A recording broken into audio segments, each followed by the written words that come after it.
This Security Plus training series is sponsored by Hackaholics Anonymous, which is the premier YouTube community for security professionals and hackers. And to get access to the training documents for Security Plus, as well as all of the practice questions inside of that slideshow, as well as the mock examination links that are available in the documents, you would join Hackaholics Anonymous as either a cyber agent, cyber guardian, or a cyber master. And if you join as any one of those tiers, you get exclusive downloads, which includes all of these Security Plus training documents and mock exams, so on and so forth. But you would also get Python automations for system administration, cybersecurity, pen testing.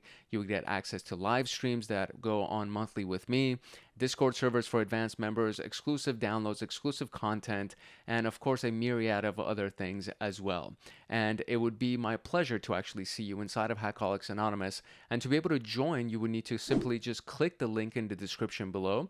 You can also come to our homepage on the channel and just click on this simple little join button that we have over here, or you can go to youtube.com/hankhackshackers/join, and that would give you access to that little pop-up that you just saw, which shows you all of the different tiers of Hackaholics Anonymous. All right, we are now in section 2, which is all about threats, vulnerabilities, and mitigations. And the first thing that we need to address is the types of threat actors. And a threat actor essentially is any entity. So it could be a person, it could be a group, it could be an organization, it could be a country that performs malicious activities aimed at compromising the confidentiality, integrity, or availability of information systems. So understanding the motivations, resources, and capabilities of these actors is critical for developing effective defenses. And then we're going to go through for each one of these actors exactly what their motivations and resources and capabilities are. But I would say it's pretty easy to understand that, an individual person that's working out of their basement probably has different motivations, different resources and capabilities than a country that may be dedicated to attacking an individual person or an organization. So one of the things that I want to show you before we actually dive deep into this is the attack map. And the attack map is something that I reference regularly. And it's one of those things that I think you should also be very familiar with. I don't think you'll be tested on it, or I don't think you'll necessarily need to use it in any given environment until you maybe start working for the government or something like that. But until that day, it's more about the concept so that you can understand really what the scope of cyber attacks actually looks like. So let's look at the attack map real quick. So this is the attack map, and this is actually a live map, and you can see these little kind of lines kind of going from these various locations, and then we can see this I guess clock, so to speak, at the bottom that is tracking all of these things. And then you can see that it goes from one location to another, and then as time passes, we can also see that it just gets busier and busier, and then it goes across countries, and then the ones that currently are active you'll see on either side. So if we actually zoom in on the US right here, let me see if I can actually zoom in a little bit better. We can see that there's a lot of activity actually happening from within the United States, and then we can see that activity is coming from other countries as well. And the more activity that leaves that location, the brighter that location will become. And then you just see that it goes from different parts of the world to each other. So this is one version of the map. There's another one that I want to show you that's a little bit more chaotic than this one. And this is the map that I am referring to. So this is the actual globe. And for example, we're just looking at the country of Russia right now, but you can essentially kind of move this around in any location and just see where all of these attacks are coming from and where they're going. And it is very active. Like, this is a very, very, very live map, and it kind of gives you the scope of what's going on. And the number one most attacked country in the world is Russia, and you can probably guess why that is. But if we look at this, we can just look at the list of attacked countries. For example, Afghanistan is number 136. So if I were to go ahead and look at the United States, for example, and let's see what the United States looks like. So maybe I guess that would be under America. Let's see where we can find it. Or maybe America isn't even on this list because I couldn't find it under the U category. So let's see what we can find here, because for whatever reason, it doesn't show me the United States as one of the listed countries over here, which is actually very bizarre when you think about it. Um, my home country of Iran, I know for a fact, is definitely on this list, so we can probably try to find that. So there we go, there is Iran. So if I look at it, it's the 25th most attacked country in the world. And just in general, this is it's like a very eye-opening experience. And when you look at this map, you just get the scope of what's going on with various attacks. And some of these things could be happening individually. So it could be an individual person that's logged into some kind of a proxy server that's doing it. Or it could be countries that are trying to attack these various other countries to try to get access to whatever it is, or try to cancel or do a denial of service attack so they can bring their servers down and bring their capabilities down. So it is, again, a very, very eye-opening experience to be able to look at it in this regard. So now that we have this visual, and now that we kind of have the scope wrapped our minds around the scope, we can actually go into the various types of threat actors that we have. The first type of threat actor is a script kiddie. Now, script kiddies are the most inexperienced version of an attacker or a hacker, because they don't really have the technical skills to build their own malware or anything like that. So what they do is they, rely on pre-built tools, rely on pre-built scripts or software that are created by more experienced hackers to conduct attacks. And their primary motivation is often curiosity, boredom, or just the desire to brag about the fact that they've been able to do something. Minimal skill level, limited knowledge of coding and systems. They use publicly available hacking tools or tutorials that are just found online. And their command tactics, or the common tactics that they have, is to just deface a website, basically meaning like, put some kind of random design or something on a website to just mess with somebody, launch basic distributed denial of service attacks, DDoS attacks, using botnets, and using automated tools to exploit known vulnerabilities in systems. The motivation is typically not financially or politically driven. Instead, they just want recognition or entertainment. And what's important to understand is that pretty much everything that a script kiddie uses has already been tracked, and there's some kind of a detection mechanism in place that can kind of stop these people in their tracks. So if you're using a pre-built tool or pre-built script, most likely the signature for that script and that tool already exists in the malware databases and the common intrusion detection systems, and even especially the really heavy duty ones that can really detect a lot of stuff because they have massive databases of tools. So these guys aren't going to get very far. That's kind of the whole point here, is a script kiddie isn't really going to get very far because they're using things that have been pre-built, which means that these things most likely have already been detected. And so there's a signature that belongs to every single one of these tools and every single one of these scripts that will make the IDS actually know that, this is the specific script that's being used right now, and I recognize this because I recognize the signature of this script. Therefore, I'm going to stop it in its tracks. So script kiddies, again, they're not going to get very far. It's more to say, I'm a hacker and I know how to do X, Y, and Z using these tools, and then they'll tell it to somebody who has no idea what that world is like, and then they sound like they're cool, when in actuality, if they speak with a real hacker, they'll look like an idiot. So that's what a script kiddie is like. Now, the example here is the teenager that's using a tool like, LOIC, which is the low orbit ion cannon, to do a DDoS attack on a small website without fully understanding the technical implications of what's going to happen to that website, the implications of what's going to happen to them if they get caught, so on and so forth. So that would be our example of a script kiddie. So let's go look at the next example.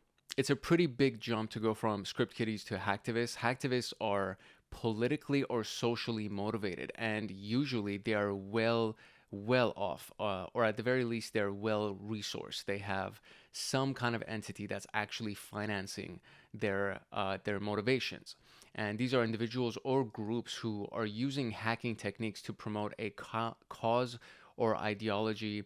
Their actions are typically aimed at raising awareness, disrupting organizations, or embarrassing governments or corporations. So if you've ever actually seen Mr. Robot, the very first thing that they do in that show when they hack the company that they do and everything that they do, they are technically acting as hacktivists because they have this goal to, I don't want to give it away, but kind of, what is the thing?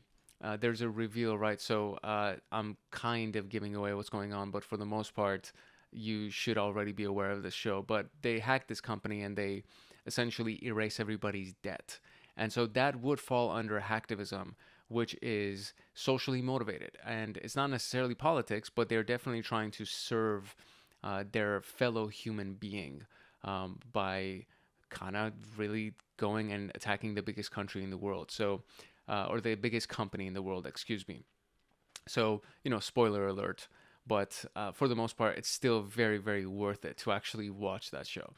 So the characteristics of a hacktivist would be their skill level is very, very different than somebody who is a script kiddie. It does vary. Some hacktivists are very highly skilled, while others rely on tools similar to script kiddies. But for the most part, I believe that they are further skilled than a script kiddie is. Otherwise, they're just not going to get very far in their cause. Their resources could be open source hacking tools or collaborative networks like the Anonymous group. If you've never heard of Anonymous, they're very, very popular in a lot of the things that they've done politically across the world. And they put a lot of companies and countries on blast.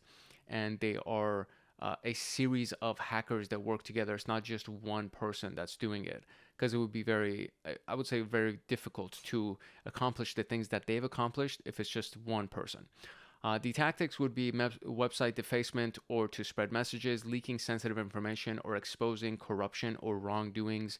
And then, of course, launching DDoS attacks on organizations that they expose. The motivation is often rooted in ethical, ideological, or political goals, for example, freedom of speech, anti-censorship, or environmental activism. And so this is the definition of the hacktivist. And some examples would be, for example, the Anonymous Collective. So the Anonymous group, which has launched DDoS attacks and exposed data to protest against governments, corporations, or the policies that they actually oppose. So Anonymous definitely counts as a hacktivist group. So let's move on to the next example. Nation-state actors are essentially the top echelon when it comes down to hackers and the skill level that they have. They are sponsored by a nation. They're sponsored by a government who conducts cyber attacks to advance their country's geopolitical, economic, or military goals. So that attack map that we saw against the globe, that is for the most part nation-state actors that are trying to hack Russia, for example. They are among the most sophisticated threat actors, often using advanced tools and techniques that they have developed themselves that there is no signature for, so they can't be caught easily by an intrusion detection system. So characteristics means they have highly advanced skills. They are typically composed of elite hackers with significant expertise. Their resources would be zero-day exploits, meaning exploits that have never been detected before. So there is 0 days available for somebody to respond to them. Zero-day attacks are attacks that there's no signature for them. So zero-day exploits or zero-day vulnerabilities or zero-day attacks are things that, again, have just been developed from raw code by the attackers, and there's no IDS that can detect them because there's no signature that has been previously found and stored inside of a database. The custom malware and tools, for example, what happened with Stuxnet, I actually did a video on the Stuxnet worm that is actually on this channel as well. So this was the attack that was done against Iran's nuclear program, which is a really big attack that happened. So if you don't know what that is, I do recommend watching that video. It's a pretty cool video. It's the closest thing to a story video that exists on this channel. It was very impactful. It made a really big dent against the nuclear program of Iran. Substantial funding and infrastructure, again, because they have a country that is backing them, so obviously they have a massive amount of funding and massive resources that are available for what they want to do. Espionage is a really big one, so stealing intellectual property, trade secrets, or classified information. I also did a video on sexpionage, which is using honeypots, which is essentially people that are designed to seduce an intelligence officer or a spy or something like that. So espionage and sexpionage kind of fall in the same realm. And then you have sabotage, disrupting critical infrastructure, for example, power grids or transportation, or nuclear power plants, right? So nuclear enrichment plants, actually. So these are the nation state actors. And so as an example, and actually we have a few other line items here as well. So they influence operations. That's another one of the motivations that they have, or another one of the common tactics that they use. And that would be spreading disinformation or manipulating public opinion during elections, for example. That could be a really big thing. And the motivation would be driven by national interests, including economic gains, intelligence gathering, and military strategy. So it's essentially the motivation of whatever country is hiring these people. That would be the motivation behind this specific nation state actors. And so we have examples here, which is the Russia's Fancy Bear, which is the Advanced Persistent Threat 28 group conducting cyber espionage. This is all available on the MITRE attack framework, so this is probably a good time to actually show you that as well. And then we have China's APT-41, stealing intellectual property from corporations, and then the US-Israeli collaboration on the Stuxnet attack, which targeted Iran's nuclear program. This is speculation because there is no definitive evidence that actually connects US-Israel to the Stuxnet attack, but for the most part, that's kind of the agreed upon theory, the agreed upon conspiracy theory, that it was US and Israel that was behind the attack against Iran's nuclear program. So let's look at the MITRE attack framework so you can see the data that's actually collected on all of these items, and then you can use that for future studies as well. So let's check that out real quick. This is the MITRE attack website, and this is the attack matrix for enterprise use, and it essentially has a bunch of techniques under each one of these tactics. So for example, persistence, execution, initial access, so on and so forth.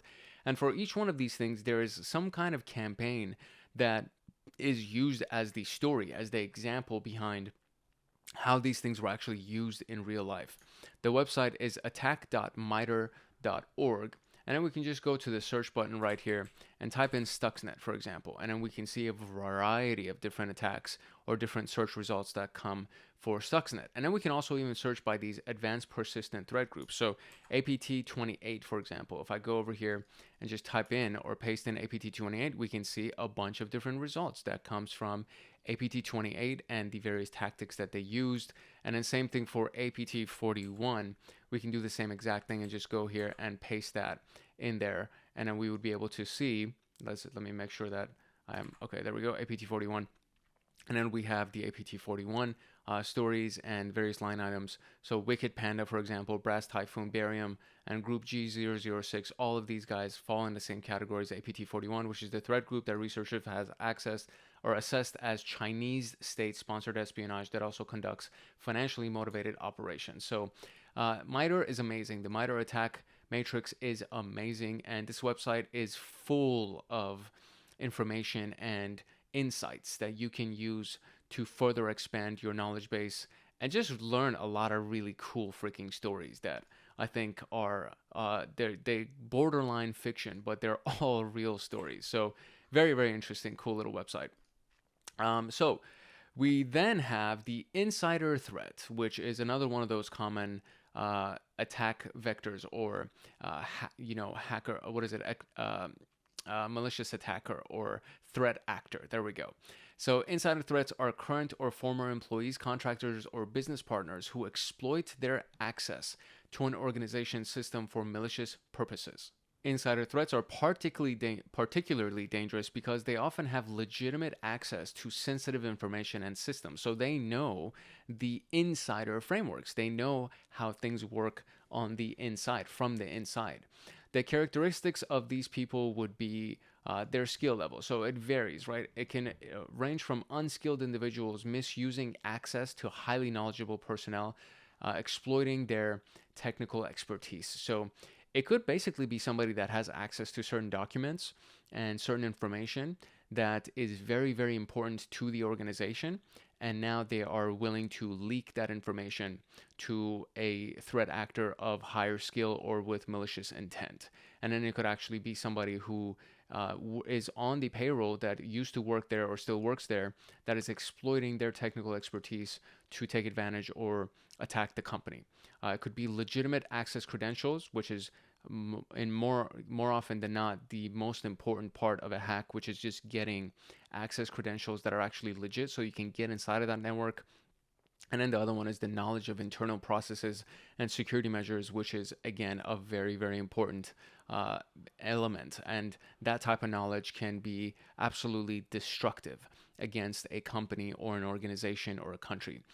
Common tactics would be stealing sensitive data like customer information, trade secrets, sabotaging systems like planting malware or deleting files, and assisting external hackers by providing login credentials or providing the knowledge for internal processes so that the external hacker can actually get their job done. So insider threats are really, really dangerous to really a country, a company, anything of the sort, because they're giving you access. Essentially, they're just handing it to you on a silver platter, and then you can just use that intelligence to complete whatever your malicious intent is. The motivation, for the most part, would be one of these three things. So financial is a really big one. So, they don't get paid enough, so they need to make more money. So they sell data or credentials to competitors or on the dark web. Revenge is another really big one. So somebody did something against them, they were fired or they were demoted, or something happened that they were blamed for something. So now they want to retaliate against the perceived mistreatment by the organization or actual mistreatment. But revenge is revenge in general. It doesn't matter if it's perceived mistreatment or actual mistreatment. When somebody decides to take a revenge against you, it's a very, very big deal. And then there's ideological, so acting in line with personal beliefs or ethics, and you think that you've seen the behind the scenes of how a company works, and it's like challenging your morals and your ethics, and you don't like what they're doing, so now you want to put them on blast, and you want to bring them down from the inside. So all of these things could be very sincere motivations and very real motivations behind an insider threat. The most popular, or one of the most popular, would be Edward Snowden, who is no longer allowed inside of the United States because he put the government on blast. He was working for the NSA previously, and he leaked classified information about the US surveillance programs, citing ethical concerns. And now I believe, or the last known location for Snowden was Russia. So obviously he's in a place where he would be probably the most protected, because Russia is technically one of the biggest threats to America. So he would leave America and he would go to the one place that they would be most motivated to protect Edward Snowden. So that's actually one of the most popular stories that we can connect to the insider threat actor. These are the other notable threat actors. So we have the cyber criminals as well as the terrorist groups. So cyber criminals could be organized groups seeking financial gain through ransomware, phishing, or fraud, which happens very frequently, probably more frequently than before. And then we have the terrorist groups, which use cyber attacks to create fear, disrupt economies, or sabotage critical infrastructure. And terrorist groups technically can also fall under nation-state actors, and cyber criminals could also fall under that as well. So these things technically get their own categories, but they can also just be a part of the four main groups that we just talked about right now as far as threat actors are concerned. So terrorist groups are usually funded by some kind of a nation, and they are rarely acting alone because they're typically very well funded. So these are just a couple of other threat actor categories that you should just keep in mind. As a quick summary, we have the table of threat actors. So we have the actual threat actor type, their motivation, their skill level, their tactics, and some examples for what you can use in this regard. So you can just pause this, take a screenshot of it, or if you obviously have the Hackaholics Anonymous membership as an agent level member or above, you would get access to this document as well as everything that's inside it. So you wouldn't have to worry about that specifically. But if you just want to screenshot it, 3, 2, 1, And we are moving on. A real world story for a very famous threat actor or a campaign is the Lazarus Group. The Lazarus Group is a notorious state-sponsored hacking group believed to be operating out of North Korea. And these guys are also on the MITRE ATT&CK website. They're known for their sophisticated cyber attacks targeting various entities, including financial institutions, government agencies, and media companies. And so here's what happened, right? So this is a breakdown of some of their activities. Financial cybercrime. So Lazarus Group is infamous for the financial cyber attacks aiming to steal large sums of money to fund North Korea's nuclear and missile programs. The Bangladesh bank heist was one of them. The cryptocurrency theft was another one. So the high-profile attack that the group used to infiltrate the Bangladesh bank's SWIFT system, and the SWIFT system is essentially what is connected to bank accounts. So SWIFT is technically a routing number. So attempting to steal over $1 billion. And another one was the cryptocurrency theft that was targeting cryptocurrency exchanges and individuals that are housed or have their accounts with those exchanges. And then we have cyber espionage. So they conducted cyber espionage operations to gather intelligence on their adversaries. For example, the Sony Pictures attack, which resulted in the release of sensitive, embarrassing information about Sony Pictures, including unreleased movies and internal communications. And of course, destructive attacks that was conducted, such as the WannaCry ransomware attack, which is a really big one, which crippled critical infrastructure worldwide. And the WannaCry ransomware attack, just to give you an idea here, was something that I guess I thought I could just search Google for it real quick. But this was done worldwide. It was for the Eternal Blue Petya cyber attack as well. And it was the Ukrainian ransomware attack. WannaCry was a worldwide cyber attack that took place. And this is essentially, as the name implies, it's ransomware. So we've already talked about what that is. And it took place in May 2017, and it spread through computers operating Microsoft Windows because it was going to, I believe it was, I forget what the specific operating system was that was vulnerable to it. But if you actually go to Metasploit, which is something that we're going to be talking about in a little bit, you can actually search for Eternal Blue as one of the exploits that exists on Metasploit, and you can use it against any system that is that falls under the version of the Microsoft operating systems that is very vulnerable and susceptible to the Eternal Blue attack. And from there, you essentially just run the exploit from Metasploit, and it will connect you to, it'll give you a reverse shell to that system. And from there, you can do, whatever type of damage. You can steal data, you can install malware, you can do a bunch of things that is pretty insane to think about. So Microsoft obviously patched it. So if you have a current version of Microsoft, it's no longer going to be susceptible or vulnerable to this specific attack. But it is a very important, very big attack that would, as the name implies, it's ransomware. So it would encrypt data and demand ransom payments in Bitcoin cryptocurrency. And this was as recent as 2017, which I guess isn't that recent relative to everything that's going on, but it is fairly recent. It was 7 years ago, 7 years ago approximately. We're going into 2025 right now as I record this, so technically it's about 7.5 years that it's happened. But very, very, very crazy attack that did a lot of damage, and of course it was global. It was a worldwide attack that took place, and guess who was responsible for it? The Lazarus Group. So interesting set of stories, and these guys were sponsored by North Korea, right? So they are nation level threat actors.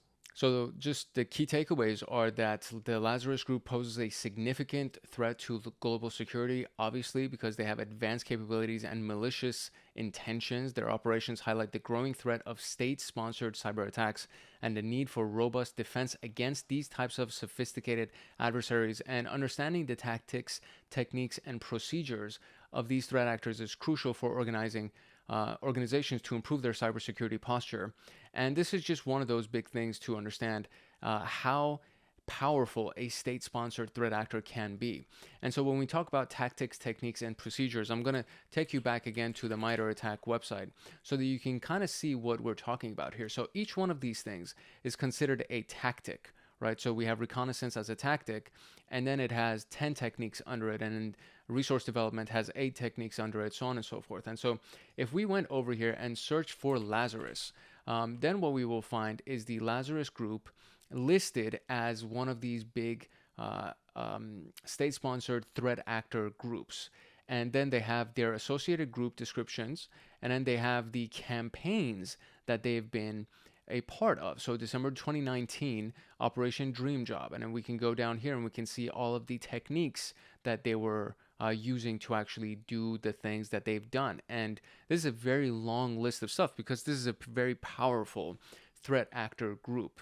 And this is just, again, another one of these important resources that you need to keep in mind, because everything is listed. Everything that has been found and tracked has been listed inside of the MITRE ATT&CK website. So if you are curious about something existing, you can come check here.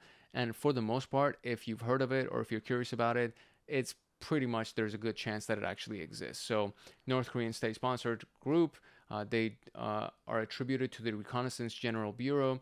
They've been active since 2009. Responsible for the November 2014 destructive Viper attack against Sony Pictures, as well as the and that was called Operation Blockbuster by Novetta. Malware used by Lazarus Group correlates to other reported campaigns, including Operation Flame, Operation One Mission, Operation Troy, Dark Soul, and 10 Days of Rain. Very, very famous group, as I'm sure you can imagine. So they've done a lot of damage. And this is just one of the examples for the state level or state sponsored threat actors that exists out into the world. There's a lot of these guys. The list is massive. If you go to MITRE ATT&CK, you'll find the list of all of the threat actors that would be considered state level or state sponsored actors.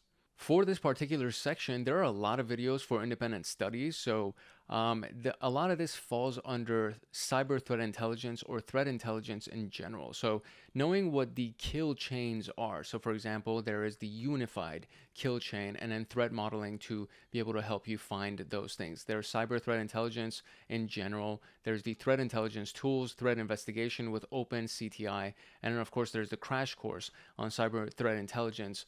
And there's a lot of kill chains, and there's a lot of data sources for threat intelligence. For example, what we looked at with MITRE, the MITRE ATT&CK framework, the MITRE ATT&CK matrix is a source for threat intelligence. So you can just search for any of these titles on this channel and you'll be able to find these videos. Of course, if you have this document, you can just access these links directly and just go watch those videos. But these are very, very good videos, I would say, for getting yourself access to just further knowledge for, of course, threat intelligence and finding various models for finding threat actors and protecting against threat actors. All right, so time for some practice questions here. So the types of threat actors. So which of the following is a characteristic of a script kiddie? They use custom-built tools like exploit zero-day vulnerabilities. That can't be right because they don't use anything custom-built. They just use stuff that already exists. So they rely on pre-existing tools and have limited technical knowledge. That sounds pretty good. They are highly skilled hackers motivated by political causes. They are very, very lowly skilled. They operate with the financial backing of a nation state. Also not true because they don't have any backing. So I would say B would be our answer, and that is indeed the answer. Which type of threat actor is most likely to launch a distributed denial of service attack to protest against the corporation's unethical practices? So keep that in mind. So they are protesting against a nation's or a corporation's unethical practice. So it could be a nation state actor, sure. It could be an insider threat, absolutely. Hacktivist, probably the closest to the answers, the most obvious answer. Definitely not script kiddie because they just want fame and they want recognition. So it could be an insider threat that wants to protest against the corporation's unethical practices, but usually they don't do a distributed denial of service attack. Usually they're selling intelligence to an actual hacker group. So for me, it would probably be either the nation state actor or a hacktivist. Now, when I see the word protest, I pretty much connect to hacktivism because activists usually protest. So I would say it is the hacktivist, and that is indeed the answer. So what is the primary motivation for a nation state actor in conducting cyber attacks? So is it entertainment and curiosity? That's a script kiddie. Is it financial gain through ransomware? That's probably a cyber attacker. Advancing geopolitical, military, or economic objectives. I mean, geopolitical sounds very much like a nation states type of a thing. Retaliation against former employers, that sounds like an insider. So it would be C, in my opinion. Very good. All right, so Edward Snowden is an example of which type of threat actor. So is he a nation state actor? He can be. Is he a script kiddie? Definitely not. Is he a hacktivist? Not true as well, because he didn't care about essentially kind of like a moral, I guess, wanting to tell people about what the NSA is doing is a moral cause. But he was working from the inside, right? He was working for the NSA. He had intelligence about the NSA, and so he put them on blast. So he's an insider threat. Which threat actor is least likely to have advanced technical skills but still poses a security risk? And it could be one of these two guys right here. So a nation state actor, they're usually very highly skilled. Hacktivists can definitely be highly skilled as well. But an insider threat sometimes doesn't even have any technical skills, but they can definitely pose a security risk. And a script kiddie also very rarely has skills, but they can pose a security risk. So they are least likely to have advanced technical skills, but still pose a security risk.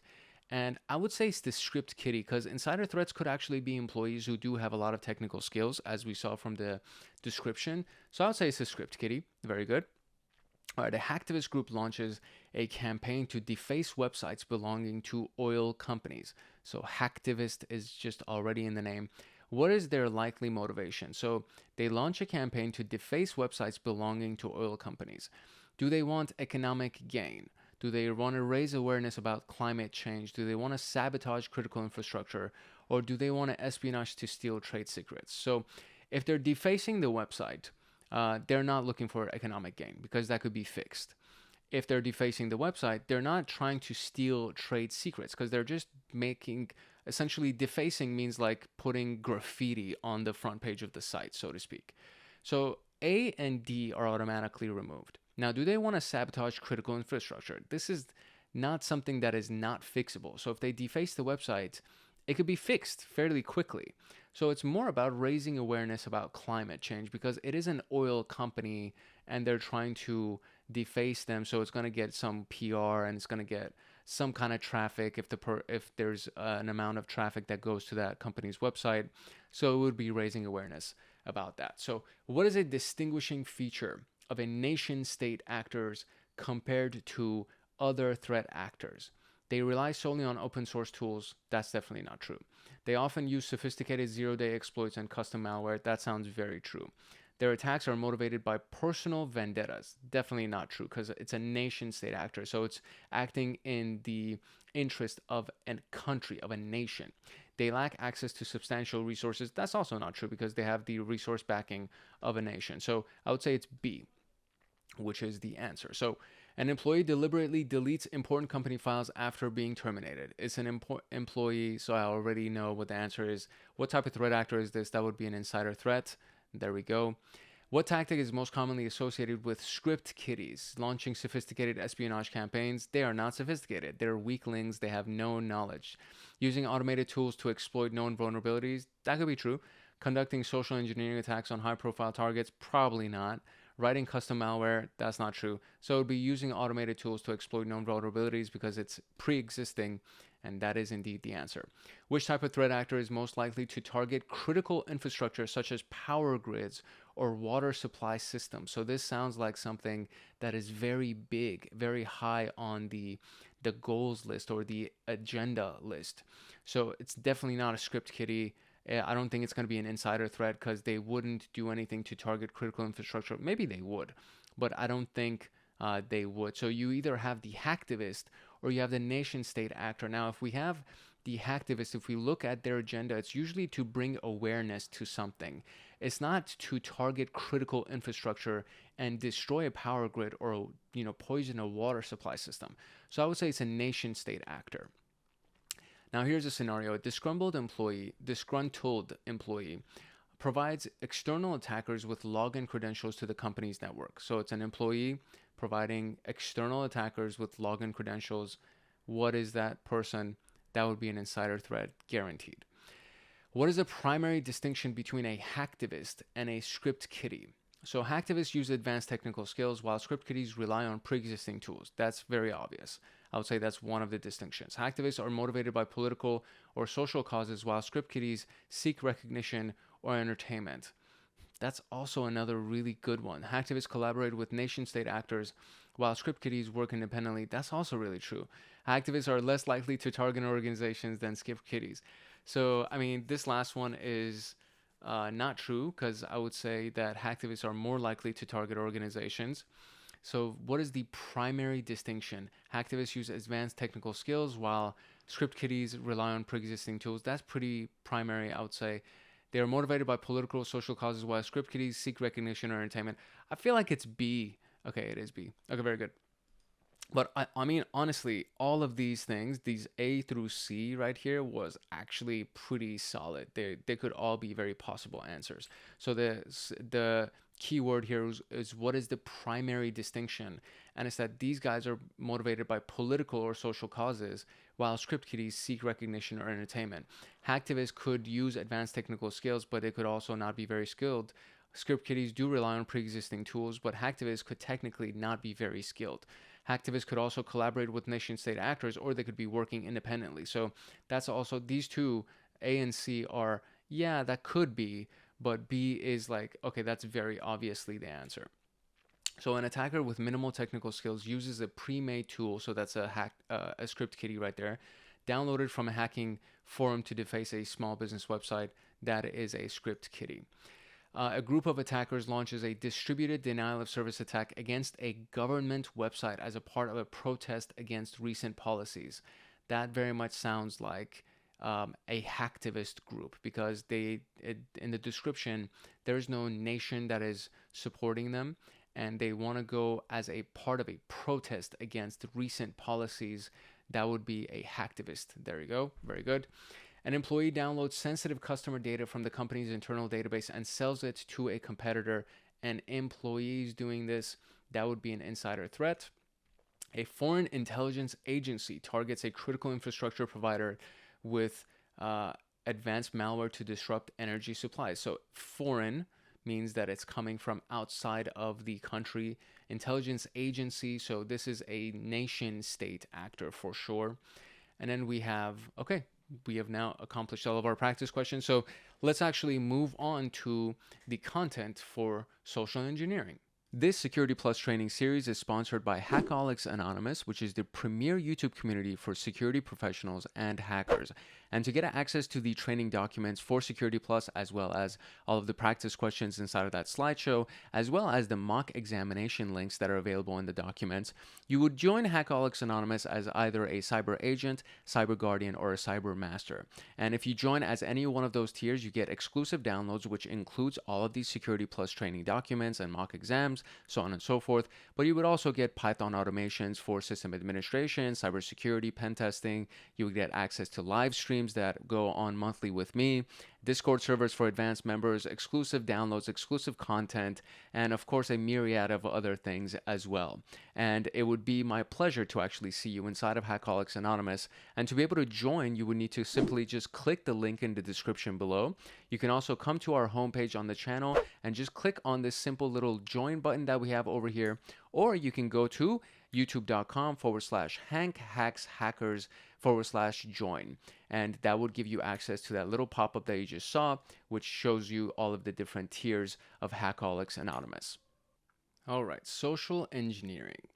Social engineering is the psychological manipulation of individuals to deceive them into divulging confidential or personal information, granting unauthorized access, or performing certain actions that benefit the attacker.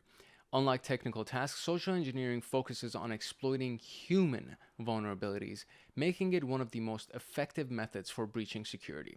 So this is what we need to understand about social engineering. For the most part, companies like Microsoft or Apple are always hard at work securing the technical side of things. They're securing the devices and the software for the most part. What happens in the overall security chain, the weakest link is always the human being. I was personally attacked. So I was actually a victim of a social engineering con. It was actually the reason why I even got into cybersecurity and hacking. And when I was socially engineered, when I was conned, they stole like 90% of my money, to the point that I actually had to borrow money to pay rent the next month. And the reason why they were able to do it is because at the time, I was smoking weed all the time. I was drinking heavily. COVID had just started, so I was really lonely and I wasn't getting a lot of social interaction. So I was the perfect mark. If you think about the weakest resolve human being, I was that person at the time, literally lonely, high, and drunk, meaning you have very low capability for making good decisions. Okay. So I was the perfect target. And what happened was they targeted me and they actually got me. And it wasn't immediate, right? Because they were trying to go after my money. It took them a couple of months to do it. And the first month, it was just all about establishing trust. And it was obviously through a honeypot, because it was a woman that ultimately ended up taking advantage of the situation and really conning me. And then there were like multiple layers of the con. It wasn't anything where it's like, hey, send me money or send me a check or send me a gift card. It wasn't like that. It was it was very, very in depth. So I probably will create an entire video that's dedicated to how I personally got hacked. I feel like I may have already done one. Maybe it was on a different channel or something. But social engineering is all about attacking the human being. It's about exploiting a human being, and that's what makes it so powerful. Because human beings, as smart as we can be, as aware as we can be, we will have moments where we are weak, unlike technical infrastructure, unlike machines, because machines are designed to have the same level of performance all the time. They need to be consistent with their level of security and performance. Human beings, not so much. So social engineering is probably the biggest hack that will take place. And with things like AI emulators, with deep fake software and voice emulator software that is coming out, that is massively powerful, that from a photo of somebody, they can generate a video that looks just like that person, and then they can get some kind of audio recording. If, for me, for example, somebody could use my voice and take the hours upon hours of my voice and feed it to a audio emulator, a voice emulator, and now they can get me to say whatever they want me to say. And this happens to a lot of celebrities. It happens to a lot of big name people. I'm not there yet, but I may be at some point. So it's becoming more and more possible to impersonate people and to use human beings as vulnerabilities and to exploit human beings. So this is something that we should all be aware of. And literally, as I said that, I was like, oh my God, like my paranoia just went through the roof right now, because there is so many hours of me talking. There's literally probably over 1,000 hours of me talking. So my voice could easily be emulated, and it could be manipulated and exploited. So, I need to like calm myself down a little bit. The important thing is that I'm not a big name, and I don't have assets like that. I'm not that rich for somebody to go through all the trouble to try to hack me. And thankfully, because I've gone through cybersecurity, I've taken several layers of precautions to secure my assets so that nobody can actually take it very easily. But it's, there's a lot of campaigns that I've heard of. There's a lot of attacks that I've heard of where they just use somebody's voice, and they, called, and we'll talk about the different types of social engineering that's going to take place. But they made a phone call to somebody's relative pretending to be that person, and then they asked the relative to do some things, and then the relative recognized the voice, so they just followed the instructions. So it's very, very crazy when you think about what can be done these days to actually socially engineer somebody and how to con somebody. So this is just a cool little screenshot or a little image that just shows you that, this is the attacker that we have over here, and there's a million different ways that they could engineer you. And these things, these hooks that we see right here, all imply a variety of different layers of phishing that we'll be talking about in a little bit. We're actually going to talk about it right now. So common social engineering techniques, one of them is phishing. Now, phishing is a form of fraud where attackers send fake emails, messages, or links, make phone calls, so on and so forth, that appear legitimate to trick recipients into revealing sensitive information like login credentials, financial details, personal details like emails and social security numbers, birthdays, things like that. Emails pretending to be from banks or payment processors, that's a really common example. Links to counterfeit websites designed to capture login credentials. So somebody pretending to be Google and then say, hey, your password has been leaked. Go change your password right now. And then it looks like an email that would actually come from Google. And then they send you to a website that looks just like Google. So all of these things are very possible. Fake alerts about account suspensions or unauthorized transactions to provoke immediate action. I've gotten these I get these often. I get these counterfeit websites often, pretending to be banks and payment processors, not as much, but I get these two very, very often. So this all falls under phishing. Phishing comes in a lot of different shapes and sizes. So spear phishing, as the name implies, is that you're going after a specific individual or an organization using personalized details, so names, job roles, trying to get the CEO of something to respond. Whaling is actually technically a type of spear phishing because you're actually going after the CEO or somebody that's in the C-suite, or it could be a politician or something like that. So you're going after a whale, essentially. Spear phishing is just going after one specific person. Phishing, as a general rule, is going after a large list of people. You send the same email to a large list of people hoping that they're going to respond and do what you want them to do. Smishing is done through text messaging, so SMS messages, but same concept. And then vishing is done via phone calls.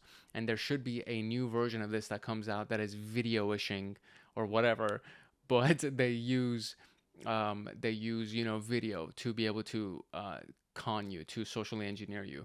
The phone calls that I was referring to, the vishing part, a lot of times it's just done by somebody pretending to be from a company to do this to you. But now with these voice emulators, vishing is one of those things that people can essentially just steal your voice and then use your voice to call one of your relatives and then take further action that way. So it's a very, very, very powerful strategy, and it's something to really keep in mind.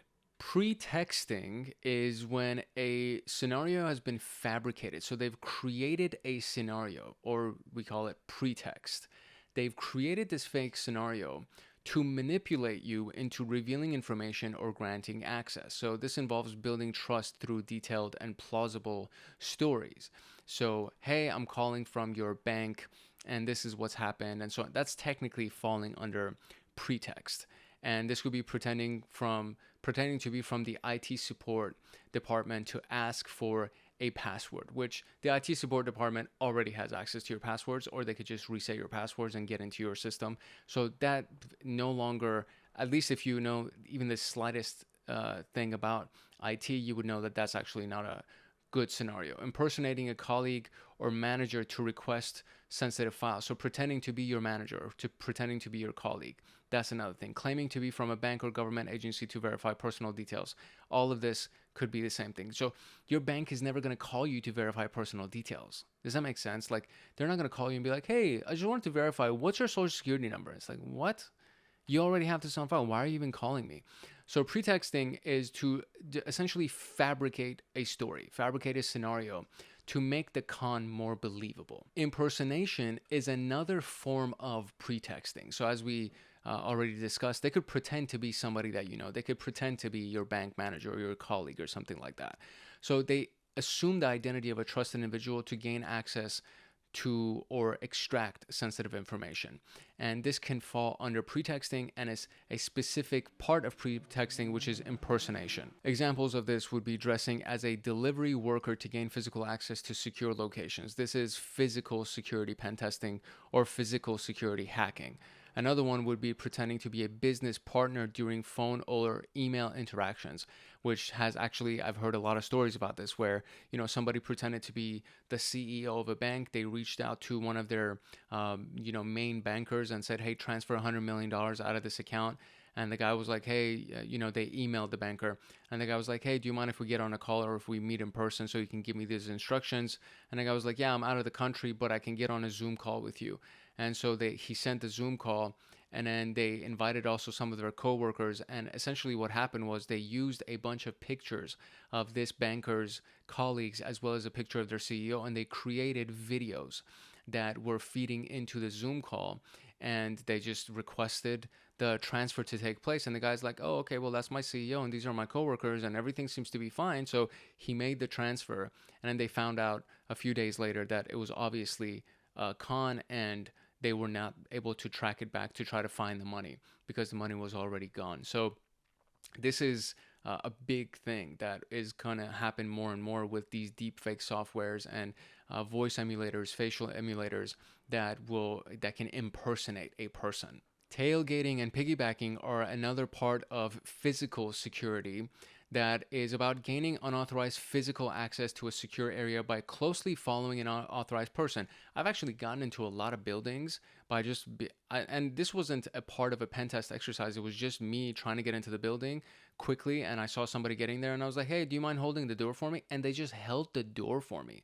And this is somebody who did have keycard access that just unlocked the door, got in, and they held the door open. And I was like, oh, okay, well, and as I went through it, especially after I started cybersecurity studies, I was like, yo, that's a really big vulnerability. Like, this person didn't ask me who I am. They just held the door open for me.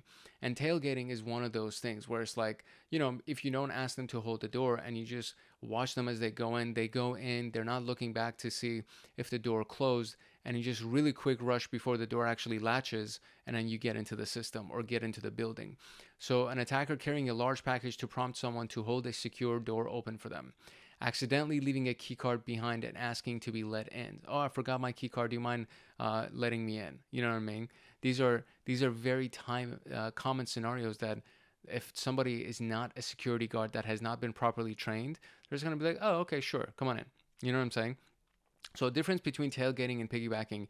Tailgating means that the authorized person is unaware of the intrusion. So they don't know that they're being followed or tailed. And then they just go in, and then they don't pay attention if the door closed behind them. Piggybacking is the authorized person actually knows that there's another person trying to come in, and they just let them in. And this is what happened to me in a lot of those cases where I was like, hey, do you mind holding the door?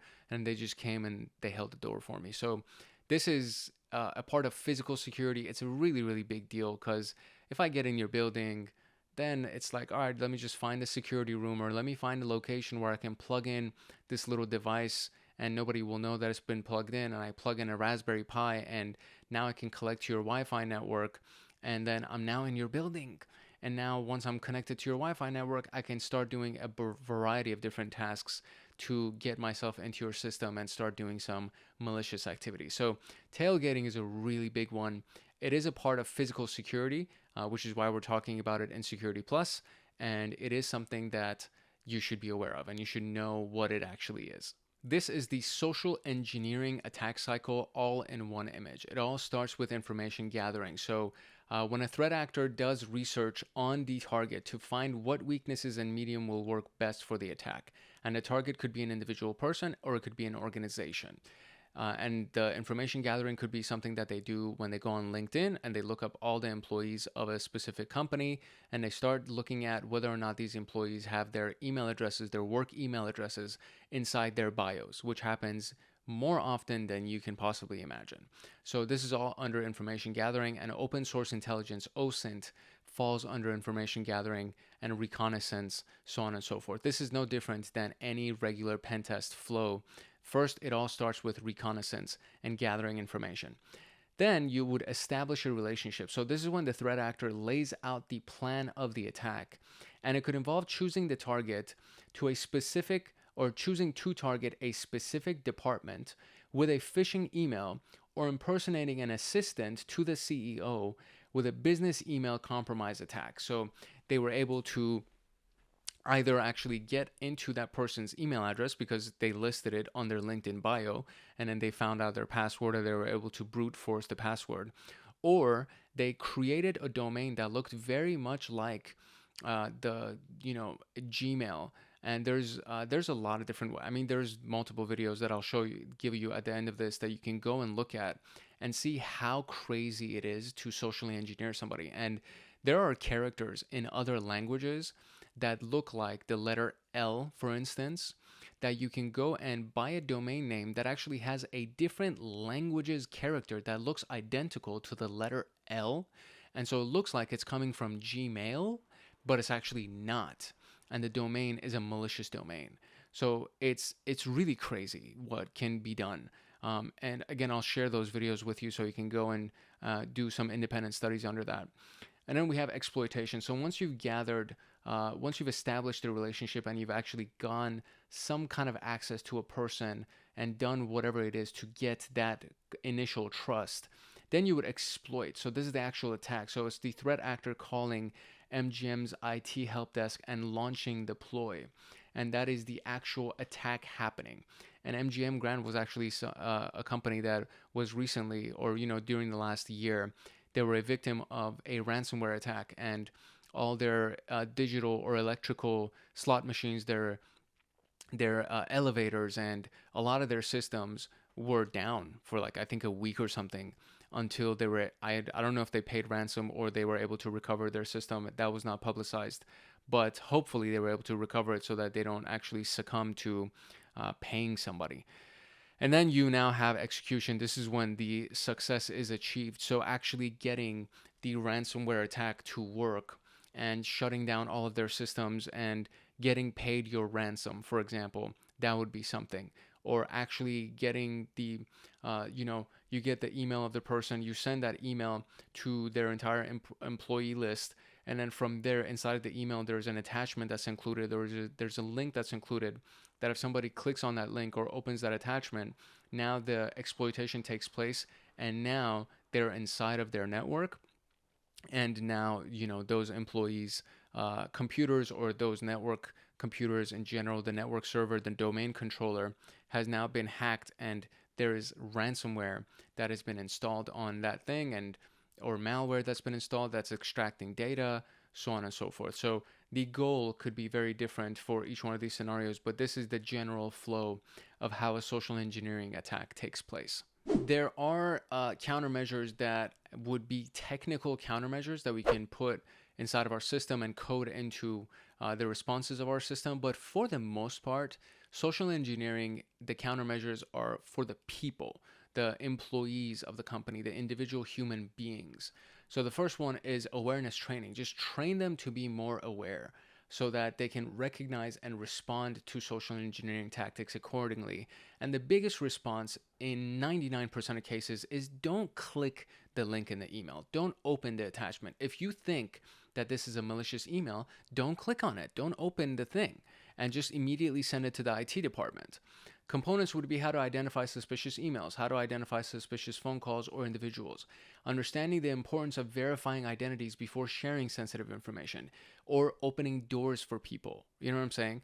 Using secure communication channels to confirm unusual requests.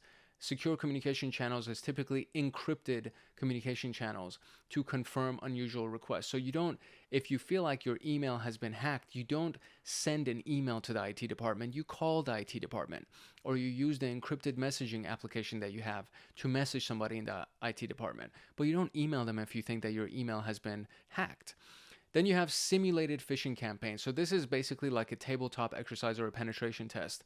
So organizations deploy fake phishing emails to employees to test their responses and raise awareness. And it identifies individuals or departments that are most susceptible to attacks, which idiots are clicking on the links basically, provides opportunities for corrective training, and reinforces vigilance against phishing campaigns. So if somebody gets hacked during a phishing campaign, they're much more likely to be paranoid about getting hacked again because they don't want to lose their job.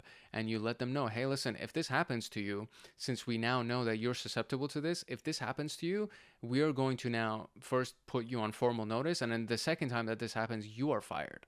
So you're just not being aware enough, like you're not paying attention, even though we've told you multiple times. The technical controls that can be implemented would be filtering emails. So there are tools that actually detect and block phishing emails There's multi-factor authentication, reducing the impact of stolen credentials by requiring additional authentication factors. And then there's access controls, which means limiting physical and digital access to sensitive systems and locations. So somebody's key guard may let a person inside of the building, but that same key card is not going to let them inside the server room, for example. And deploying tools to detect and block phishing emails could be extremely powerful because it can actually run a link that comes in that email. It could run all of the links that come through the emails through the VirusTotal database, for example, against the VirusTotal API, and be like, oh, you know what, this specific link is actually the URL of a malicious website, and we're just going to block this email immediately before it even gets to the human being, so that there is no opportunity for the human being to make the mistake of clicking on that link. So technical controls should be implemented at every organization, but it doesn't replace access or awareness training or just doing phishing tests, so on and so forth. Policies and procedures is another really big one. So the verification process, meaning establishing protocols to confirm the legitimacy of a request for sensitive information. For example, callback verification for financial transactions. So did you do this? Did you actually request this transaction to take place? That would be the callback. The clean desk policies, ensuring sensitive documents are not left unattended. You would not believe how many CEOs of companies I know that put their freaking password on a post-it that is attached to the computer monitor. That's insane to me. And so the clean desk policy is so simple of a policy, but it's like one of the most powerful things, because all I have to do is just kind of look over your shoulder to see what you have attached to your desk, and now I can see your password, and it's like, dude, you're screwed. Tailgating is a very big rule. So if you can recall, tailgating is when somebody is aware that they're being followed. So tailgating is somebody knowing that they're being followed, and they actually go to challenge unauthorized access attempts politely. So I'm sorry, who are you? Who are you trying to get in? Can I see an ID? You need to go through the front desk to be able to get in, so on and so forth. So tailgating is very, very important to kind of understand. I think tailgating was actually the one where you aren't aware. So let's go up here. Tailgating is the authorized person is unaware of the intrusion. So it would be anti-piggybacking. The note is actually incorrect here. So anti-piggybacking or no piggybacking rules, meaning encouraging employees to challenge unauthorized access attempts politely, not allowing somebody to piggyback and actually come into the building without being properly authenticated through the front desk and the security. So that is a part of policies and procedures. All right, so here the real world example, here it is. So Twitter hack in 2020, so it was just 4 years ago. In 2020, Twitter was hacked, demonstrating the devastating impact of social engineering. And the hackers employed social engineering tactics like phishing and impersonation to gain access to internal Twitter systems. They likely used these techniques to manipulate Twitter employees into providing their login credentials or granting them access to sensitive information. This was the pre-Elon Musk era, obviously. The impact was that the attack resulted in the compromise of numerous high-profile accounts, including those of prominent politicians, celebrities, and business leaders. These accounts were used to disseminate fraudulent messages, primarily Bitcoin scams, causing significant financial losses to unsuspecting victims. The takeaways is that it's a very, very big threat, even in this era. And this is just from 2020 that was really public and it was against a really big company. But there are social engineering attacks that are happening today as you're watching this. This is not something that is going to go away. As long as human beings are around, human beings are going to be hacked. And that's essentially just a fact of the matter. Cybercriminals exploit human psychology and trust to gain unauthorized access to systems and data and buildings and all these things. And you just need to be fully aware of this. Employee training is a very, very important part of this. It's crucial. It is detrimental if you don't have it. And organizations might they have to invest in cybersecurity awareness training to educate employees about social engineering tactics like phishing, phone scams, impersonation attempts, and right now AI emulation and all of these things. Just because somebody looks like somebody and sounds like somebody does not mean you should actually trust it. And in a lot of banking environments, when you call somebody to get access to something, there's it's a part of the multi-factor authentication where they say, hey, can you give me the word of the day? and you have to go to a website that gets refreshed all the time, and you have to log into the website and get access to the word of the day, so that when you're trying to access information from a different branch or from a different department, if you don't have that word of the day, they're not going to give it to you. You could sound like the person, you could have every other piece of information. If you don't have the word of the day, you're not going to be able to get access to the information you're trying to access. So strong security controls are essential. Implementing multi-factor authentication, access controls, and regular security audits can help mitigate the risk of social engineering attacks. This serves as a stark reminder of the importance of vigilance and robust security measures to protect against social engineering attacks. And here are the videos for further studies. So, social engineering tools for running phishing campaigns, phishing and email analysis 101, real phishing campaigns, email security, don't get hooked, analyzing a real life phishing email scam. These are all videos that are on this channel that you can look for by title, or if you have the Hackaholics Anonymous membership and you get access to these downloaded documents, you can just click on these one by one. But I highly recommend you go through these.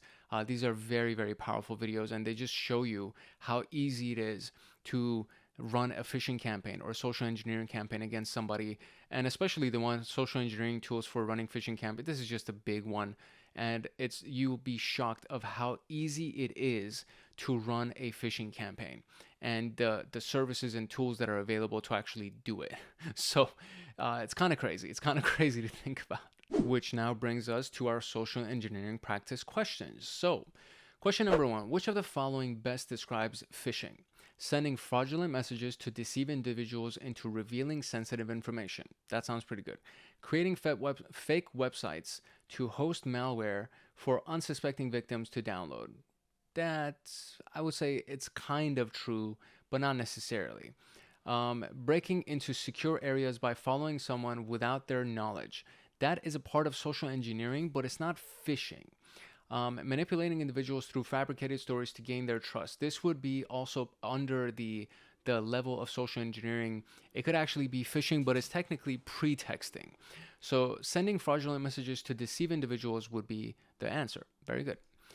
What distinguishes spear phishing from generic phishing? So if you remember spear phishing, if you can think of the sphere or the spear only being able to hit one fish versus fishing with a net being able to capture a bunch of fishes. Spear phishing would be targeting an organization's physical security. No. It uses mass emails. No. So mass emails would be under generic phishing. It involves highly tailored attack against specific individuals. That would be my answer. It focuses solely on obtaining. That's not it. So that would be it. C would be looking at specific individuals, because a spear can just capture one fish, right? Which of the following is an example of vishing? So if we can think about vishing using voice and phone. So a phone call claiming to be from the IT support asking for your password, that's one. Malicious email, that's probably not it because it's not vishing. Suspicious text message, that would be smishing because it's a text message. A fabricated scenario designed to extract sensitive information, fabricated scenario would fall under pretexting, so that would not be it. So a phone call would be the one. What is the primary goal of pretexting in social engineering? To convince victims to reveal information by creating a believable scenario. That would be my answer. To distribute malware through fake software updates. That's not it. To intercept communication between two parties. That's not it. To follow an unauthorized person into a restricted area. That would be piggybacking or tailgating. So to intercept communication between two parties, that's man-in-the-middle attacks. And to distribute malware through fake software is a whole other types of attack. So this would be the one. A. What is the tailgating in the context of social engineering? So sending malicious attachments to unsuspecting users via email, that's not it. Tailgating is a part of physical security, right? Following someone into a secure area without their knowledge, that would be tailgating. Impersonating a trusted individual to obtain sensitive information, that's not it. Manipulating victims into disclosing login credentials, that's not it either. So tailgating is the only one that has to do with physical security, and that would be following someone.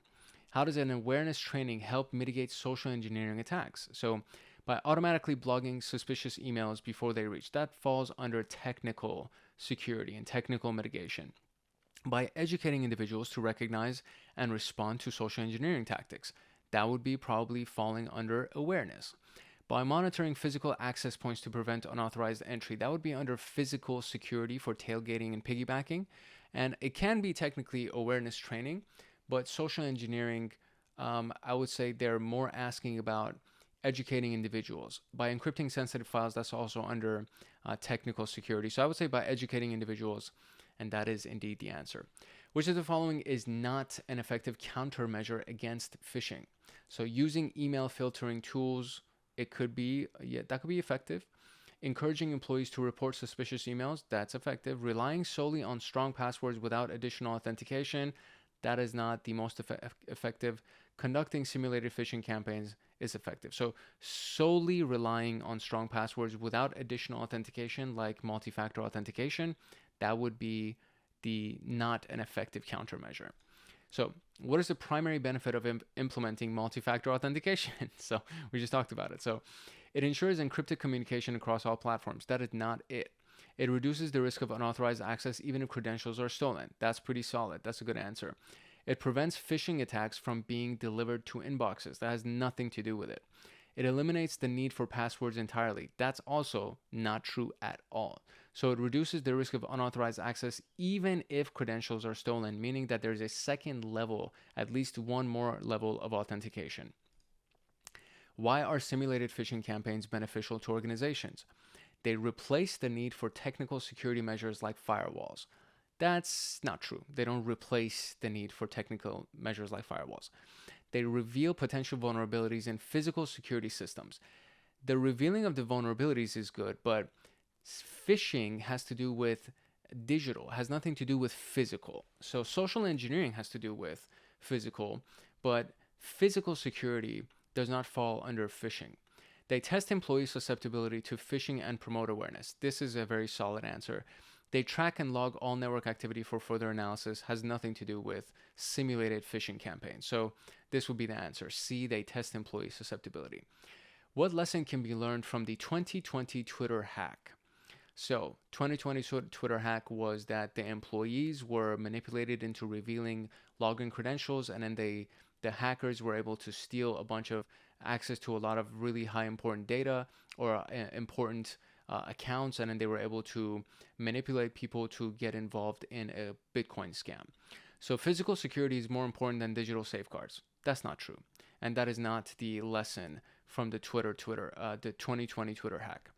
So strong passwords alone are sufficient to prevent account crime. That's not true either, because technically the employees were manipulated, but it doesn't mean that you only need strong passwords. Verification of sensitive requests is crucial to prevent social engineering. This is probably the closest to the obvious answer. And then social engineering attacks are limited to low-level employees. That's not true, because spear phishing as well as whaling is all targeted towards high-level employees. So C would be my answer. Very good. All right, here's a scenario. An employee receives an email that appears to be from their IT department, asking them to reset their password through a provided link. The link leads to a fake login page. What type of social engineering attack does this describe? Is it pretexting, phishing, impersonation, or tailgating? Obviously, it's not tailgating because it's not physical security. Impersonation would be pretty solid because it seems to be coming from their IT department. Phishing is usually trying to get the login credentials, and it would be done through, I would say it's closer to impersonation than it is to phishing, because obviously it is phishing, but I don't think that would be the answer. And pretexting would be to create a fake scenario. So it could be coming from the IT department, asking them to reset their password through a provided link. So this is not creating any kind of a fake scenario in my mind. So I would say it's impersonation, but it could very much also just be phishing. So I'm going to say impersonation.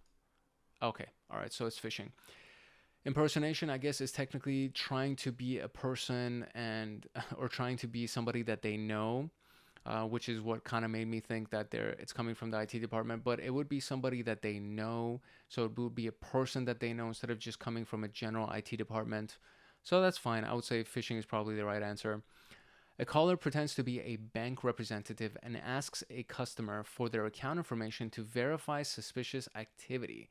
So pretending to be a bank representative is giving me impersonation vibes, and asking for the customer to their account information to verify suspicious activity. So it's pretexting. It's definitely part of it. Tailgating is not it. Phishing would not be it. I would say that phishing is falling under the email security where this is a phone call, so it could be phishing.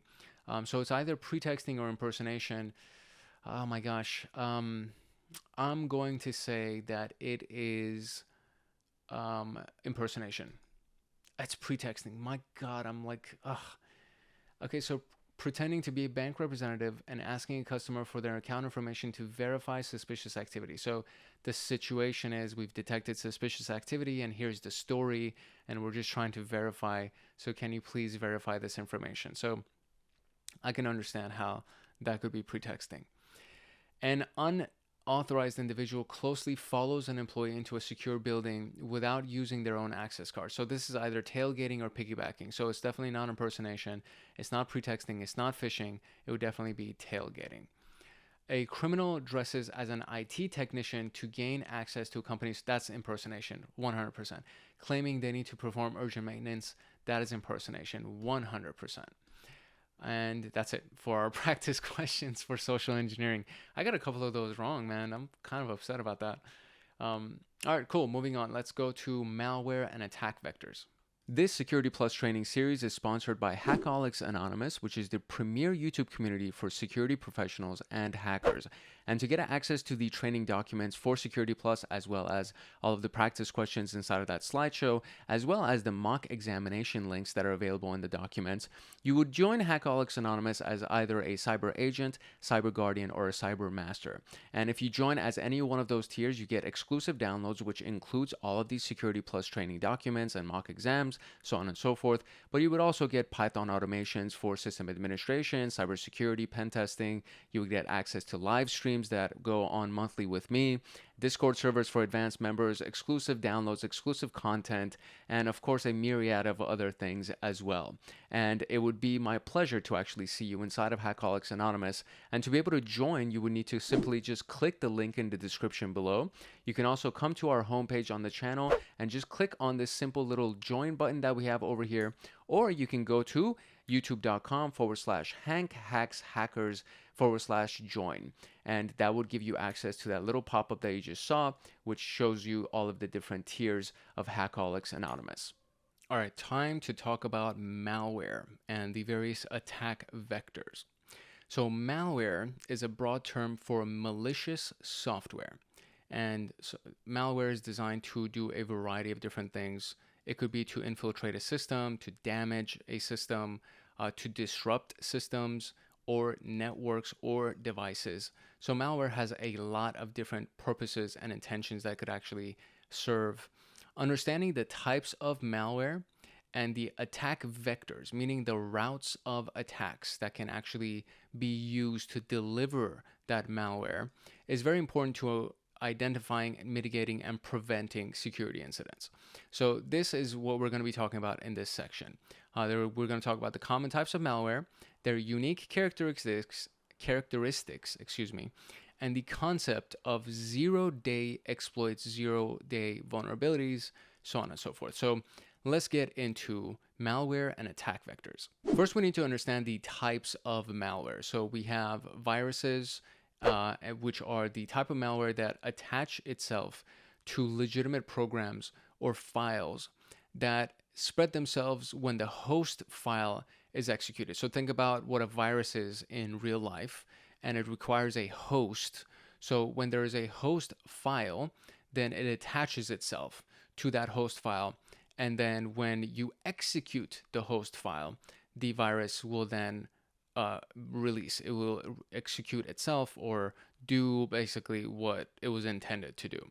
So it requires user action to spread, meaning you have to open the infected file or download something, so on and so forth. So it requires the interaction of the user for it to actually do what it's supposed to do. It can do a variety of things. It could corrupt the system. It could delete data. It could steal data. So it's pretty flexible. Macro viruses, which are embedded inside of the macro data of a file. So when you download a PDF file, for example, there's macro data that it holds that, gives you the timestamp of when it was created, the author potentially, the name of the system that was used as the author field, so on and so forth. There's a lot of different types of macro data. and then the virus could be embedded inside of the macro data. So it's nothing that you see on the surface level. It's technically all inside of underneath the hood, so to speak, of that file. And the viruses that actually infect files could be another level of this. So, well, I want to kind of give you a better example of what a macros are and what macro data is, and then how macro viruses can actually exist. Okay, so here's the technical definition from Google's AI. So it says macro data of files refers to information about a file that can be extracted using a macro, typically in the context of spreadsheet applications like Microsoft Excel, where a macro is a recorded sequence of actions that can automate repetitive tasks. This data could include the file name, the size, creation date, modification date, file type, or specific details within the file depending on the macro's design. So again, the file name, the modification date, the file type, specific details, right? The size of the file. These are all of the macro details of the file that has nothing to do with the actual data that is inside of the file, right? Or really even the name that you see visually, because technically when you right click a file and then you look at properties of that, you get all of these other data points like the modification date, file, etc., etc. Key points is that macros are used to automate the process of gathering information from multiple files, making it much faster than manually checking each file individually. You can create macros tailored to extract specific data based on your needs, like extracting data from a particular cell range within a spreadsheet file. Common file properties accessible through macros include the file name, the path, the creation date, the modification date, size, and a file extension. And once extracted, this macro data can be used for further analysis, like generating reports, identifying trends, or performing data cleaning. So we have this. So now let's look at macro viruses. So macro viruses for files. A macro virus is a type of computer virus that's written in a macro language, which is a programming language used to automate tasks in software programs. Microviruses can be stored in macros within a file, such as a Microsoft Word document or an ActiveX controls, COM add-ins, or Microsoft 365 add-ins. So macroviruses can damage your computer by creating new files, corrupting or deleting data, moving files, formatting hard drives, accessing email accounts, sending files to others via email, delivering destructible viruses and malware. They can spread through phishing emails, malicious advertisements, so on and so forth. So essentially, a macro virus can do anything that the virus is coded to do, right? And it sits inside of the macro data of a file. That's the big point that I'm trying to deliver here. Then we have worms. Now, worms are self-replicating malware that spread independently across networks without requiring a host file or user interaction. So self-replicating worms, so they replicate. So the Stuxnet attack that happened was actually a worm that started outside of one computer, and then it got into the computer, and then it spread massively and very quickly, and ultimately ended up inside of the nuclear enrichment facilities of Iran. So it spreads independently across networks without requiring a host file or user action. So it doesn't need to be attached to a host file. It doesn't need the interaction of a user. It can basically just get into the system and self-replicate. Characteristics would be exploits vulnerabilities in software or systems. So it exploits a vulnerability in a software or system. It consumes bandwidth, causing system slowdowns or crashes. And examples would be the Morris worm or the WannaCry ransomware worm that we talked about earlier in this training series. Trojans are the type of malware that are disguised as legitimate software to trick users into installing it. So think about the Trojan horse and the story behind the Trojan horse, where there's this giant statue that was delivered as a gift, but inside of the statue were sitting a bunch of soldiers that were just ready to attack when everybody went to sleep. That's what Trojans are. It's malware that's disguised as something that's legitimate so that users can install it. Characteristics would be it does not self-replicate, and it often acts as a delivery mechanism for other types of malware. So it gets in and it does other things. So a remote access Trojan, also known as a RAT, would be an example of this, and banking Trojans is another example of this. And again, it's disguised as something that's legitimate to trick you into installing it. So for example, a banking application, it looks like a banking application, it acts like a banking application, but when you actually install it, it has now done other things to get into your system and do some damage. And then finally, we have ransomware. Actually, I don't know if this is a final example or not, but we have ransomware, which is malware that encrypts the victim's data and demands payment, usually in cryptocurrency, to restore access, hence the name ransom. And then so it's malware that encrypts the victim's data, and then it holds you at ransom until you pay the ransom, and then they'll give you the decryption code. Characteristics are often distributed via phishing emails or infected downloads and targets individuals, businesses, and government entities. So meaning what? It could be an infected download. So it could actually, the ransomware could be installed inside of a Trojan, right? So, and then once you download the Trojan and you run the Trojan, then the ransomware runs and it encrypts everything that you have, and then now you can't get access to anything else. So ransomware, it could technically be combined with a macro virus type of a thing, and however it gets into your system, it ultimately delivers the point of encrypting everything and then asking you for money. Then we have adware. So I was totally mistaken. That was not the last one. Adware would be malware that's designed to display intrusive advertisement on your device, and it can redirect browsers or install additional programs. Sometimes it's bundled with legitimate software. A lot of times it's bundled with legitimate software and you don't know how it came. And usually a lot of times when you are installing something and it asks you to check a box, and we just check the box because we don't like to read fine print, and then we don't realize that we've essentially requested that the software that we're downloading is actually installing all of these other adware along with it, and then it just eats up the processing power of your computer, and it makes the computer so slow. And then obviously it's ads, so it's not really that damaging, but it eats up the processing power of the computer, and it's very intrusive because you see it every freaking time that you're trying to access something. So Firewall is an example of this. Gator is another example of this, and you can just look up Firewall adware or Gator adware just to get more information about those things. And then we have spyware. And spyware is malware that secretly gathers user data like keystrokes, browsing habits, or login credentials, and then sends it to the attacker. And spyware is one of the great ways to steal somebody's login credentials, because if they're monitoring your keystrokes and they're recording your keystrokes, it's also called a keylogger. So a keylogger is technically a type of spyware. So it's just basically monitoring everything that you type. And then after a while, you're probably going to try to log into something. And so when you do that, then it's also going to capture that information. And then now, next thing you know, your login credentials have been recorded, and it's all being sent to a server somewhere, to a command and control server somewhere, where the attackers can actually gather your data and do whatever essentially they want with it. And characteristics would be that it operates stealthily, often unnoticed by the victim, hence the name spy, and then used for identity theft, corporate espionage, or targeted advertising.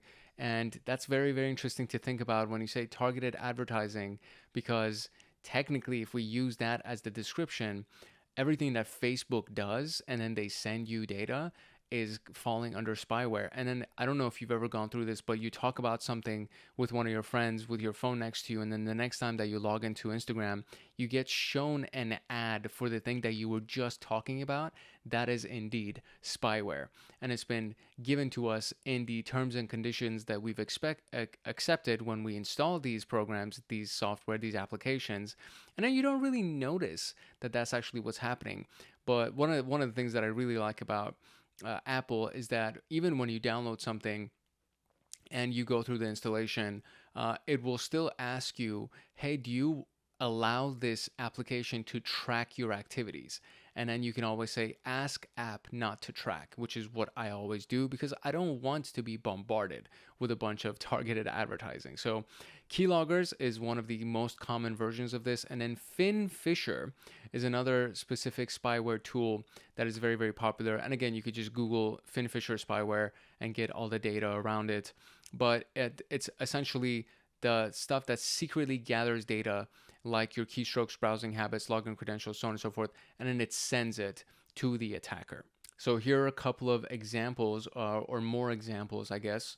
So we have the different types of malware. The very first one would be a botnet that turns your PC into a zombie. You don't realize that it's happening, but botnets are used for denial of service attacks or distributed denial of service attacks. And the main purpose of them is to use your computer as a node to attack another location or another IP address or a website, so on and so forth. Spyware steals your data. Adware spams you with ads. Ransomware blackmails you and holds you at ransom. Trojans sneak malware onto your PC, and then worms spread across computers without requiring any kind of interaction. And a lot of times worms are delivered through some kind of a vulnerability, or it could even be, as the picture implies here, it could be a USB thumb drive. There's something called, I forget what it is, but they spread USB drives inside of the garages or parking lots of companies with the hope that whoever finds it is curious enough to go plug it into their work computer just to see what it is. And then from there, the worm starts to spread immediately as soon as it's plugged in. So it's, don't plug in a random USB drive that you found onto in a computer. It's just not a good idea. So these are different types of malwares that we have all in one user-friendly image. Now here's a concept that I actually learned recently as I was developing the notes for this video. There's something called Ransomware-as-a-Service. So if you've ever heard of IaaS, which is Infrastructure as a Service, or SaaS, Software as a Service, there's now something called Ransomware as a Service, which is a business model in the cybercrime ecosystem where ransomware developers create malicious software and sell or release it or lease it to affiliates. And this is typically done on the black market. These affiliates do not need advanced technical skills and can use ransomware to execute attacks, sharing the profits with the developers. And how it works is that the developer creates the ransomware and maintain the software infrastructure, such as payment portals and encryption algorithms. The affiliates pay to access the ransomware, and they execute attacks such as distributing malicious emails or exploiting vulnerabilities. And then there's profit sharing. So the affiliates keep a portion of the ransom payments, like 70-80%, while the developers earn a percentage of their earnings. And the reason why a developer would do this is that it doesn't track back to them because they're leasing the software and the affiliate runs it through their IP address and their computer. So it most likely will track back to the affiliate versus tracking back to the developer. And then it's hard-coded that it will share a certain percentage with the affiliate as well as sharing a certain percentage with the actual developer. The key features of this is that it's user-friendly, so you don't need to know coding. So a lot of these RaaS or RaaS platforms have dashboards or affiliates to monitor their campaigns and earnings. So you don't really even need to know anything about coding. It's very basically like logging into any application or website that you know how to use, and then you just set it up and then you distribute the link, right? The support services, so there's actual support that the developers offer, like customer support or updates or customization options to their affiliates. And of course, there is wide accessibility. So RaaS owners or RaaS lowers the entry for barrier to cybercrime, enabling individuals without technical expertise to launch ransomware attacks. So this is another one of these attack vectors / threat actors, right? These developers of these RaaS platforms are technically threat actors that are developing these new formats of threats, and then people who don't know anything, so script kiddies, for example, will go and use these various platforms to blackmail somebody or to run ransomware attacks and start making some serious money. So that is one of those interesting threat actors and attack vectors that I actually had no idea about until I recently started gathering intel for this course. And obviously, it would not be complete unless I gave you some examples. So we have the dark side colonial pipeline attack that was in 2021. It operates as a RaaS platform, offering affiliates a sophisticated ransomware strain. In the Colonial Pipeline attack, affiliates used the dark side ransomware to encrypt critical systems, causing widespread fuel shortages. The developers distanced themselves from the attack due to its global attention, but highlighted the influence of RaaS in enabling high-profile attacks. Then there is Revil, or REvil, which is the Cassia VSA attack that also happened in 2021. Revil, which was another RaaS group, targeted managed service providers, MSPs, and their clients using a supply chain attack on Cassia's VSA software. The attackers demanded a ransom of $70 million, showcasing the scale and impact of RaaS operations. And finally, we have Conti ransomware, which operated as both a ransomware group and a RaaS platform, responsible for attackers on healthcare systems, governments, and businesses. A disgruntled insider leaked details about Conti's operations, exposing how RaaS platforms function behind the scenes. Some of the trends in RaaS seems to be that there's a lot of targeted attacks, obviously, because operators increasingly focus on specific industries, for example, healthcare and critical infrastructure, because those things, they require urgency in the response to these things, so they will most likely end up paying the ransom just to get their infrastructure back online. The double extortion, meaning beyond encrypting data, attackers threaten to release sensitive information unless the ransom is paid. So, for example, healthcare information under the HIPAA compliance guidelines is very, very sensitive. And so you don't want that to be distributed. So that's an extra reason why you would want to pay the ransom so that they don't distribute their information.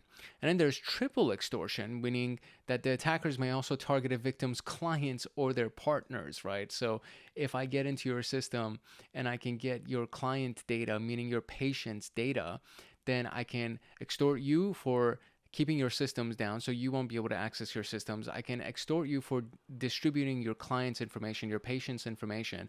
And I can extort you by saying, hey, if you don't do this, I'm also going to start robbing your patients. And I'm also going to start attacking them. So it's a really nasty series of trends.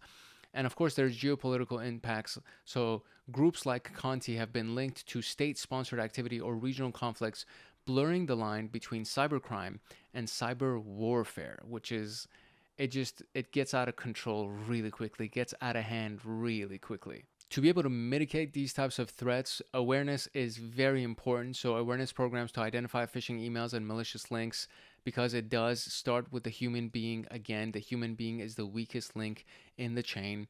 There's regular patching, so addressing vulnerabilities that ransomware affiliates often exploit, meaning just keeping your systems up to date all the time. It's very, very important to make sure that nothing is out of date. And then, especially if you have a company like a hospital or if you're a government entity, there's no excuse for you to not be patched and updated all the time.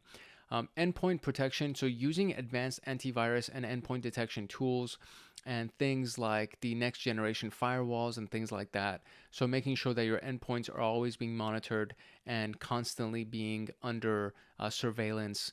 And then data backup. So again, one of those things that, so if somebody gets into your system and isn't allowing you to access your patient files, if you're doing backups every hour, if you're doing backups every day, then most likely it's not going to affect you that much to not pay these people their ransom. You can technically just wipe all of your systems, which would include wiping the ransomware that's being installed on your system.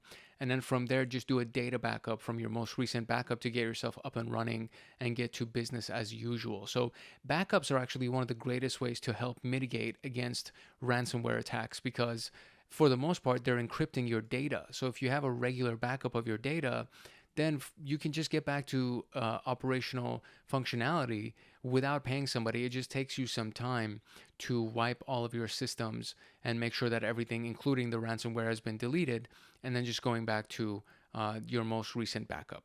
And then we have zero trust architecture, meaning implementing stricter access controls to minimize the attack. So don't trust anybody. Zero trust means nobody is trusted. No link is trusted. No email is trusted. Every employee should be treated as a brand newbie. You should be giving them constant reminders. There should be redundancies in training as well as resources. There should just be zero trust that anything is going to operate the way that you think it would, or anything is trustworthy, right? That's what zero trust really stands for. Now, the next type of malware we need to talk about is the zero-day exploits. And zero-day exploits take advantage of previously unknown vulnerabilities in either software or hardware before developers have had a chance to patch them, or in a lot of cases before they're even aware that a vulnerability exists. So the characteristic would be that they're highly sought after in cybersecurity underground for their effectiveness because, again, there is no known vulnerability. Like the security people aren't even aware that this is happening. That's why they are the most effective. They're exploiting something that has not been tracked before and is not in any kind of a database for vulnerability. It can be used in targeted attacks by nation-state actors, cybercriminals, or hacktivists, which is usually the people that can actually afford to develop a zero-day exploit and take advantage of a zero-day vulnerability.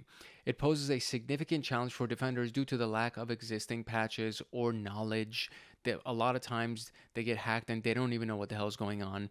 So they're fully in reactive mode and in responsive mode instead of being proactive and protecting against it.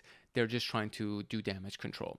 Stuxnet was one of these really big examples that happened in 2010. It leveraged multiple zero-day vulnerabilities to sabotage Iran's nuclear centrifuges.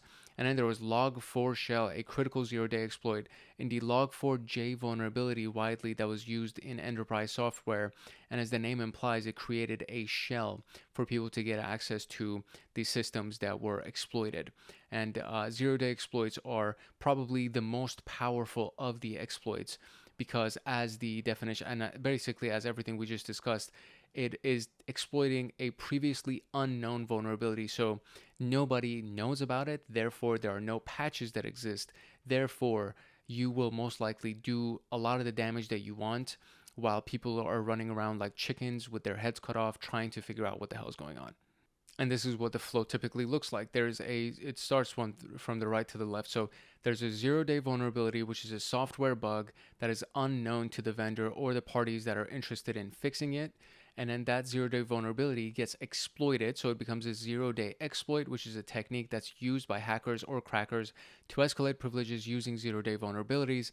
And then there's the zero-day attack, which is the successful exploit using zero-day vulnerability to damage the system or steal money or do whatever it is that essentially you're trying to do. So there is something called a zero-day vulnerability, there's a zero-day exploit, and there's a zero-day attack. These things all go hand in hand, and it all starts with the vulnerability that ultimately gets exploited and the attack takes place. So now that we've talked about all the different types of malware, now we need to talk about the attack vectors that these things are being delivered through, right? So an attack vector refers to the method or pathway, hence the name vector. It refers to the method or the pathway that the attackers use to deliver malware or gain unauthorized access to systems. Understanding these will help you or your organization anticipate and defend against them.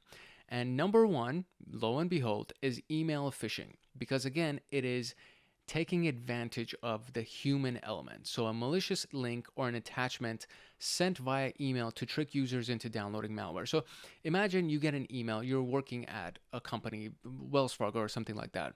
You get an email that has an attachment and it says, it's sent to the accounting department, for example, or human resources or something like that. That's what the body of the email says. And then in the body of the email says that, I've attached the pay breakdown or the pay structure of the CEOs that you requested. And you look at it and you're like, well, I'm definitely not the person that this is intended for, but I would love to see what the CEO is getting paid. So you open that attachment without even thinking about it, because you would love to see what the CEO gets paid, right? And then that's exactly what they're counting on. So it's rarely as obviously malicious as we may think it is. Sometimes it's just sneaky as hell, dude. And when I heard that story, I was like, yo, that's genius. The fact that these guys really took advantage of the curiosity factor in psychology, and they sent an email pretending that it's going to go to somebody in HR department, and it says, here's the pay structure that you requested. Let me know if you need anything else. and then you're like, oh dude, I really want to open this file. So there's the drive-by download. So visiting an infected website automatically downloads malware without user consent. So this is another one of those really scary things that you don't even know that the website that you're going to is infected with something. So you may just go to the website thinking that you're going to a good website, or you may click on a freaking link inside an email that takes you to that infected website, and it now immediately automatically downloads the malware without you even knowing what's going on. So removable media, which is malware that's spread through USB drives, external drives, or other portable devices. So basically kind of spreading them in parking lots, as one of the examples that I gave earlier. These are some very, very common and currently used. These things are attack vectors that are being used to this day. So this is a lot of stuff to keep in mind, obviously. Then we have exploit kits, which is toolkits that automate the exploitation of known vulnerabilities to deliver malware. So if they know that there is a specific vulnerability by doing reconnaissance against your system, they can now run automation. So they can just code something that as soon as it gets a hold of your system, it'll just run everything that it's supposed to quickly without the attacker having to run these commands manually, because the program is going to be much faster than the attacker running them. And in case the attacker gets nervous and they mistype something, that's never going to happen because it's now been hard coded into the exploit, and now it's just going to run like clockwork.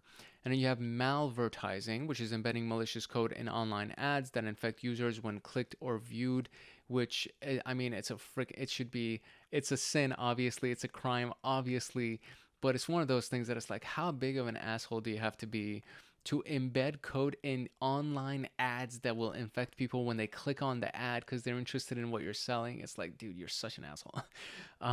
Then social engineering, so tricking users to executing malware by exploiting human psychology, which we've talked about in a variety of different cases. Phishing is one of them, and the stuff that we talked about, it all falls under social engineering for the most part. And technically, somebody clicking on an ad is social engineering. Everything with the exception of the exploit kits technically just falls under social engineering. Somebody plugging a USB drive into their computer is social engineering. So just tricking them into executing the malware by exploiting human psychology. So as you can expect, there's a lot of mitigation techniques for malware and attack vectors. And antivirus and anti-malware software is very, very important because it is one of the automated levels of protection that it'll detect it and it will remove it based on its signature. So a malware typically has a signature unless it's a 0-day vulnerability and there is no signature of it existing in any kind of a database. But for the most part, anything that already has some kind of a signature or some kind of an identifier, then it's going to be detected and removed automatically using your antivirus or anti-malware software.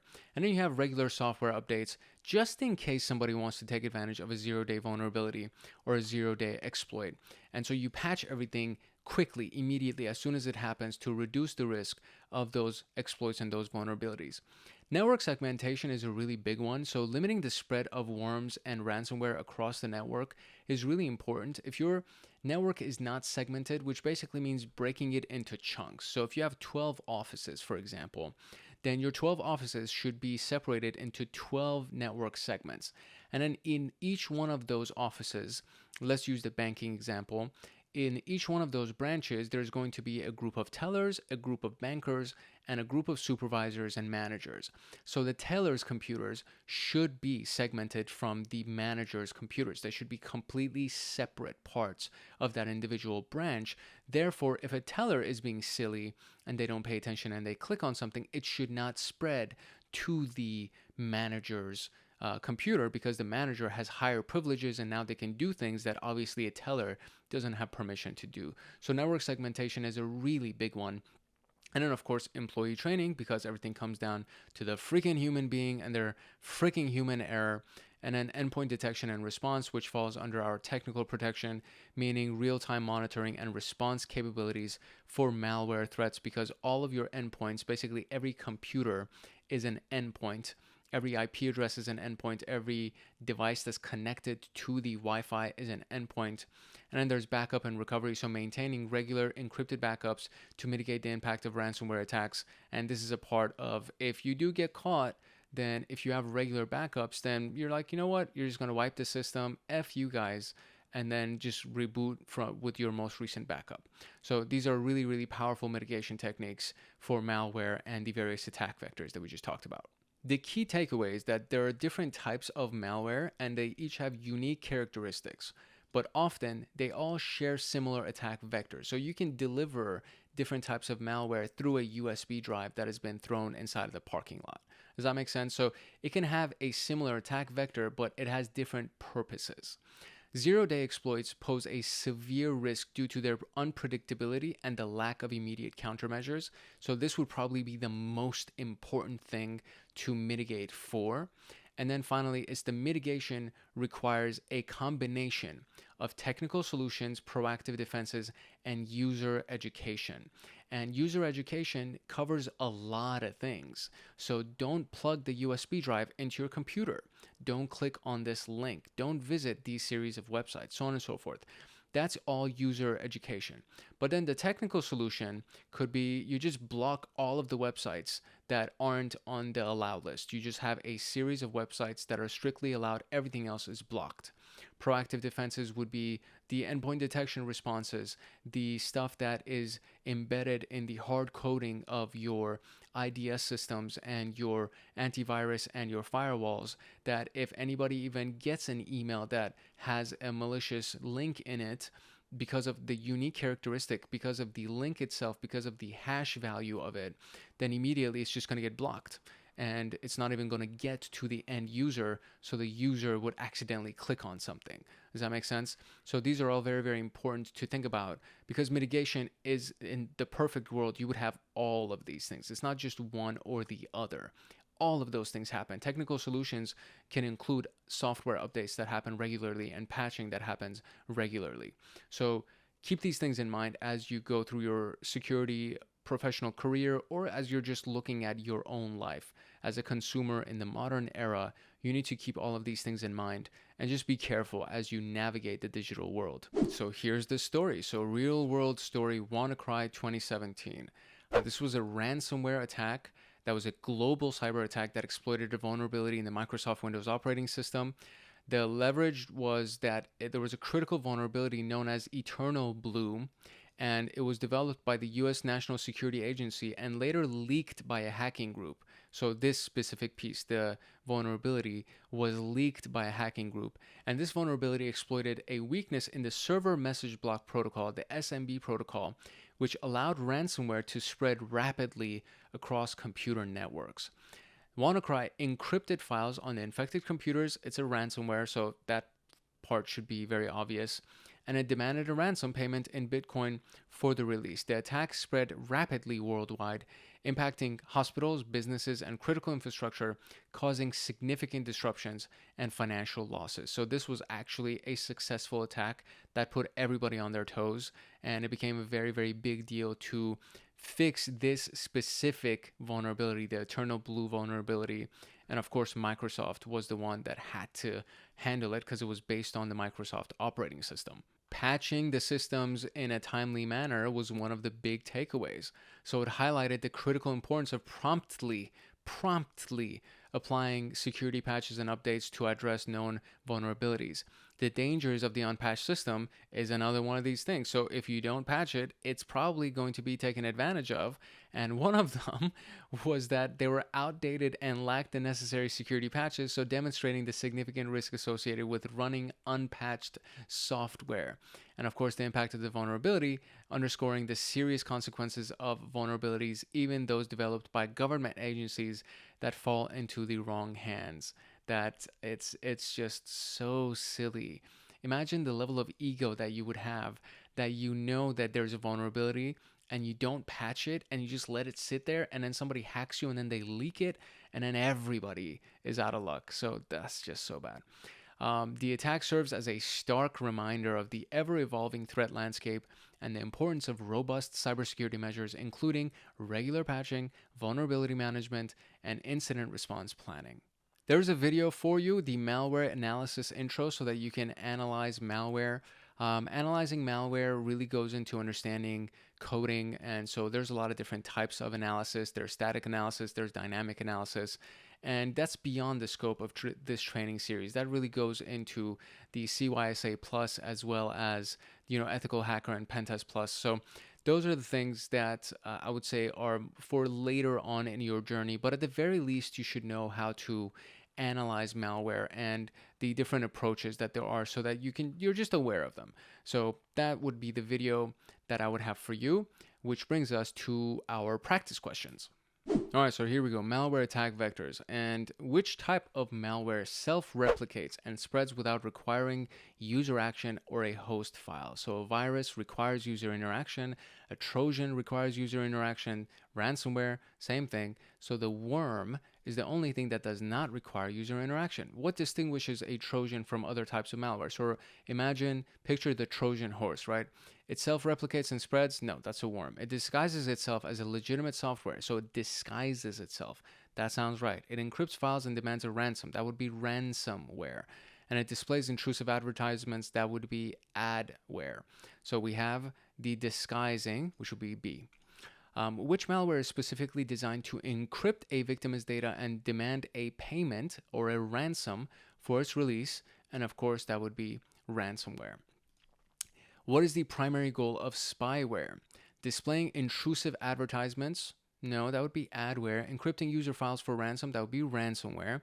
Gathering sensitive data without their knowledge, like a spy would? Yeah. Destroying system files? No.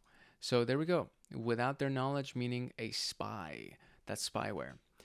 What is the term for an exploit that takes advantage of a vulnerability before it is patched? So a vulnerability that has not been patched. It is a zero-day exploit. A keylogger is a spyware. Adware shows you ads. A worm spreads and replicates itself. A zero-day exploit has not been patched. Which of the following is an example of a zero-day exploit? So a phishing email containing malicious attachment, that's not it. Vulnerability in software exploited before a patch is available, as we just discussed, that's probably the closest answer. Virus spreading through infected USB drives, that would probably be a worm, I would say. Malware delivered through online advertisements, that would be another form of adware. So we have the vulnerability in software exploited before a patch is available. And what is the example of a drive-by download? So installing malware via phishing email, no. Actually, so that's the one for the advertisement. Or no, actually visiting a website. There you go, visiting a website. So downloading malware when visiting an infected website, that would be the drive-by download. Using an infected USB to install malware, that's not it. Tricking users into installing malicious software, that also is not it. So it would be downloading malware when visiting an infected website. Which of the following is an example of a mitigative action against ransomware? Installing ad blocking software, that's a good one. Implementing network segmentation, that's a really good one. Using keyloggers to detect malware, that's not it, no. Downloading unverified files, that's definitely not it either. So I would say networking segmentation is the most obvious answer here, and that is indeed the answer. What is the primary method by which worms spread? So they don't require user interaction. That would be a virus or some other type of malware. By self-replicating and exploiting vulnerabilities in networks. That's pretty solid. Self-replicating is, think about a worm, right? Worms self-replicate. If you cut a worm in half, both ends of that worm end up surviving. Like a ring, not a ringworm or an earthworm. If you cut an earthworm in half, both ends of it survive. So it's replicating by itself. It doesn't need anything else. Via advertisement embedded in malicious code, that would not be it. That kind of sounds like a macro virus. Through legitimate looking applications, that would be a Trojan. So self-replicating would be my response. What is the first step in mitigating zero-day exploits? The very first step. So we talked about installing antivirus software, educating employees about phishing attacks, ensure regular updates and patch management, use removable media for backups. These are all steps of mitigating zero-day exploits. I think it was educating employees about phishing attacks. I think that was the one. It was either installing software, installing antivirus, or educating employees about phishing attacks. Or it's actually ensure regular updates about patch management. It's not the backup one. I know that that's not the primary. It's not the first step. So I think regular updates and patch management is the one. Yeah, very good. because the regular updates and patch management directs connectly to a 0-day vulnerability that has not been patched. How does malvertising deliver malware? By embedding malicious code in online ads? Yes. By spreading through USB drives? That's no. Through self-replication over a network? That's a worm. By encrypting files and demanding payment? That's ransom. So embedding malicious code in online ads is malvertising. Which of the following is the most effective way to prevent malware infections via phishing? So the most effective way to prevent malware infections via phishing, which is the human element. So endpoint detection and response tools is very good. Conduct simulated phishing campaigns and awareness training. That's pretty solid. Disable internet access for employees. You can't really do that. Block advertisements on all websites. Can't do that either. So I would say it's B, conduct simulated phishing campaigns. Very good. So now here's a scenario. An employee clicks on a malicious email attachment that installs a software on their computer, encrypting all the files and demanding payment. So encrypting files, demanding payment, that is ransom. So that would be ransomware. A piece of malware spreads across the organization's network without requiring any user action, infecting every system that it reaches. So it doesn't require interaction and it's spreading like a freaking worm, then that would be, of course, the worm. A malicious program disguised as a legitimate application, so it's disguised as a legitimate application and is installed on a user's device and secretly sends sensitive information to an attacker, that is the Trojan. And of course, an attacker exploits a vulnerability in a widely used software application on the day it is discovered, before a patch is available. And that is what? Before the patch is available. Exploiting a vulnerability in a widely used software on the day that it is discovered before a patch is available. That would be a 0-day exploit. And that's it for our malware and attack vectors. So let's now go into vulnerability assessments and pen testing. This Security Plus training series is sponsored by Hackaholics Anonymous, which is the premier YouTube community for security professionals and hackers. And to get access to the training documents for Security Plus, as well as all of the practice questions inside of that slideshow, as well as the mock examination links that are available in the documents, you would join Hackaholics Anonymous as either a cyber agent, cyber guardian, or a cyber master. And if you join as any one of those tiers, you get exclusive downloads, which includes all of these Security Plus training documents and mock exams, so on and so forth. But you would also get Python automations for system administration, cybersecurity, pen testing. You would get access to live streams that go on monthly with me, Discord servers for advanced members, exclusive downloads, exclusive content, and of course a myriad of other things as well. And it would be my pleasure to actually see you inside of Hackaholics Anonymous. And to be able to join, you would need to simply just click the link in the description below. You can also come to our homepage on the channel and just click on this simple little join button that we have over here, or you can go to youtube.com/hankhackshackers/join. And that would give you access to that little pop-up that you just saw, which shows you all of the different tiers of Hackaholics Anonymous. All right, so what is a vulnerability assessment? And I feel like the name kind of just gives it all. So a vulnerability assessment is the systematic process to identify, classify, and prioritize vulnerabilities in systems, networks, and applications. So you are doing an assessment of the vulnerabilities. It aims to locate security weaknesses that could be exploited by attackers. The process typically includes identifying the vulnerability, analyzing the impact that that vulnerability could have against your network or your system, and then reporting the findings to all of the people that would make the ultimate decision to mitigate and patch those vulnerabilities. So vulnerability assessment it goes hand in hand with a penetration test. A lot of times they'll just run the vulnerability assessment, and if it's, if the impact score of it, which is done from the CVE database and the CVSS score, when you look at those things, then it'll tell you whether or not the vulnerability is a critical vulnerability or it has a high impact. And if it is critical, then you don't need to run a penetration test to think about actually patching it and making sure that it's mitigated. For the more often than not, they'll just, if it's a high impact vulnerability, they're just going to patch it and they're going to protect against it. And so the CVSS score and the CVE database, the Common Vulnerabilities and Exploits database, is one of those things that really comes into play when you do a vulnerability assessment. So let's talk about all of these things. As a quick high-level overview, you have a process. This is a never-ending process. It's cyclical, right? So the first step would be to identify the vulnerability by starting your assessment.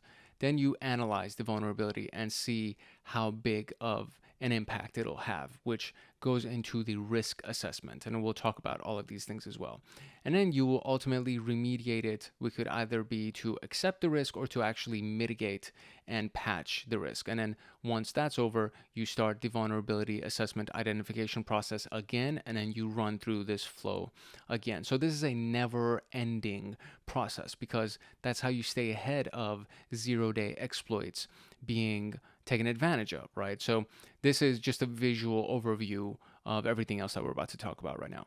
So then what is pen testing? So what's a penetration test? This is a controlled simulation of a cyber attack to exploit those vulnerabilities in the system, network, or the application.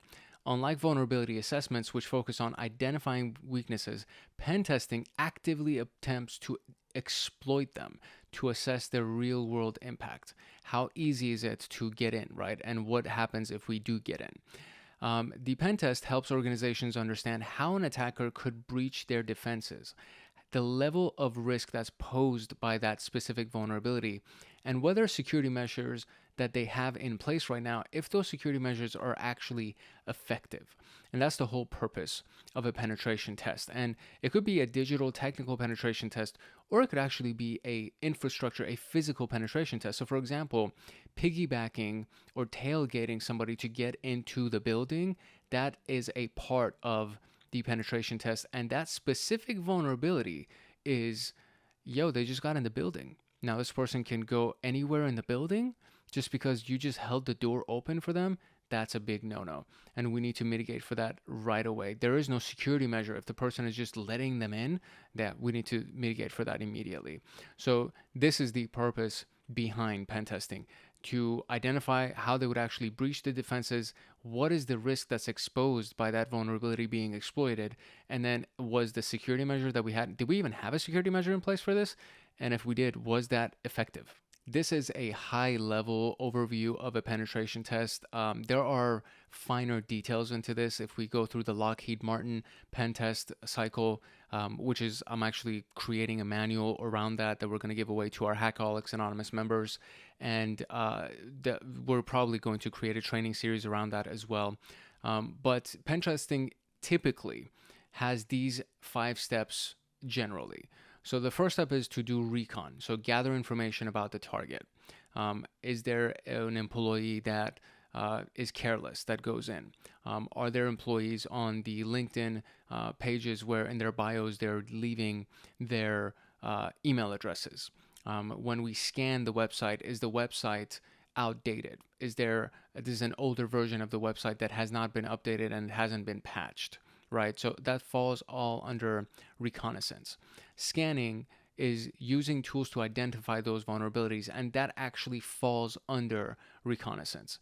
So scanning is technically a type of reconnaissance, and it falls under active reconnaissance. In this case, I'm assuming that the idea here is that there's passive reconnaissance without doing any kind of scan that would show up on an intrusion detection system or anything that will be caught, right? So a scan is a loud type of recon because we're actively scanning, so now there's a trace. Reconnaissance just by itself, passive reconnaissance, is just you gathering information, right? Open source intelligence, OSINT. Then we have exploitation, so attempting to exploit the weaknesses to gain unauthorized access. That would be the very next step. So you have found the vulnerabilities, you found the weaknesses, and now you're trying to attempt to exploit them. And post-exploitation means you've actually exploited them. You've actually gotten access to the building. You're inside of the building. So what can you do now? What do you do once you're inside of the building? You've gotten inside of their website. you were able to use one of the low-level employees' email address to get into their email or to get into their login portal. And now what can you do? Where else can you go? And then finally, as you've gone through this whole thing, then you would create a report saying, hey, this is what we did, this is what we found, this is what we would recommend so that you can fix this. Now, again, this is a very high-level overview of this. So what I'm going to show you is I'm going to show you the Lockheed Martin pen test, not manual, but the steps that they have, the process that they have for pen testing, which is, I think, the best pen testing process that exists right now. And this is the Lockheed Martin penetration test, otherwise known as the kill chain. So this is the cyber kill chain. You have the reconnaissance step, so harvesting email addresses, conference information, open source intelligence, active scanning, passive scan, anything of the sort that will help you gather information. And then you have weaponization. So how can you weaponize the information that you just gathered? Meaning coupling exploits with backdoors into deliverable payloads, right? So how can we take the information that we gathered, the intel that we gathered, and then weaponize that information so that we can create a payload and deliver that payload, deliver the weaponized bundle to the victim via email, website, USB drive, so on and so forth. Once you have delivered it, now you are exploiting the vulnerability to execute the code on that victim's system. And then you are installing the malware on the asset. So the vulnerability has been exploited and the code is now being executed, and maybe it hasn't been caught by the IDS yet, by the intrusion detection system yet.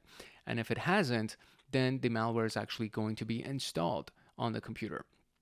And then once it's installed, now it's connecting back to the C2 server, the command and control server, which is a remote location that all of this data, everything that this malware is supposed to be doing, it's now delivering that to the C2 server that is off-site, right? Wherever the actual hacker is sitting in outside the car, inside the building, or inside a car outside the building, or in different state and different countries, so on and so forth. And then finally, the actions on the objective. So if you've actually established your C2 server and now you have a shell, for example, meaning basically a remote connection to that system, now you can take action on whatever your objective was. So meaning you can start stealing data, you can try to get higher privileges and go into management accounts or to the domain admin accounts. And then from there, you can steal even more sensitive data or make changes or steal money or crash the system or encrypt everything and then ask for ransom, so on and so forth. So this is a much more detailed approach to the pen testing process. And this is, again, the pen testing process from Lockheed Martin. Now, before we go into the vulnerability assessment and the tools that we would use for this and the tools for pen testing, I do want to show you the CVE database as well as the CVSS database. And this is very important. I think this is falling a little bit more under the CYSA certification exam, not necessarily Security Plus. But the CYSA examination is like a hop and a skip away when you get your Security Plus. And this was one of the big things that I took away from it, because when you do a vulnerability assessment, then the very next step is, okay, how does this rank? What is the impact score of these specific vulnerabilities that we just found? So let's go and look for the various databases. So let's find, first, we're going to look at the CVE database. The CVE database is another resource by the MITRE organization, and this is the database that stores essentially all of the common vulnerabilities and exploits that exist. So we can just go to search CVE list and essentially just type something in here. So I can type in Apache, and then there's going to be a list of vulnerabilities that's going to show up for Apache. And for each one of these, there's going to be an impact score and essentially a variety of other data points that are very, very important to understand. The way that this breaks down is that there's a year that this was found and patched, I would presume, and then the actual ID number that's associated with it. So this is from 2024, and it's 8646. And then we go down here, and then we look at the impact score. So it's a 6.1 impact score. It is medium severity, and it applies to the 3.1 version of Apache. And then we have this piece which connects directly to the common vulnerabilities scoring system, which it has the 3.1 version. The access vector is network, so you would need to be on the local network to do it. The access complexity is low, so it doesn't require high complexity or a lot of skills to be able to do it. And then privileges required would be none. So first of all, we have the attack vector. So the attack vector, meaning that it needs to be on the local network, meaning you have to be connected to the local network at some point. The attack complexity would be low, so you don't need to have a lot of skills to be able to do it. And then the privileges required, meaning do you need a login? You don't need login for this to actually happen. And then there is user interaction. So is there user interaction required? And in this case, there is actual user interaction required for this to take place, for this to be affected. And the scope is changeable, or it's changed, meaning that it does not relate to just one machine. It can be essentially the entire network. So the scope is something that is changed, and it expands across the entire network, the entire scope of the machines that can be attacked. And then you have the CIA triad here. So the impact on confidentiality is low, the impact on integrity is low, and the impact for accessibility is none. So there seems to be no impact on accessibility. There is an impact on confidentiality, and then there's an impact on integrity, which means this is how we got to this score of 6.1, which is still medium. And I would say the reason why it is because the attack complexity is low, so you don't need to have a lot of skill set to be able to take advantage of this particular vulnerability.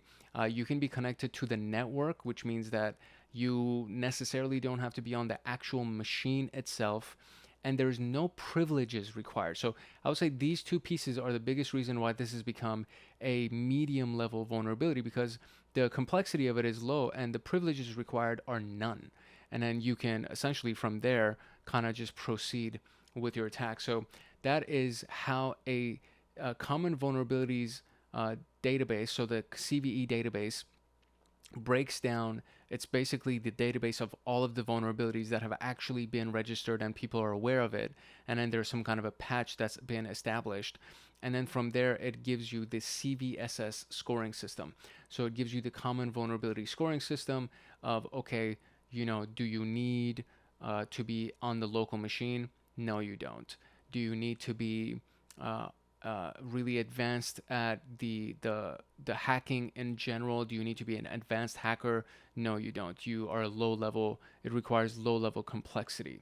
So this is what the scoring system actually does. And this again was not listed in the requirements for Security Plus. It's more falling under the CYSA Plus, but I just wanted you to be aware of it. And I do recommend that you look into it. So at the very least, you know what the CVE database is and where it's stored. And then now you are exposed to the CVSS, the Common Vulnerability Scoring System, so you can actually go look into it. And I might as well just do this for you. So let's look at the CVE impact score breakdowns. So let's do that. So here's the breakdown. So if it's scored 0, there's no impact. If it's 0.1 to 3.9, it is a low impact, so minimal impact for exploitation. If it's 4.0 to 6.9, it is medium level impact. There's a moderate impact, requires attention with a reasonable time frame. And then you have 7.0 to 8.9, which is a high level impact, meaning it's significant potential for harm, prioritize patching or mitigation. And then you have 9.0 to 10, which is critical. It's severe impact. You need to immediately remediate this, to immediately patch it, to mitigate for it. And it's very, very important. So if it's critical, there is literally, don't wait, do it today, do it right now. You know what I'm saying? So this is the CVE impact score breakdown. And then this is just a little bit of a color-coded breakdown so you can understand what each one of these portions actually mean. So the very first one is the attack vector, which means the network. And then there's an L value, which is local, meaning you have to be on the local machine. And then I forget what the other one is. I think it's R or something like that, where you would be remote and you don't need to be on the network. Then there is the attack complexity, which would be low, medium, or high, so LM or H, and it would be obviously the complexity of the attack. The privileges required would be low, it would be none, or it would be high privileges that are required. The user interaction would either be none or R for required.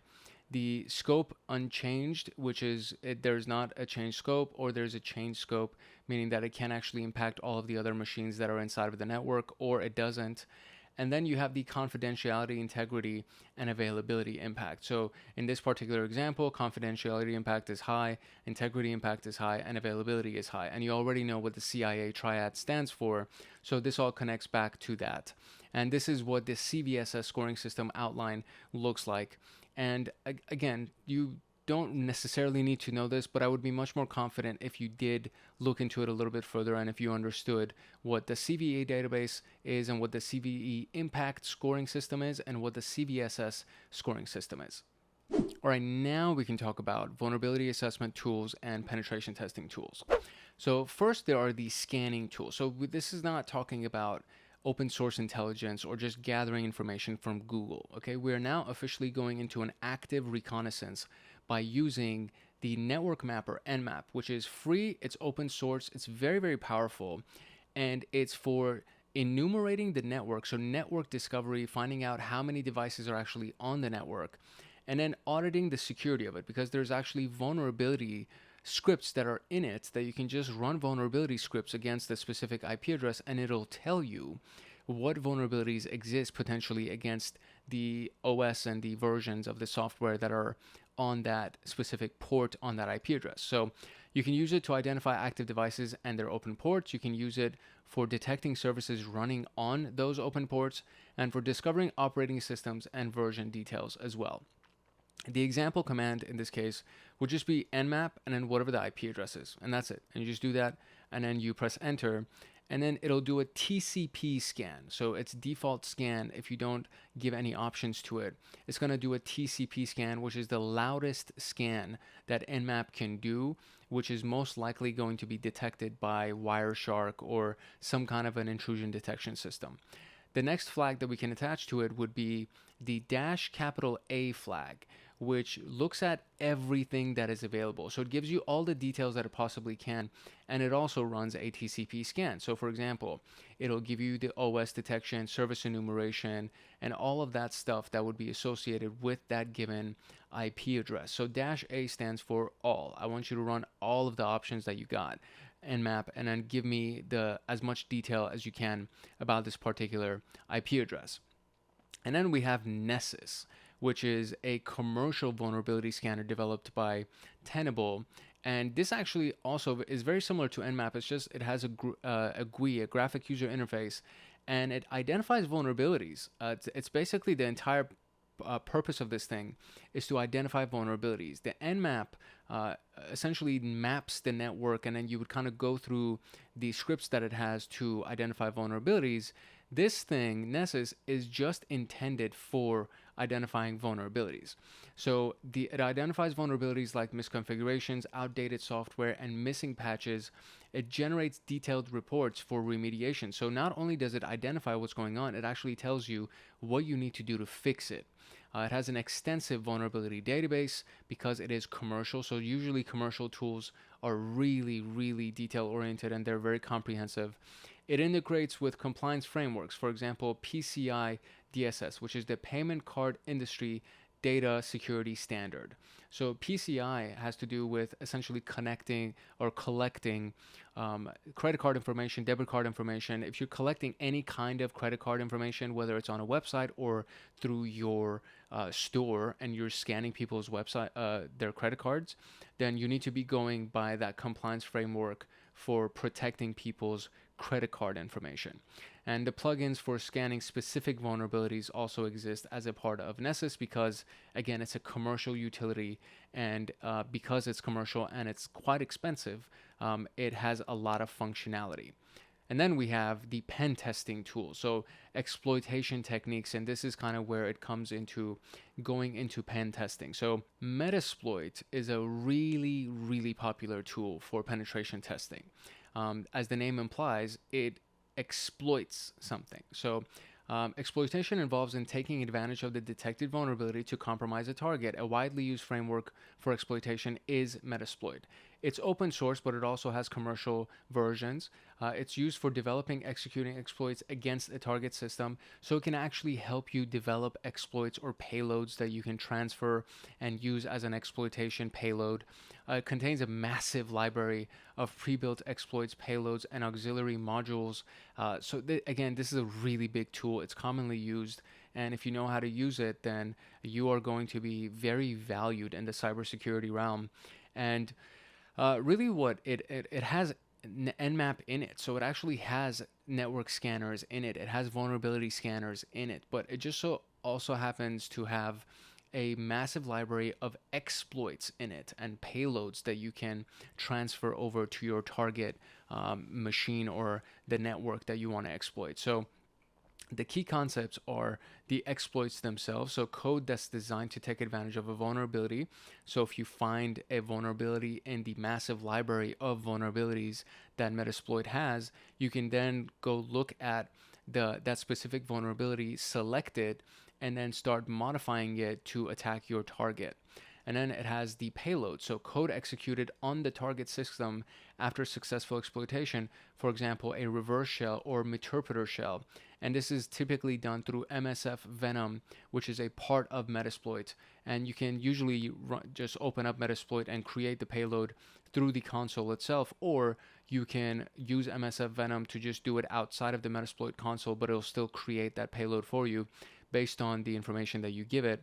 And then there's the auxiliary module, so tools for scanning, for sniffing, for conducting DOS attacks without actual exploitation. So for example, Nmap is a scanner, and it is one of the auxiliary modules that exists inside of Metasploit. And then there's sniffing tools and a variety of other things that you can use without actually exploiting the target and getting into that system. Now, the way that we would do this is by running the Metasploit flow like this. So the very first thing is to launch Metasploit, and you do MSF console, press enter, and it takes a couple of seconds, and then it launches it. And then it gives you a new command line, which is typically MSF or MSF6. And then from there, you do a search. So you do a search, and then you give it the vulnerability name. So you can do a search and then give it the CVE ID that you found from the Nmap scan that you ran, or from any of the other vulnerability scans that you ran. And then you have a vulnerability name. So we could do Eternal Blue, for example. You could do search Eternal Blue, and it would give you the exploit for that specific vulnerability. Or you could do the CVE ID, and it'll give you the exploit for that CVE ID. And then you use the ID. Now, the exploitation path is one of the big things, but then what happens is that it also gives you numbered options. So it'll say, exploit number 1 that I found is numbered 1 or 0 technically, and then exploit number 2 is number 1, and it gives you numbers. So you can use the exploitation path, which is the full path for that exploit, or you can just do the number that's associated with that exploit, and then just say use 5, and it'll use that exploit. And then your command line changes from MSF to the actual path of the exploit. And then from there, you need to look at the options. So the next thing that I always run is show options. I don't start setting the options. I show options because I want to see what the required options are that I have to configure for that individual exploit. And then under required, it says either yes or no. And if it is required, it gives you a description of what it is that you need to do. And then from there, you actually start setting those configuration options. And the R host is the target's IP. It's the remote host, right? And so you would set R host and then give it the IP address of the host that you want to attack. And then it may say R port, for example, because you need to attack a specific port. So you do set R port and then give it that information right after, and then press enter. And then when you do that, it says R host set, and then it gives you the value that it did. And then you do R port set, it gives you the value that you did. And then you can even select the payload that is available for that specific vulnerability that you found. Because when you do show options, it shows you that, okay, there's multiple payloads for this.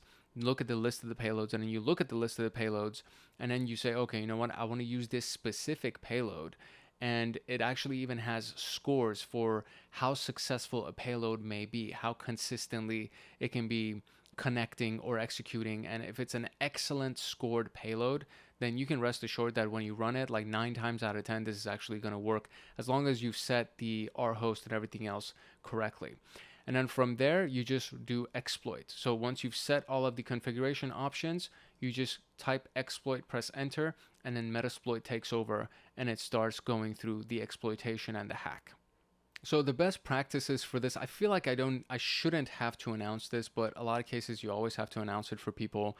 You should not be doing vulnerability assessments and pen tests against somebody who has not given you distinct permission to actually do it. They have not told you and given you a written consent form to actually attack them and try to do a vulnerability assessment against them.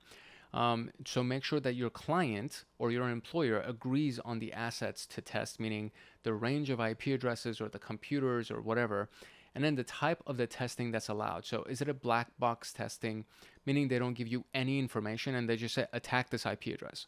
Is it a white box testing, which meaning they give you usernames and passwords, they tell you which ones to attack, they even give you vulnerabilities that they want you to try to exploit, all of that stuff. And then there's something in the middle which is called gray box, which is there's a little bit of information that they give you.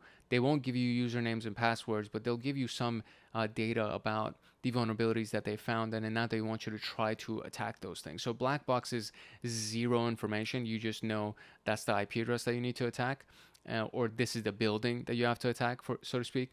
And then white boxes, you get as much information as possible, and you're most likely working with the defensive security team to make this happen. And then there's multiple tools, right? So obviously combine tools, use all of them so that you can get as much information and potential as possible. Use Nmap, use Nessus, use Metasploit, use John the Ripper, use Hydra, use all of the tools that are available at your disposal to actually get the job done. That should go without saying. Prioritize remediation. So sometimes we get kind of, as pen testers and ethical hackers, we get a little bit carried away and we just get so excited about what we're doing that we forget to document the process as we go along.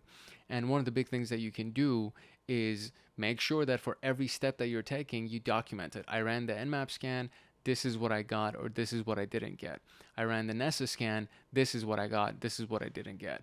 And you can just continue to move along. And for each step that you take and for all the vulnerabilities that you find, make sure that you find all of the high-risk vulnerabilities that can lead to severe breaches, and then document all of those findings and provide clear instructions that they need to take to be able to improve the security posture, meaning remediate the vulnerabilities, patch all of the vulnerabilities, update whatever system you need to update, and just give them all the information, every detail that they need to follow so that they can actually patch their systems and bring their security posture up to par so that they can improve it as best as they possibly can.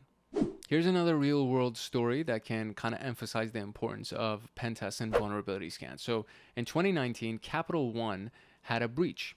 And this was one of those big things that it's like, okay, well, this is why you need to do vulnerability assessments. So the breach was a former Amazon Web Services employee, AWS, an Amazon Web Services employee exploited a misconfigured web application firewall.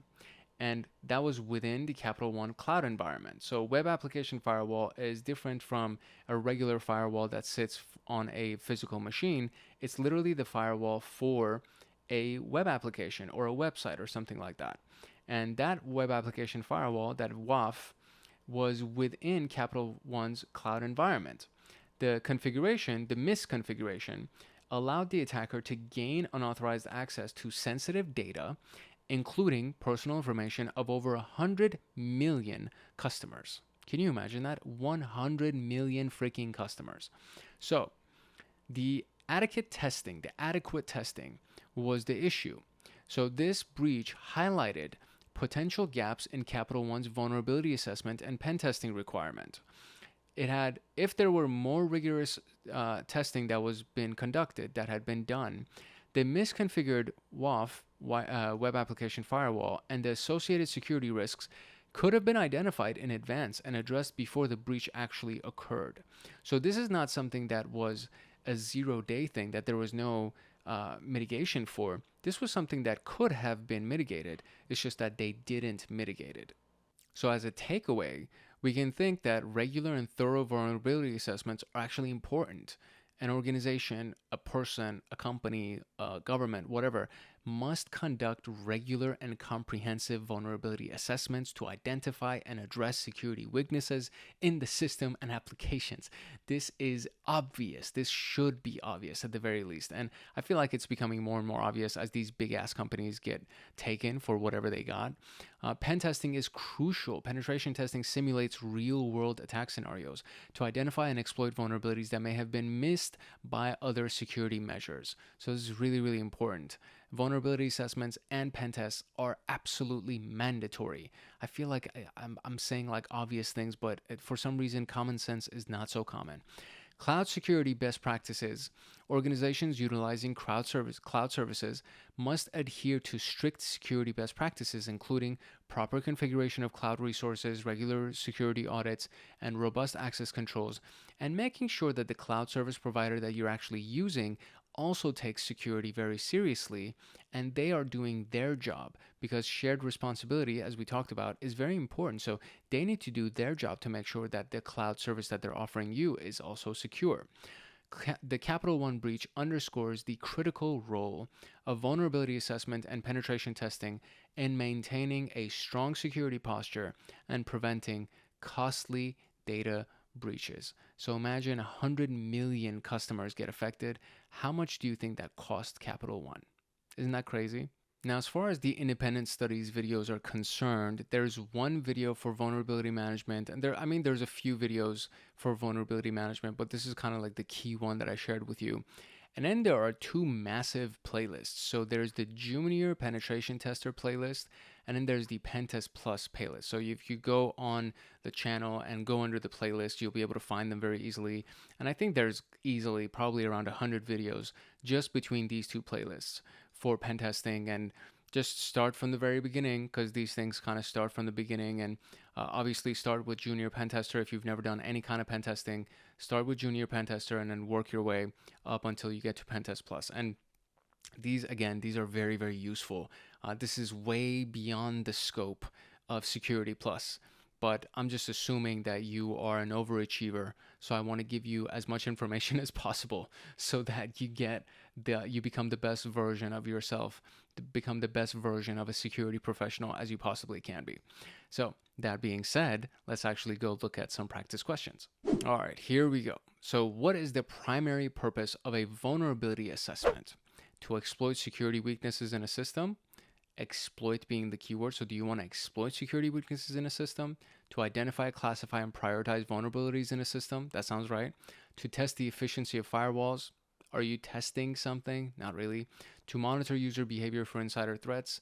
That's not it either, because you're doing an assessment. You're not monitoring anything. So B would be my answer. There we go. Which tool is best suited for discovering open ports and active services on a network? So imagine a network tool that discovers open ports and active services. So Nessus was a vulnerability scanner. Metasploit, as the name implies, is an exploitation framework. And Wireshark is a packet sniffing tool. It's a traffic sniffer. So Nmap, the network mapper, would be my answer. And there it is. What is a key difference between vulnerability assessment and penetration testing? So vulnerability assessment actively exploits system weaknesses. That's not true. It's not exploiting anything. Penetration testing identifies and prioritizes vulnerabilities. That's not true either. That's literally the definition of a vulnerability assessment. Penetration testing attempts to exploit vulnerabilities, while vulnerability assessment focuses on identifying them. That sounds pretty good. Vulnerability assessment provides post-exploitation analysis, while pen testing does not. That is not true either. So my answer would be C. Which of the following is an example of an exploitation tool? So Metasploit.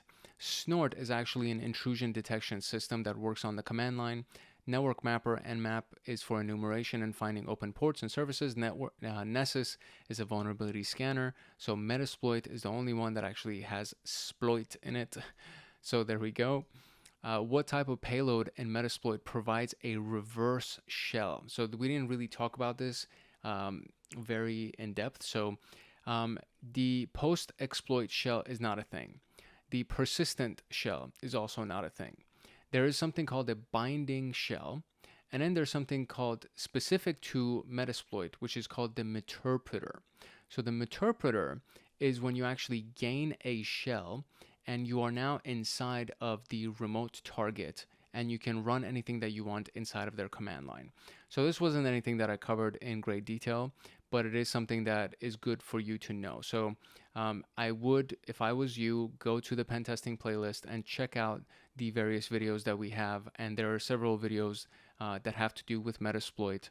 So you'll get a really, really good understanding of what it actually is, because there are beginner videos that explain to you what it is. And then there are a lot of videos that we use to create payloads and create meterpreter shells, which is technically a kind of payload and an exploit that's done.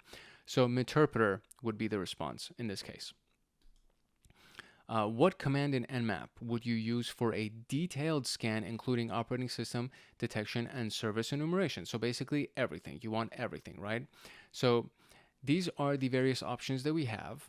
Nmap T4 has to do with the time of the scans that are sent out. So when you send out a probe, essentially, or when you attempt to enumerate something, you can tell it to do it quickly or slowly.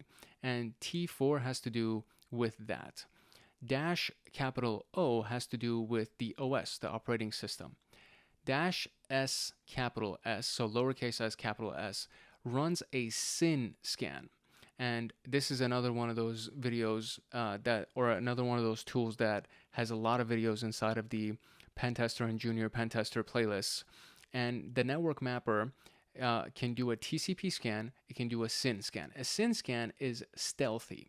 So you can also think about it as a stealthy type of a scan. So that is not the scan that we want. We want everything. So dash A would be the option. And that would be the option that would give you everything, including operating system as well as service enumeration, so on and so forth. Which scanning tool is known for its extensive vulnerability database and compliance integrations? So Metasploit is for exploitation. Wireshark is a sniffing tool. OpenVAS, Open Vulnerability Scanner, is actually a really, really good one. And that is available through OWASP.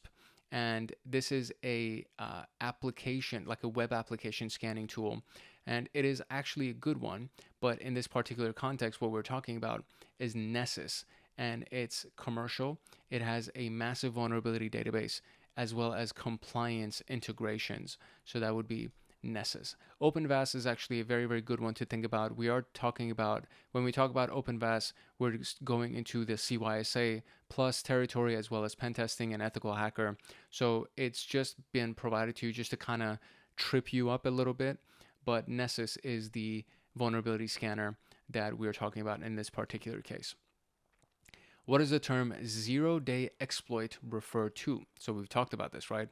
Which is an exploit that has been publicly disclosed over a year for over a day. That's not true. An exploit that targets a vulnerability without a known fix or patch. That's very close to being true. A type of malware designed for rapid propagation. That's not true. Or, I mean, it can be. It could be a zero-day exploit, but that's definitely not what we're talking about. That's not like the most on-the-nose response. An exploit that automatically updates itself. That's not true either. So it would be the targeting a vulnerability that does not have a known fix or patch. That would be the response that I would give. Very good. What is the first step in a typical penetration testing process? Do you exploit something? No. Do you report something? No. Are you scanning? No. The first step that you do in any kind of test is recon. You want to gather as much intel as you possibly can. So my answer would be reconnaissance as the first step. And that, of course, is the right answer. What does the command set payload do in Metasploit? It configures the exploit options.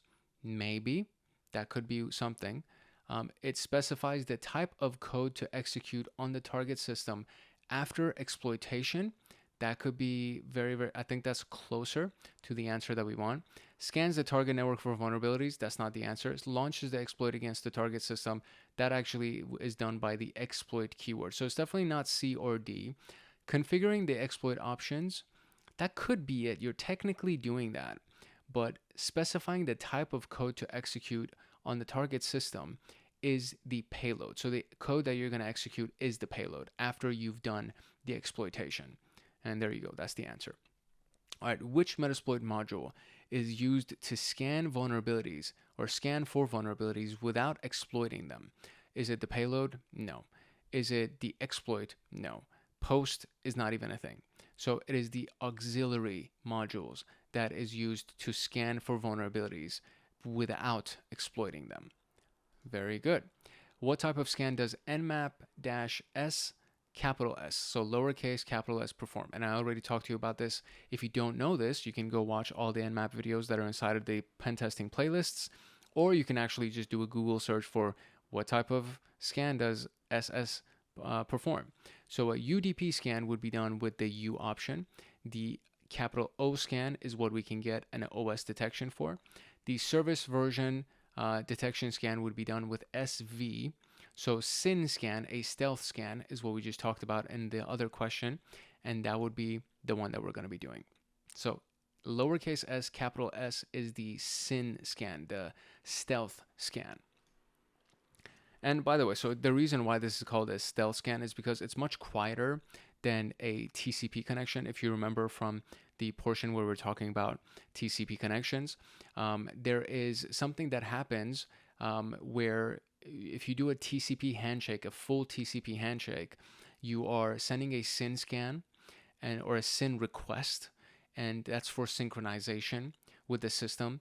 The server will then respond to you with an acknowledgement, so it'll be a SYN ACK, SYN /ACK, and that would be the next packet that would come in.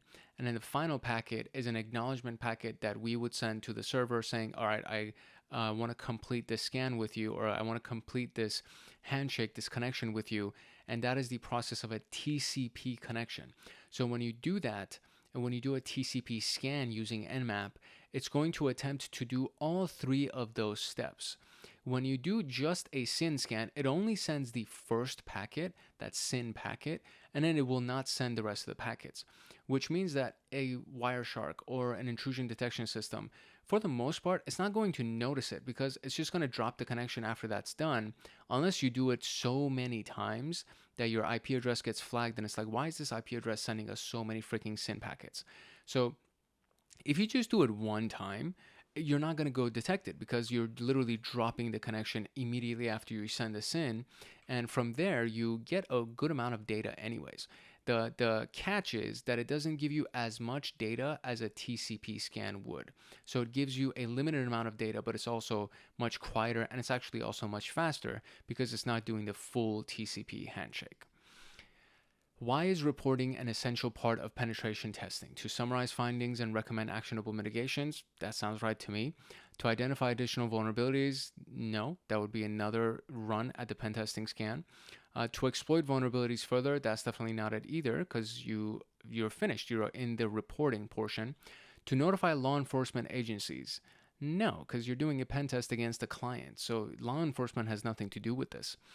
This is kind of like incident response, and it's only done by the stakeholders and the people who are in management. So to summarize findings and recommend actionable mitigations is the response. Excellent.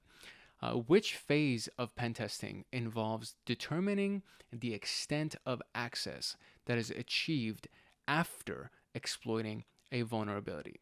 So recon is the very first step, and you're just trying to gather information. Scanning is when you are furthering your intel gathering by looking at the system and potential vulnerabilities. Exploitation is when you're now taking advantage of those vulnerabilities. Post-exploitation is what we do after we actually have gotten into the system, and now we want to do privilege escalation or essentially gather other intelligence, run a C2 server, or take action on our objective. So what involves determining the extent of access that is achieved after exploiting a vulnerability. So exploitation and then after exploitation, that would be post exploitation. Very good. So which command would you use to search for an exploit in Metasploit's database? So MSF search does not exist. Find has nothing to do with Metasploit. Search would be the name right here. So we are searching for the vulnerability name.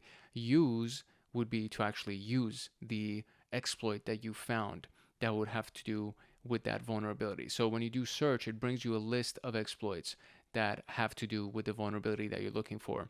So you're looking for an exploit. You're searching using the vulnerability name, and you're looking for an exploit. So search.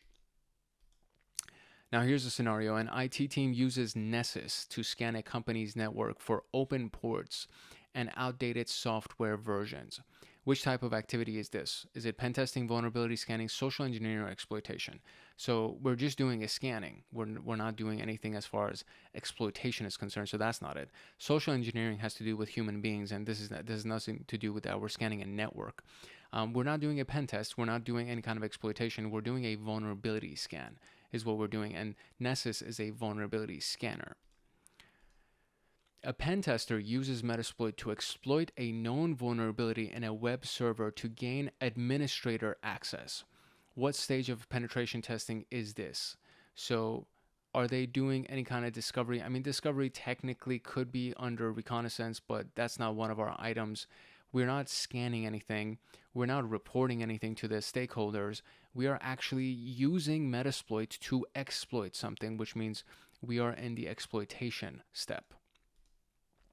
A security consultant identifies a critical vulnerability in the company's firewall during a penetration test and recommends immediate patching.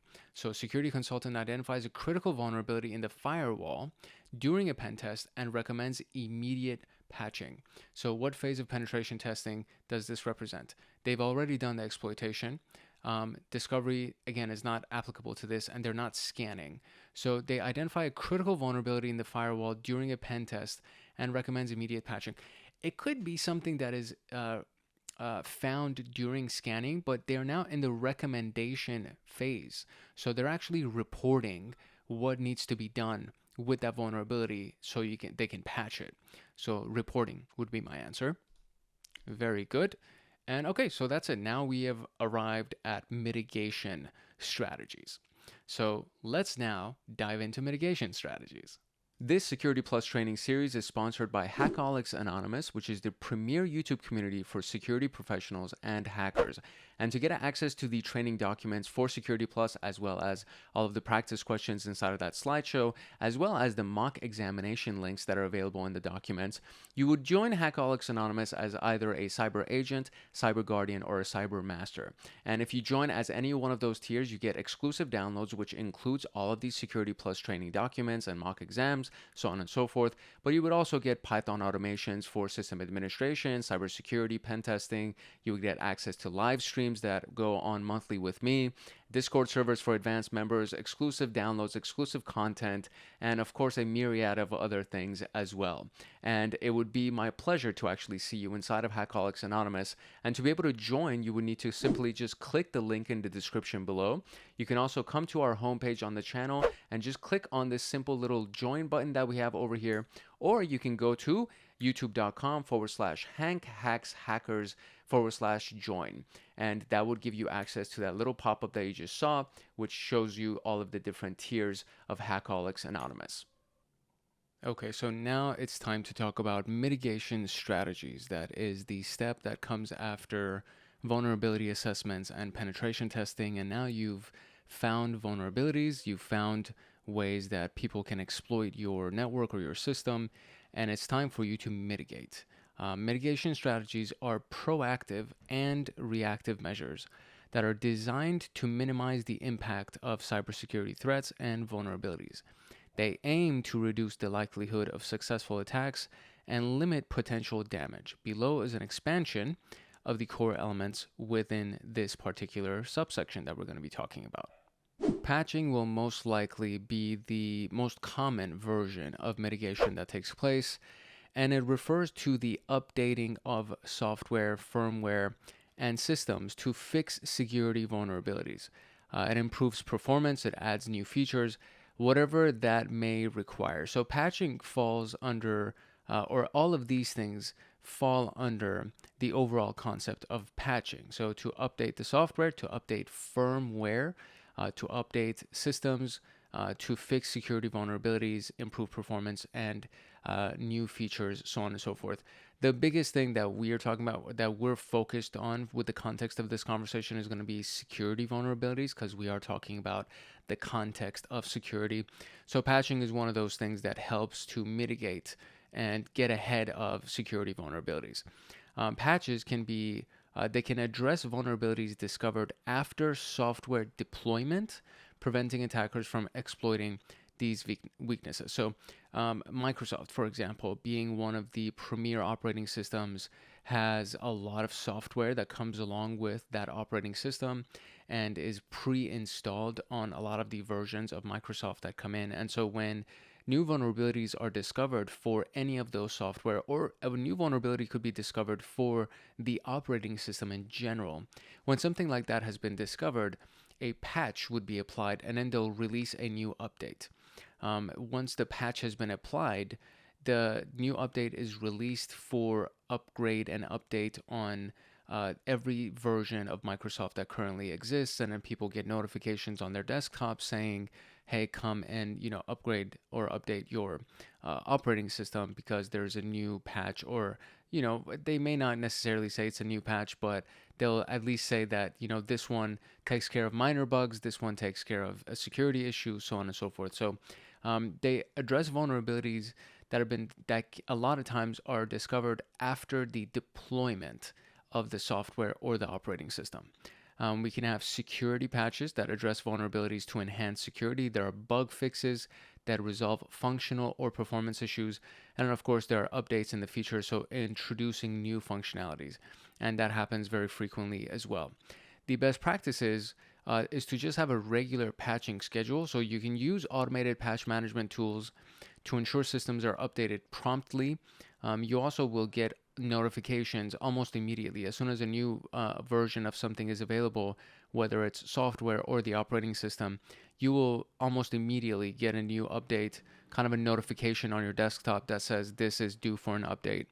And I mean, the best kind of blanket approach to this would be to just update as the updates come in, because sometimes it is a security thing, sometimes it's a functionality thing, and sometimes there are new features that are added to it, and all of those things will ultimately enhance your experience as the user.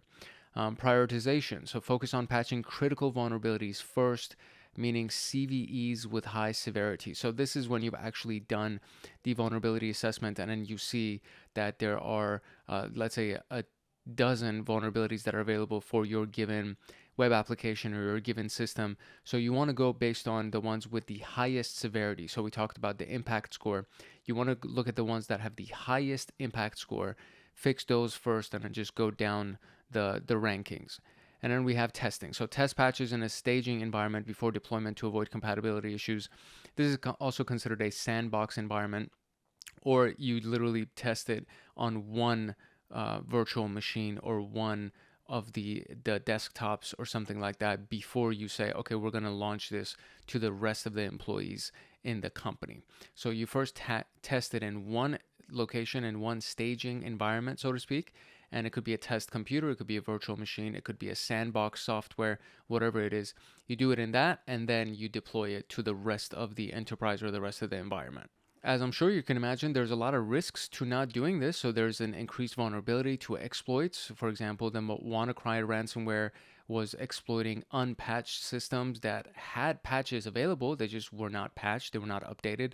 And then there are, of course, compliance violations for industries that have a lot of regulations. So, for example, HIPAA. Imagine a hospital is not up to date with their patches on their systems, and somebody finds out, or they get audited, because audits are very normal part of being in a regulated environment. You're constantly being audited. And so if you are audited and there's a patch that exists for something and you have not patched your system, you are most likely going to be in violation of the compliance, and then you will be fined, so on and so forth. So audits kind of are a way to enforce compliance and enforce that big organizations that are dealing with sensitive information and sensitive systems stay up to date with their regulatory environment, as well as the patches and the system upgrades. Next on our list is the firewall, or firewalls in general. Now, firewalls act as the first line of defense. They monitor and control incoming and outgoing traffic to the network, as well as any given device, based on predetermined security rules. So typically they're called allow or deny rules, and they will either allow or deny access to a machine or access to a network. They prevent unauthorized access to the network. That's their entire job. And types of firewalls would be packet filtering firewalls, which inspect individual packets based on IP addresses, ports, and protocols.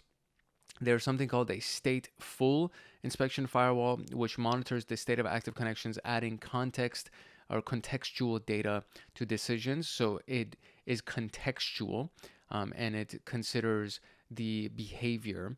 And then you have application level fire, and there's also something in the same phrase for that. In the same breath, we can say that there's something called a stateless firewall that will look at something, not worrying about the context or behaviors that are being implemented. It just does the rules itself. It worries about the rules itself.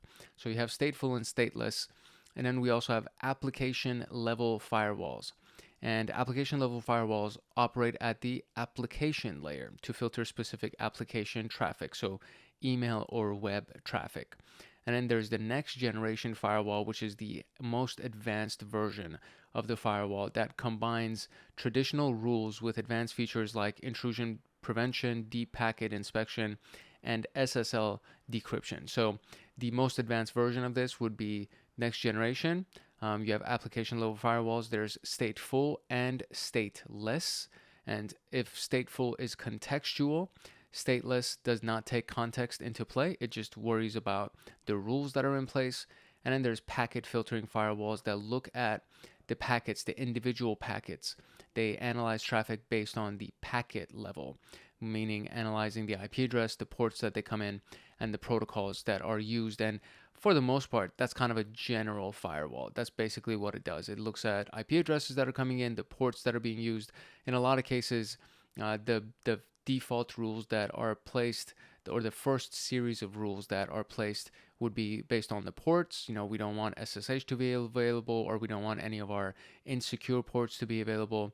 And then you start looking at shady IP addresses and protocols and so on and so forth.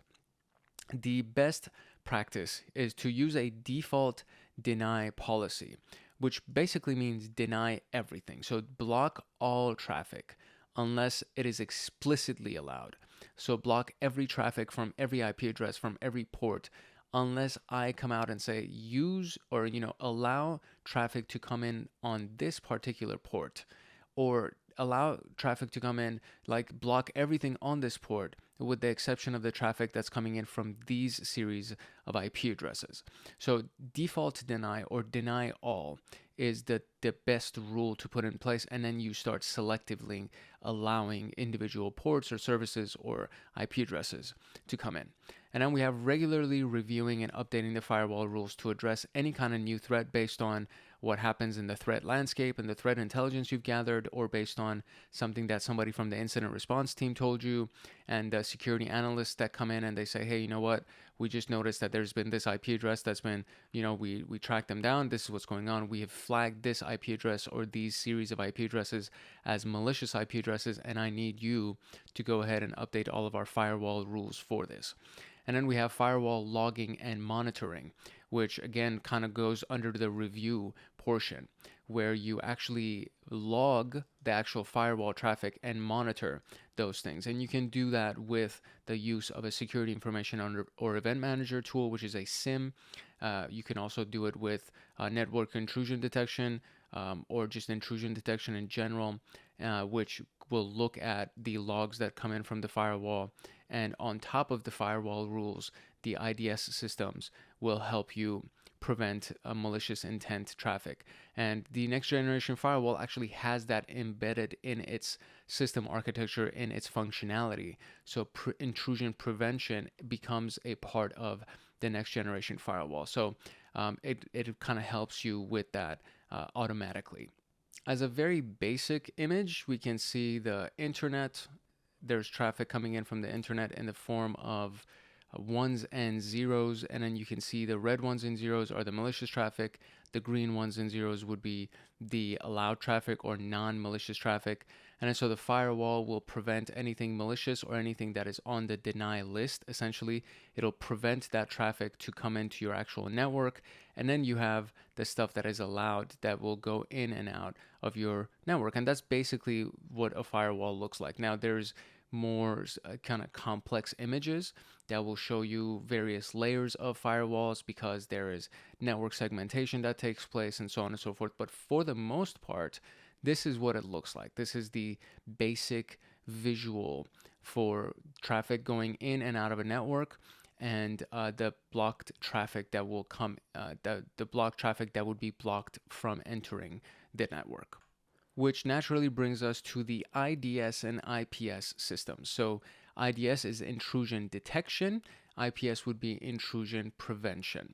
So an intrusion detection system, as the name implies, it monitors network traffic for potential threats and then raises an alert, and it'll send it to whoever the security analyst is that is on duty that day.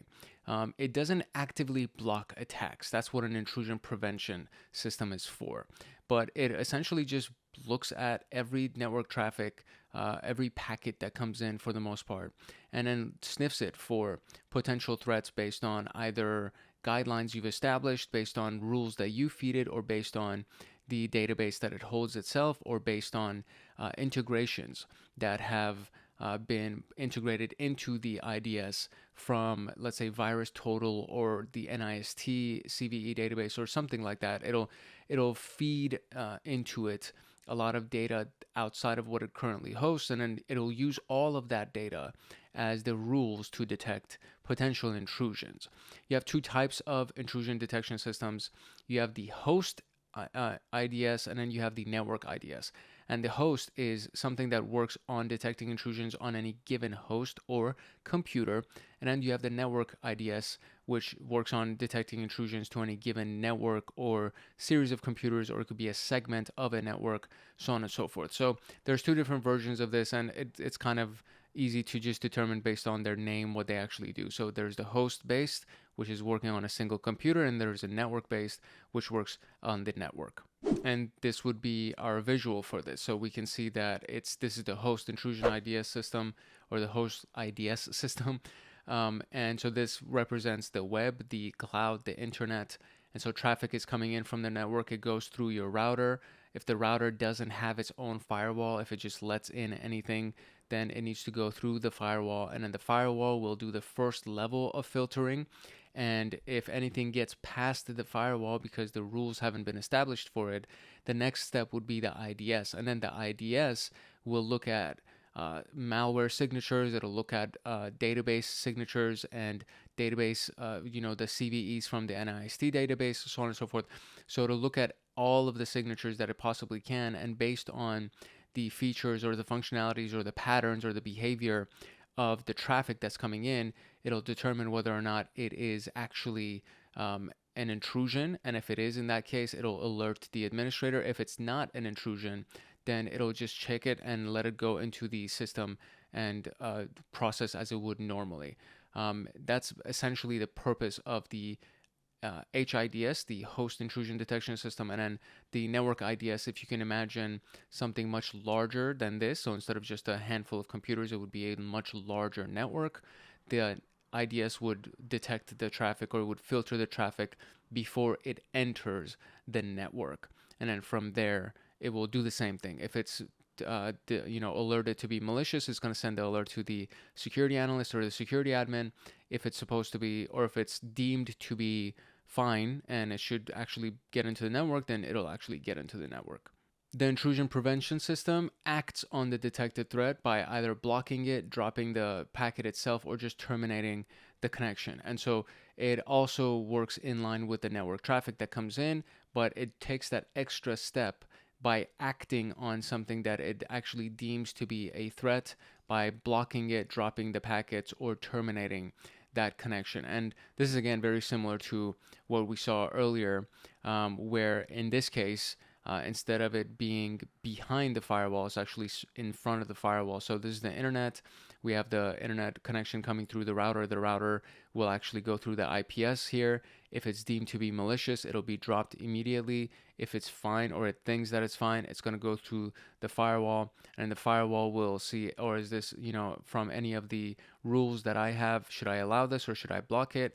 And then after that, if it is supposed to be allowed, it'll just get into the company's network and get access to the employees themselves. So this is kind of the so to speak, like a reverse version of this. You could actually have the firewall sit between the router and the IPS, or the way that you see it right now, which is the vice versa of that, where you have the IPS first and then you have the firewall. But in either case, you essentially have two layers of protection, and the firewall will still act as it would based on the rules that you've assigned, and then everything else would be filtered through either the IDS or the IPS. We have two general detection methods when it comes down to intrusion detection or prevention.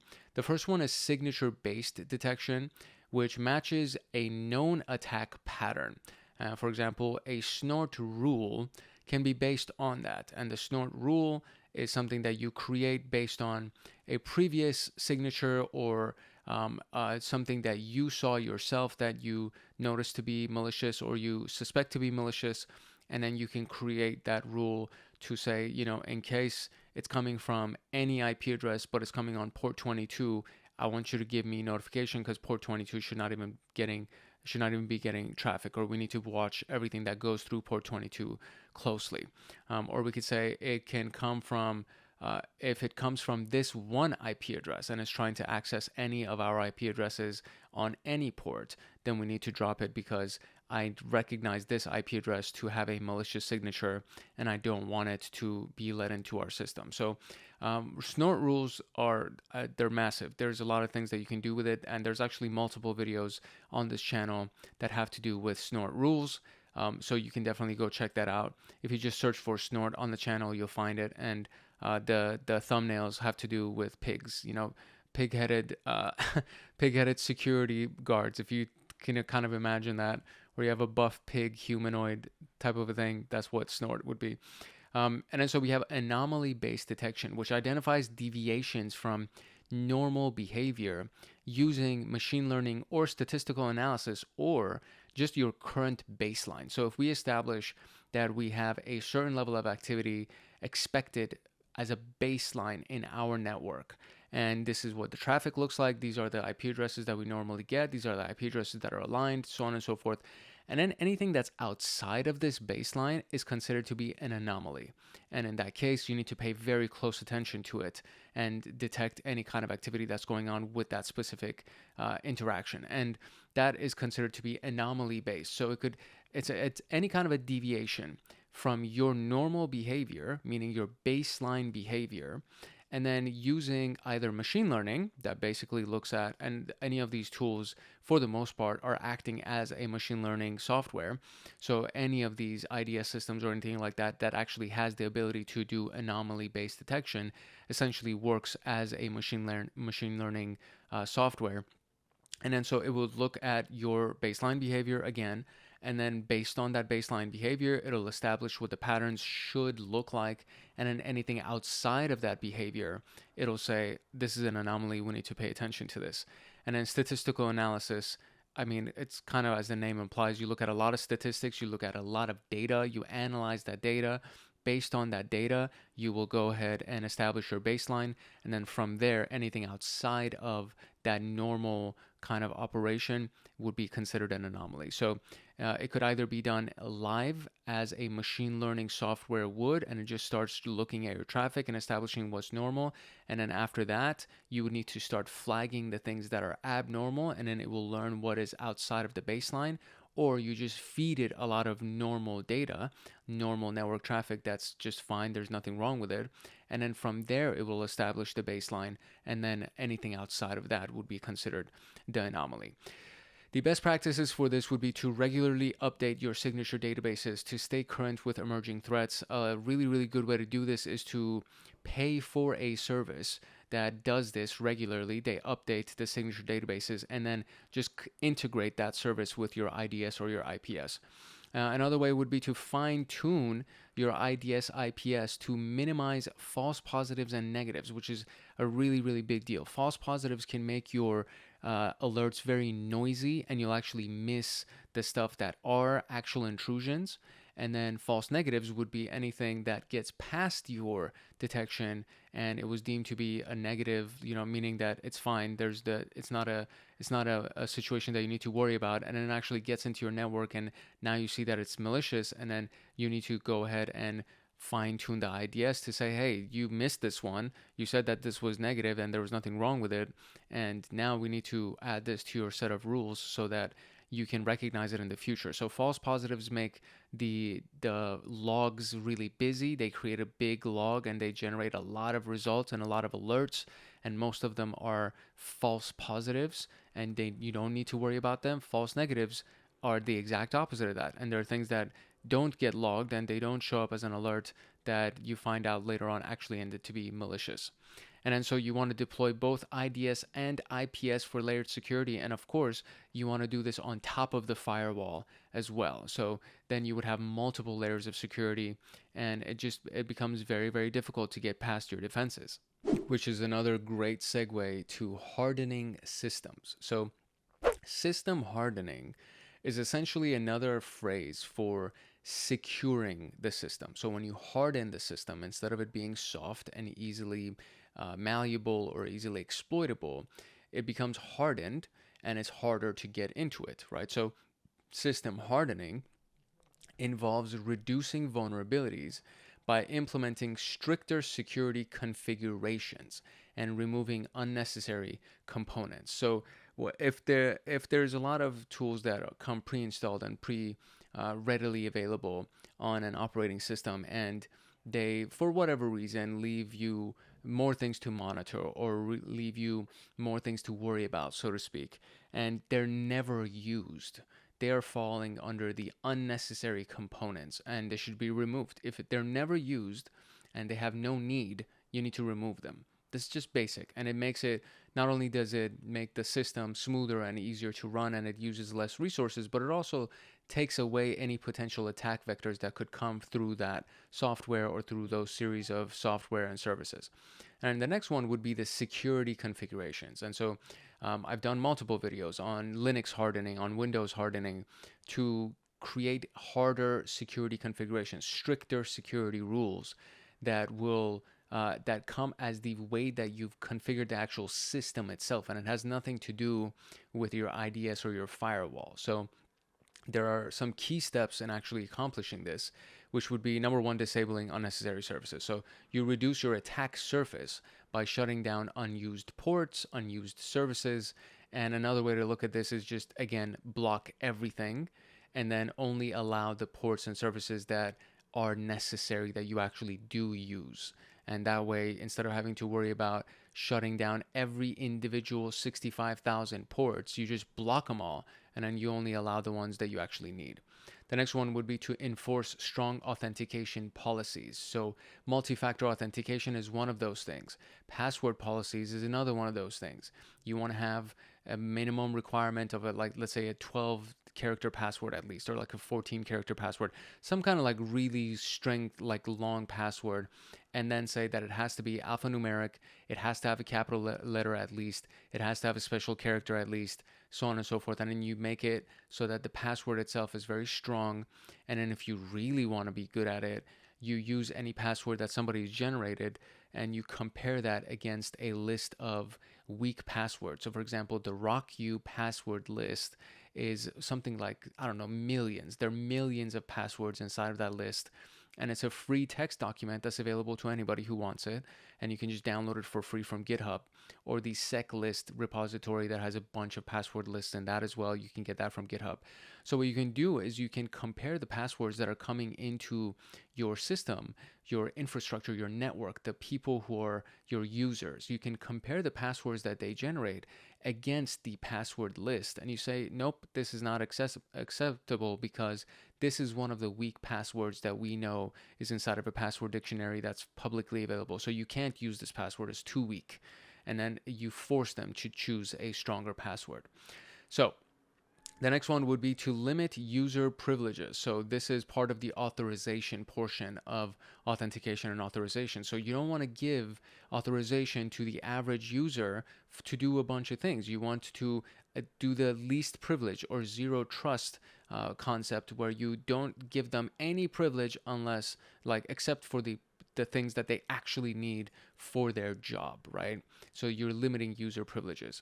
You want to encrypt sensitive data. So any data that is in transit and at rest should be encrypted, especially if it's sensitive, if it's somebody's personally identifiable information, PII, if it's somebody's health identifiable information, their HII, if it's payment card industry standards, PCI, like any of these sensitive data points have to be encrypted. Obviously, while they're in transit, that's like a mandatory, and that should be like anything, any kind of data that's in transit should be encrypted.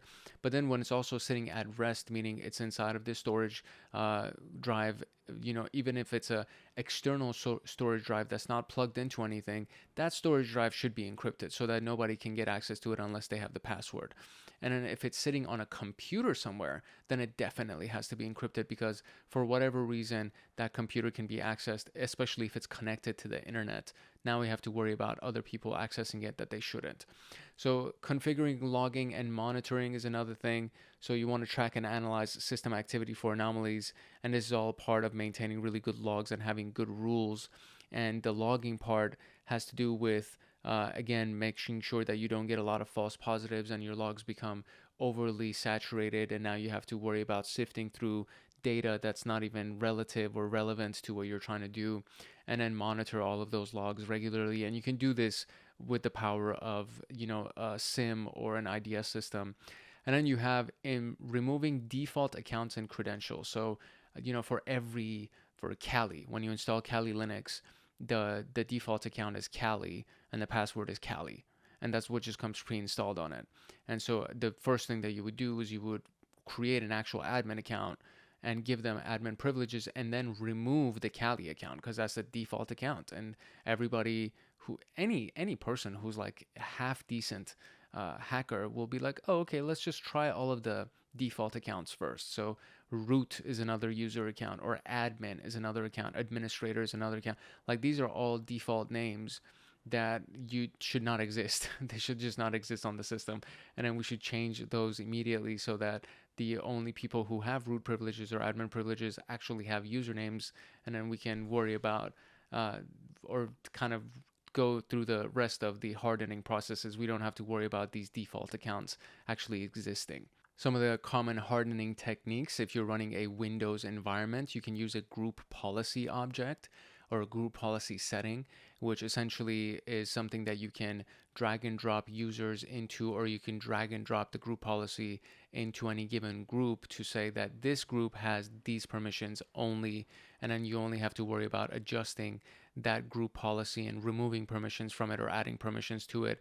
And then anybody that's inside of that group that it's applied to automatically inherits all of those restrictions or permissions. And then you have using configuration management tools like Ansible or Chef to standardize the hardening of the system and automate the hardening of the system. So these are configuration management tools that make a lot of these things that we talked about a little bit easier for you to do, and you essentially choose from a series of options that you want, and then everything else is done by the Ansible or by Chef. It actually does all of the configurations of the system for you based on the choices that you've made. And then you perform regular vulnerability scans to identify and fix security gaps. And that's the job of anybody that's in security. Your job is to run vulnerability scans regularly and look at what's going on and audit the results and make modifications or configuration adjustments according to the reports that you get from your vulnerability scans. All right, story time. So this is Equifax. It's a really big name when it comes down to credit monitoring and credit reporting. It's like a really big credit agency. And so Equifax had a breach in 2017, which was another one of these examples of patching and mitigation strategies. And so the vulnerability was called in the Apache struts framework. So the exploit that happened was due to a vulnerability for Apache struts, and Apache is like one of the server, like one of the big names in servers. And then struts would be one of their software libraries. So it's an open source software library that is inside of the Apache framework. So this breach was due to that vulnerability. And then, of course, there was a security patch for this that had been released 2 months prior to the breach. So it took them 2 months. Can you imagine this? This is Equifax. We're not talking about a mom and pop shop that only has one person as their security admin and their IT person as the network admin. This is Equifax, which is, it's terrifying to think about. So a security breach patch for this vulnerability 2 months prior, and they still had not patched it. And of course, they got hacked. They got exploited. So the failure on their part was they just didn't apply the vulnerability. They didn't apply the patch to the vulnerability in a timely manner. 2 months is a long time, yo. 2 months is 1/6 of the year. Think about it like that. It's a long time to let a vulnerability go unpatched. So they failed to apply the security patch, leaving their systems vulnerable to exploitation. And of course, it allowed hackers to exploit the vulnerability and gain unauthorized access to sensitive personal information. And that would be for millions of actual customers. And this is what's really scary and what just needs to be understood. Like, you need to really wrap your head around this. Hackers are constantly looking at ways to get into something. And if somebody's made it their mission to hack Equifax, which is it's not the personal, but it's like one of the main 3 credit reporting agencies. If they are on somebody's target list, that means that person is running scans against your system 24/7. And so maybe what happened was, as soon as the vulnerability was announced, or as soon as the vulnerability was kind of documented, I guess, these people probably found out about it. These hackers found out about it probably the first week, but then it took them some time to actually create the attack vectors and their pen test, not even a pen test, because they actually did a hacking. So they just needed some kind of a way in, and it took them some time to do that. And then ultimately they were able to get in. And then when they were done and when they took everything, that's when it was noticed, and it was 2 months after. So they could have been in the systems for a while, and they could have been roaming around the Equifax systems for a while until they actually were able to get to the location that they needed to get the customer data. And then from there, they were able to rob the data. So this is not something that happens. And I mean, you're hearing all these stories. So this is not something that you can think of that would be like, oh, it's an anomaly that it happened to Equifax. It's not an anomaly. This happens regularly. And a lot of these things happen because somebody at the company took their sweet time, 2 months, took their sweet time to patch a vulnerability that could have just easily been patched, but they didn't do it. And next thing you know, they got hacked. So as an obvious takeaway, prompt patching is essential. Don't wait. When you notice that there's something going on, patch it immediately. For the most part, your systems are going to tell you. The software is going to notify you that there is a update that's available. And whether or not you want to, you should be patching. I don't know why you wouldn't want to, but you should be updating those systems regularly because the patches are in those updates. That's the thing that people just, I don't know, for whatever reason. And the thing is, like, I used to be that person. So I'm not even going to pretend like I'm all high and mighty. I used to be that person that would be like, no, if I upgrade this or if I update this, it's going to slow down my system because somebody told me that it would slow down your system. And it's like, well, you need to be updating and upgrading your actual physical infrastructure of your system anyway. You can't be running a computer that's from the year 2000 in the modern era in 2025. You can't do that. So if that's the case, then first make sure that your physical system can actually handle the upgrades. And a lot of times the upgrades will actually say, yeah, you need 8 gigabytes of RAM, you need this much amount of CPU available because this is going to, it's not, might affect the performance of your system, so to speak. So that it's just, there's no excuse. And if your computer is so old that it can't handle the upgrade, that means that you need to get a new computer. That's basically the moral of the story. Vulnerability management is crucial. Effective vulnerability management programs involve not only identifying vulnerabilities, but also prioritizing and patching them quickly. And the consequences of an action will be that there's severe consequences to failing. This is not something I should even read. Like, there's consequences. People will go ahead and develop a class, and then there will be something called a class action lawsuit. And then you are now on the line for millions, if not billions of dollars. So it's important to understand, like, a lot of these things seem like they're repetitive, and I do understand that they are repetitive, and we kind of look at these different stories mainly just to tell you that it happened to Equifax, right? Like, the lessons, the takeaways are very similar to each other, but the whole goal is, hey, it happened to Capital One, it happened to Equifax, it happened to Target, it happened to Facebook, it happened to Twitter. It's like you get these names and then you're like, okay, well, this is probably a big deal. Like, this should be, people should pay attention to these things. Anyways, rant over.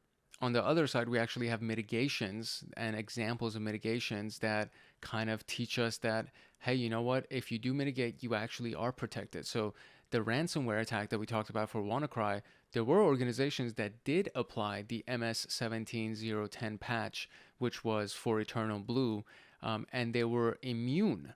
So they became immune to that attack that was used by the WannaCry ransomware. So there were organizations that didn't apply the patch, and then there were organizations who did, and the ones who did apply the patch obviously attained immunity against that exploit.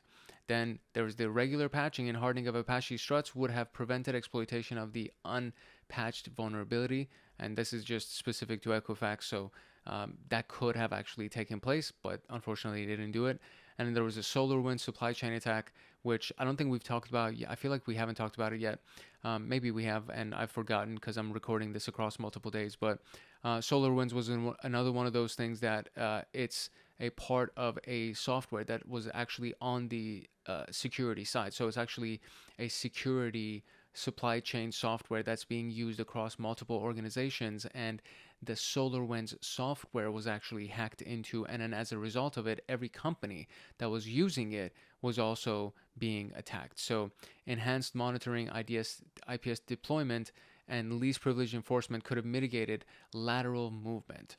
So I just want to make sure, I feel like I may have talked about it. If I have not talked about it, I just want to share the SolarWinds story with you real quick. Okay, so real quick, the SolarWinds attack was a cyber attack that compromised the systems, networks, and data of thousands of organizations. And the reason for that was because SolarWinds was the tool that these organizations were using. So when you think about supply chain, the supplier was the company who was supplying the SolarWinds service. And so SolarWinds was being used by thousands of organizations, which means that it technically falls in their supply chain. Supply chains don't necessarily limit to physical products. It could obviously be software that's also being supplied to these organizations. And so the attack began in September 2019 when the Russian Foreign Intelligence Service breached SolarWinds computing networks. The RFS injected test code into SolarWinds Orion network management and monitoring suite of products. And in February 2020, the RFS injected Trojanized code into a file that was later introduced in SolarWinds Orion software updates. So this was actually injected into the software update, which means that every organization that updated the SolarWinds software then got that Trojanized code also embedded into their systems. The attack affected multiple high-profile U.S. federal government agencies, including the DOJ, the Department of Homeland Security, and the Department of the Treasury, bro, jeez. So, the National Cybersecurity Center first warned that SolarWinds had been compromised in 2021. So, imagine, this happened in 2020 and April of 2021. So, February of 2020 and in April of 2021, which is essentially a year and 2 months later. U.S. cybersecurity firm FireEye found that the attacker was able to add a malicious modification to the products, and in response, they revoked the code signing certificate used to sign this affected software. Microsoft and a coalition of private IT companies seized control of the domain that served as the command and control server from the malware. And of course, SolarWinds released patches to eliminate the possibility of Orion being used to spread the malware. The impact cost companies an average of 11% of their annual revenue. In the US, the average impact was 14% of annual revenue. Oh, that's, my God, that's insane when you think about it. 14% of the annual revenue of the Department of the Treasury. Oh my God. My God, dude. That's nuts. That's like scary to think about. Oh my God. Okay, so these are some videos for you for independent studies. So we have the Linux system hardening, we have Windows hardening parts 1 and 2, we have Active Directory hardening, and network device hardening, which all fall under the system hardening. There is a series of videos as well for Snort that I really recommend you go check out. So just search the channel for Snort, SNORT, and you'll find a series of videos on that as well.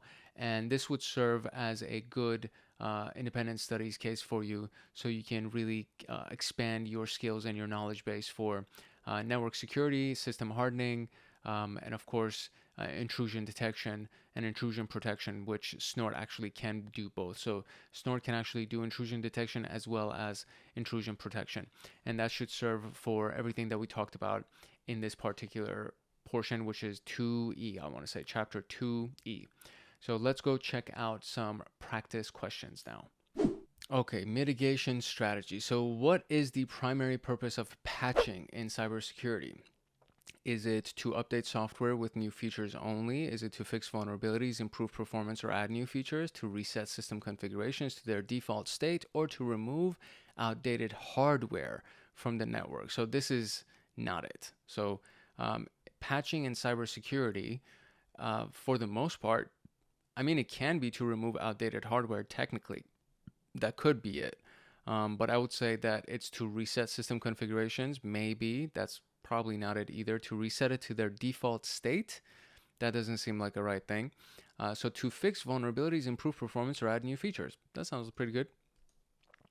Which of the following best describes a default deny policy in firewall configuration? So allowing all traffic except that which is explicitly blocked. So that doesn't seem right, because that would be a default allow. So blocking all traffic unless it is explicitly allowed. That sounds more like it. Denying external traffic but allowing internal traffic by default. Not really. Denying traffic based on the source IP address only. That is a rule-based deny. So neither of these say deny all or blocking all. So blocking all traffic unless it's explicitly allowed would be the answer. So how does an intrusion prevention system differ from an intrusion detection system? So keyword here is that preventing versus detecting. So an IDS can block threats. That is not true. IPS only raises, that's definitely not true. This is reversed, right? So IPS can block threats, which is true. IDS only raises alerts. That's also true. IDS and IPS function identically but have different names. That's not true. IPS relies solely on anomaly-based detection. That's also not true, because it can also work based on data. It can work based on rules and a lot of other ways of detecting. So we can kind of be confident about the fact that B would be the answer here. Which of the following is an example of a signature-based detection method used in an IDS IPS? So a signature-based. So imagine something leaving its traces, or something that has left its trace and now we're using it as a potential alert signal. So identifying unusual login attempts based on behavior analysis, detecting specific malware by comparing traffic to known attack patterns. That sounds fairly good. Blocking all traffic from a particular IP range, not necessarily. Using machine learning to predict future attack vectors. So that would be anomaly based. So you're looking at future attack vectors. That could potentially be an anomaly based. Blocking all traffic from a particular IP range sounds like a firewall rule. It doesn't sound like it has anything to do with the IDS, IPS. So identifying unusual login attempts based on behavior analysis is also not really signature based. So it would be detecting specific malware by comparing traffic to known attack patterns. I would say it's B. I think it's B. And it is B. Okay, great. All right, so what is the principle of least privilege? So principle of least privilege. Think about zero trust. Think about deny all. These are the types of similar principles that we're talking about. So granting users the minimum permissions necessary to perform their job. That's pretty much it, I think. Allowing users access to all systems. That's definitely not it. Restricting access to administrators only, regardless of user roles. That doesn't seem like it either. Giving users access to only encrypted data, that is definitely not it either. So only encrypted data does not seem to be principle of least privilege. Administrators only is, I mean, they have all the privileges, so it doesn't matter what the user roles are. Allowing users access to all systems, that's definitely not least privilege, so it would be A. What is a zero-day vulnerability? A flaw that has been patched but remains exploitable? No. A vulnerability discovered that exploited on the same day? That could potentially be it. So remember, right? Zero-day exploit, zero-day vulnerability. We talked about this. So this is something that they have not established any kind of a data log for it. They have no idea that it even exists, right? They don't know how it could be patched. They have 0 days to respond to it, essentially, because there is literally nothing on the system or in the databases that this thing even exists, right? So security flaw that is unknown to vendors and has no patch available. That sounds pretty good. A bug found during a system's regular patch cycle. That's not it. So this would be my guess right here. So a vulnerability discovered and exploited on the same day is another one that's pretty good, but it's the security flaw that is unknown to vendors and has no patch available. Which tool is commonly used to test for open ports and services during a vulnerability assessment? So it's looking at open ports and services, okay? Metasploit is for exploitation. Snort, as we established, is an intrusion detection system and an intrusion prevention system. So that's not it either. Nessus is a vulnerability scanner. So that could potentially be it, but Nmap is specific to network mapping and it's looking at open ports and the services on those ports. So I'm going to venture Nmap, but Nessus could also potentially do exactly this as well. But Nmap is more specific to that purpose of looking at open ports and services during a vulnerability. There we go. What is the key benefit of using a next generation firewall over a traditional firewall? So if we can kind of think about some of its features, it did use anomaly detection. It has an intrusion detection mechanism in it and even intrusion prevention, I think. So it can actually block certain activities from happening. So it only monitors inbound traffic, reducing resource usage. That's not it. Combines traditional firewall capabilities with feature like intrusion prevention and deep packet inspection. That sounds pretty solid. Does not require any rule configuration. That's not true. Only operates at the application layer, increasing efficiency. That is also not true. That would be an application firewall. So B is my answer. There you go. Why is it important to disable unnecessary services on a system as part of hardening? So why is it important to disable unnecessary services, right? So if you're not going to use them, if you're not going to use them and you leave them open, that means you're increasing your attack surface, and you want the attack surface to be as small as possible. That's why we want to do this. So it increases system performance by allocating resources to critical tasks. That's actually very true. But we're talking about system hardening, which is a security concept. This is more of a system administration concept. It ensures compliance with all cybersecurity standards. Not necessarily. It reduces the attack surface by eliminating potential entry points for attackers. That would be my answer. It prevents users from accessing advanced system features. No, this is it. C. What is the role of encryption in system hardening? So encryption meaning what? Making data unreadable or inaccessible unless somebody actually has the key. So to reduce the load on firewalls by compressing data, that's not what encryption does.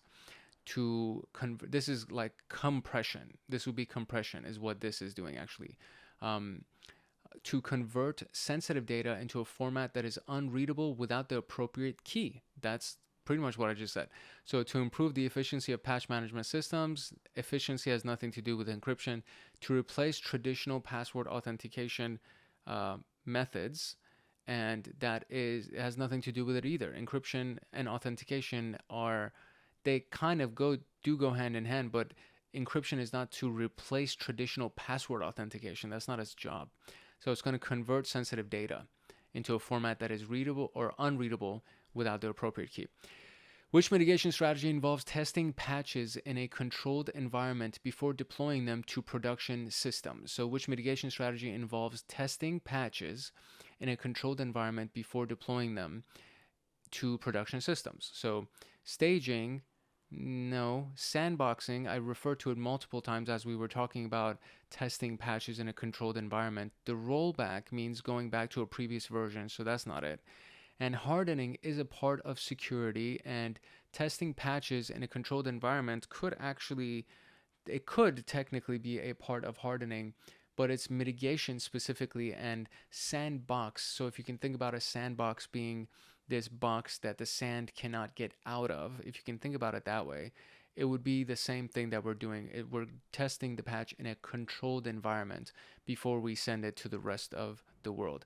And staging, I feel like this is an incorrect answer. So I need to go double check and make sure that I didn't accidentally choose this answer, because that really feels incorrect. So let me go double check real quick. Okay, so the answer was actually A, which is staging, which means that I am uninformed or misinformed, so to speak. So we need to actually look at the information. And so this is what I got here. So the difference between staging and sandboxing is that in an environment, a staging environment is a near identical copy of the production or the live system, and it's a dedicated space for testing software updates, configurations, and security measures before they are deployed in the real world. Now, the difference is that sandboxing isolates software or processes from the underlying system. It creates a controlled environment where malicious code or suspicious files can be executed without affecting the host system.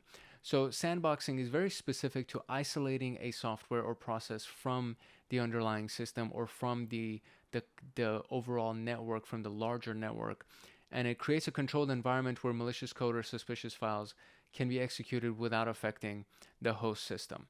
Staging, however, is specific to testing software updates and configurations and security measures before they're deployed in the real world. So if we go at the question here, it says it involving testing patches in a controlled environment before deploying them to production systems. And if we remember, a patch is an update to software or firmware, and something that would be essentially in that context. So we're not talking about a sandbox where it has to control or isolate a system from the rest of the network. So that was my bad. And I mean, I can get things wrong. So throughout these practice questions, I think I've gotten several wrong. This might be my third or fourth one. I don't know how many I got wrong. There was one that I did choose the wrong answer because I just mistakenly marked it when I was going through these questions. But I think officially I've actually gotten 3 questions wrong so far. So it's not bad, but you know, I wish I didn't get any wrong. Anyways, moving on. Okay, what is the purpose of logging and monitoring as part of the system hardening? To enforce stricter password policies for users. That's not it. To automate the application of system updates. That's not it either. To track and analyze system activity for identifying anomalies or potential attacks. That sounds pretty good. To limit the number of users who can access the system simultaneously. That's not it at all. So it has nothing to do with this. It also has nothing to do with stricter password policies for users. That's a part of hardening and user authentication and things like that. So we're also not automating the application of system updates. That has nothing to do with logging and monitoring. So we're going to be talking about tracking and analyzing activity for identifying anomalies. All right, scenario. A company deploys an intrusion prevention system to automatically block malicious traffic from entering its network. What type of mitigation strategy is this? Is it patching? No, because that would be upgrading and kind of doing system updates or software updates. Firewall implementation? No, because they're implementing an IPS. Is it a system hardening? It could be, but not really, because hardening has to do with configurations of the actual system. So the mitigation, it's literally in the name. So this is kind of a gimme. So it's an IDS IPS system that's being implemented. An organization ensures that all systems are updated monthly with the latest software fixes to prevent exploitation of known vulnerabilities. So updated monthly with the latest fixes. What type of mitigation is this? It's patching. I think that's definitely it. Firewall configuration would not it. Intrusion detection is not it. Hardening systems could actually be a part of this because technically it could be a part of system hardening. But specifically, I believe we're talking about patching in this case. A company reduces the attack surface of its systems by disabling unnecessary services and removing default accounts. That would be system hardening. We've talked about this multiple times. It's not a firewall. It has nothing to do with the firewall. Disabling ports could be a part of firewall, or blocking access to ports or IPs or something like that. That could be a firewall. Patching is about updates and upgrades. IDS, IPS systems is more about monitoring. So we have system hardening, which is a part of configuring the system. So we are reducing the attack surface of the system by disabling unnecessary services and removing default accounts. That's hardening. And that's it. So we are now officially ready to move on to, actually, we're not going to move on to chapter 3 because I have several other chapters that I've added between chapter 2E and 3A. So I have several other chapters. I don't have practice questions for those chapters because they were a little bit last minute adds, but I will share some good concepts with you, and we will kind of review them so that it really does stick for you.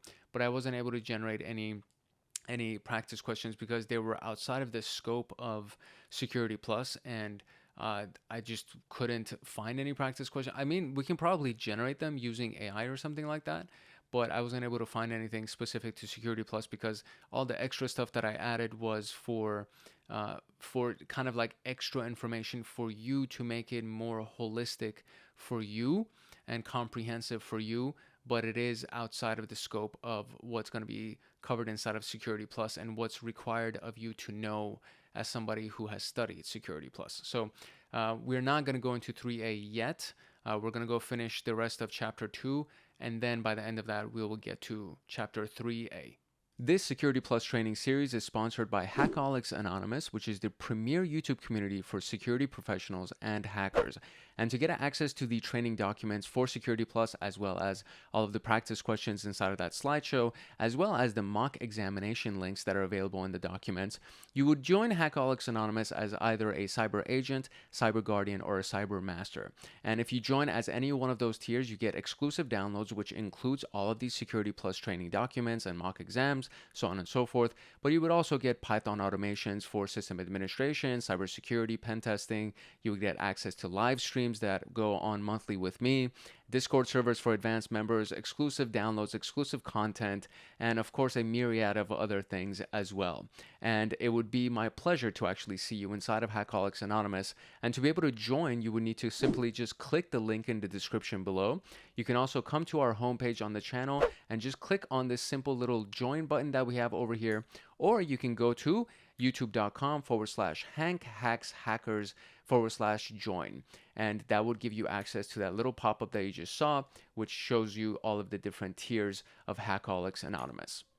All right, so this is the first of 2 extra chapters that I added to this, which is a little bit outside of the scope of Security Plus, but I don't think so. I think you'll probably face some concepts around this at the very least, and even if you don't, I think you will still benefit from knowing these things. So a supply chain is the very first thing that I want you to understand. And if you can just think about an organization, a company, a government getting their supplies from somewhere, and then the source of those supplies, the manufacturing of those supplies would be the very beginning of that supply chain, and then coming from that source, getting sent to the next vendor as it goes through the shipping process, and then finally ending up at the final location, which is the business. That is the chain where that supply goes through.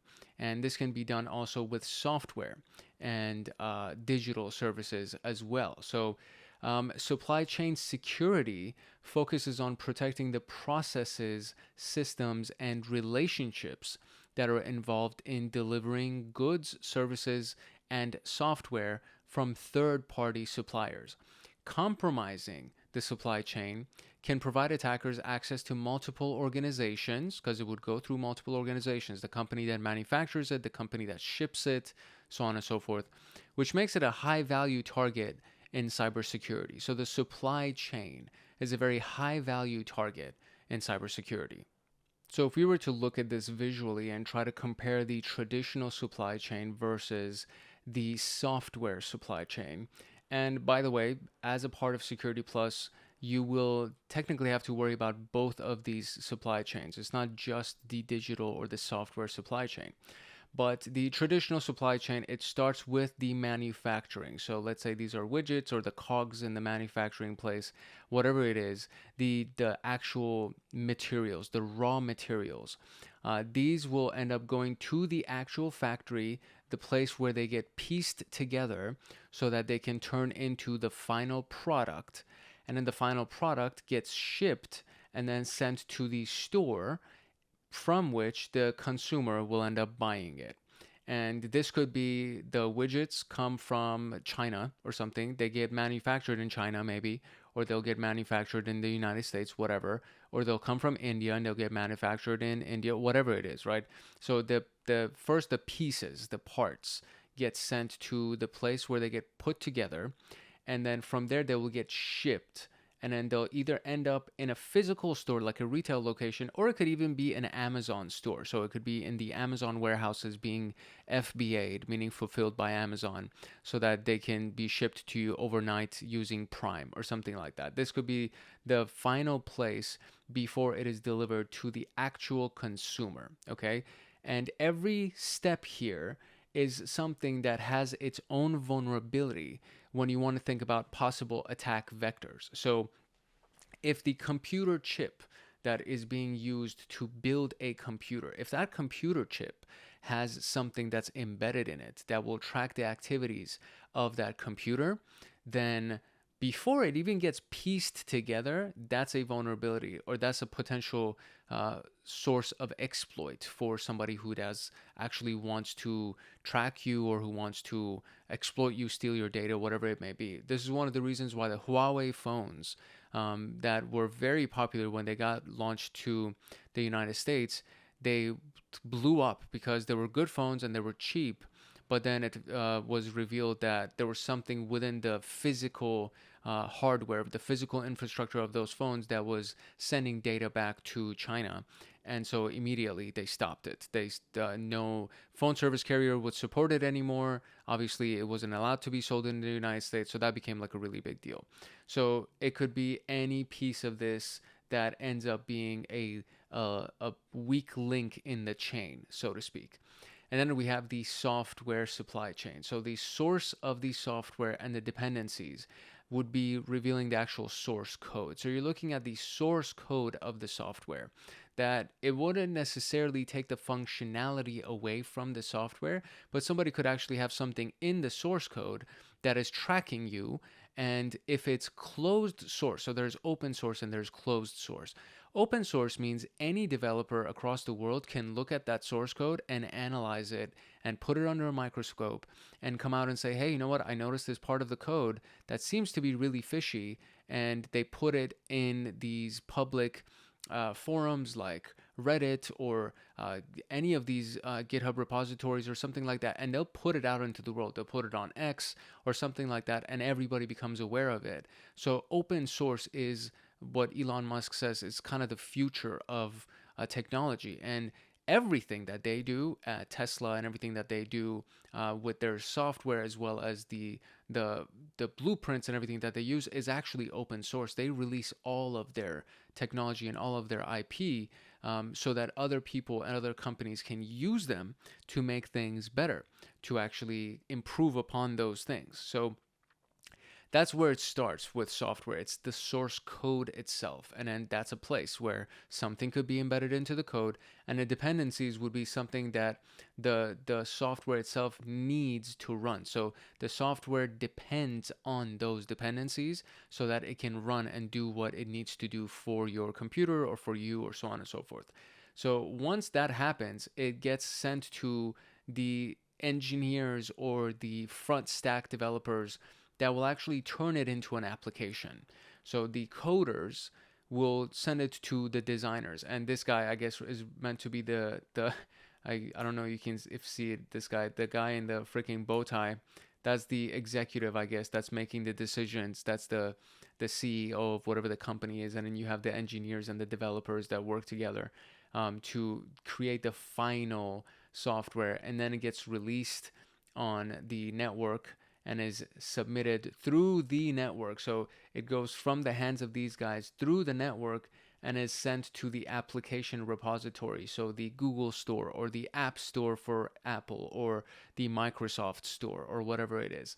So this is where it would be sit, and then from there people will download it and deploy it into their companies or on their personal computers. And for each one of these is another location for a potential vulnerability to be embedded. So the source code may be fine, but then the engineers or the CEO says, hey, you know what we can do with this? We can embed this, this, and this into it. And it can do all these. It could still do what we're promising that it's going to do, but behind the scenes, we can do X, Y, and Z. And then as it's traveling through the network, somebody could just intercept that traffic, intercept the file from the manufacturer, from the software development company. As it's going from the software development company and being uploaded to the application repository of Microsoft, in that middle ground, somebody could intercept it and modify it. And then before it actually gets to the application repository, it could be turned into something else. And then from here, while it's sitting here, somebody could hack into the application repository and do some damage. And then finally, if it lands into your computer, somebody could hack into your computer and do some damage. So the reason why cybersecurity is a little bit, I think, I want to say it's a little bit easier, in my opinion, to track changes that are being done to something is because every file has a hash value. And we've kind of discussed this. We've touched on this a little bit.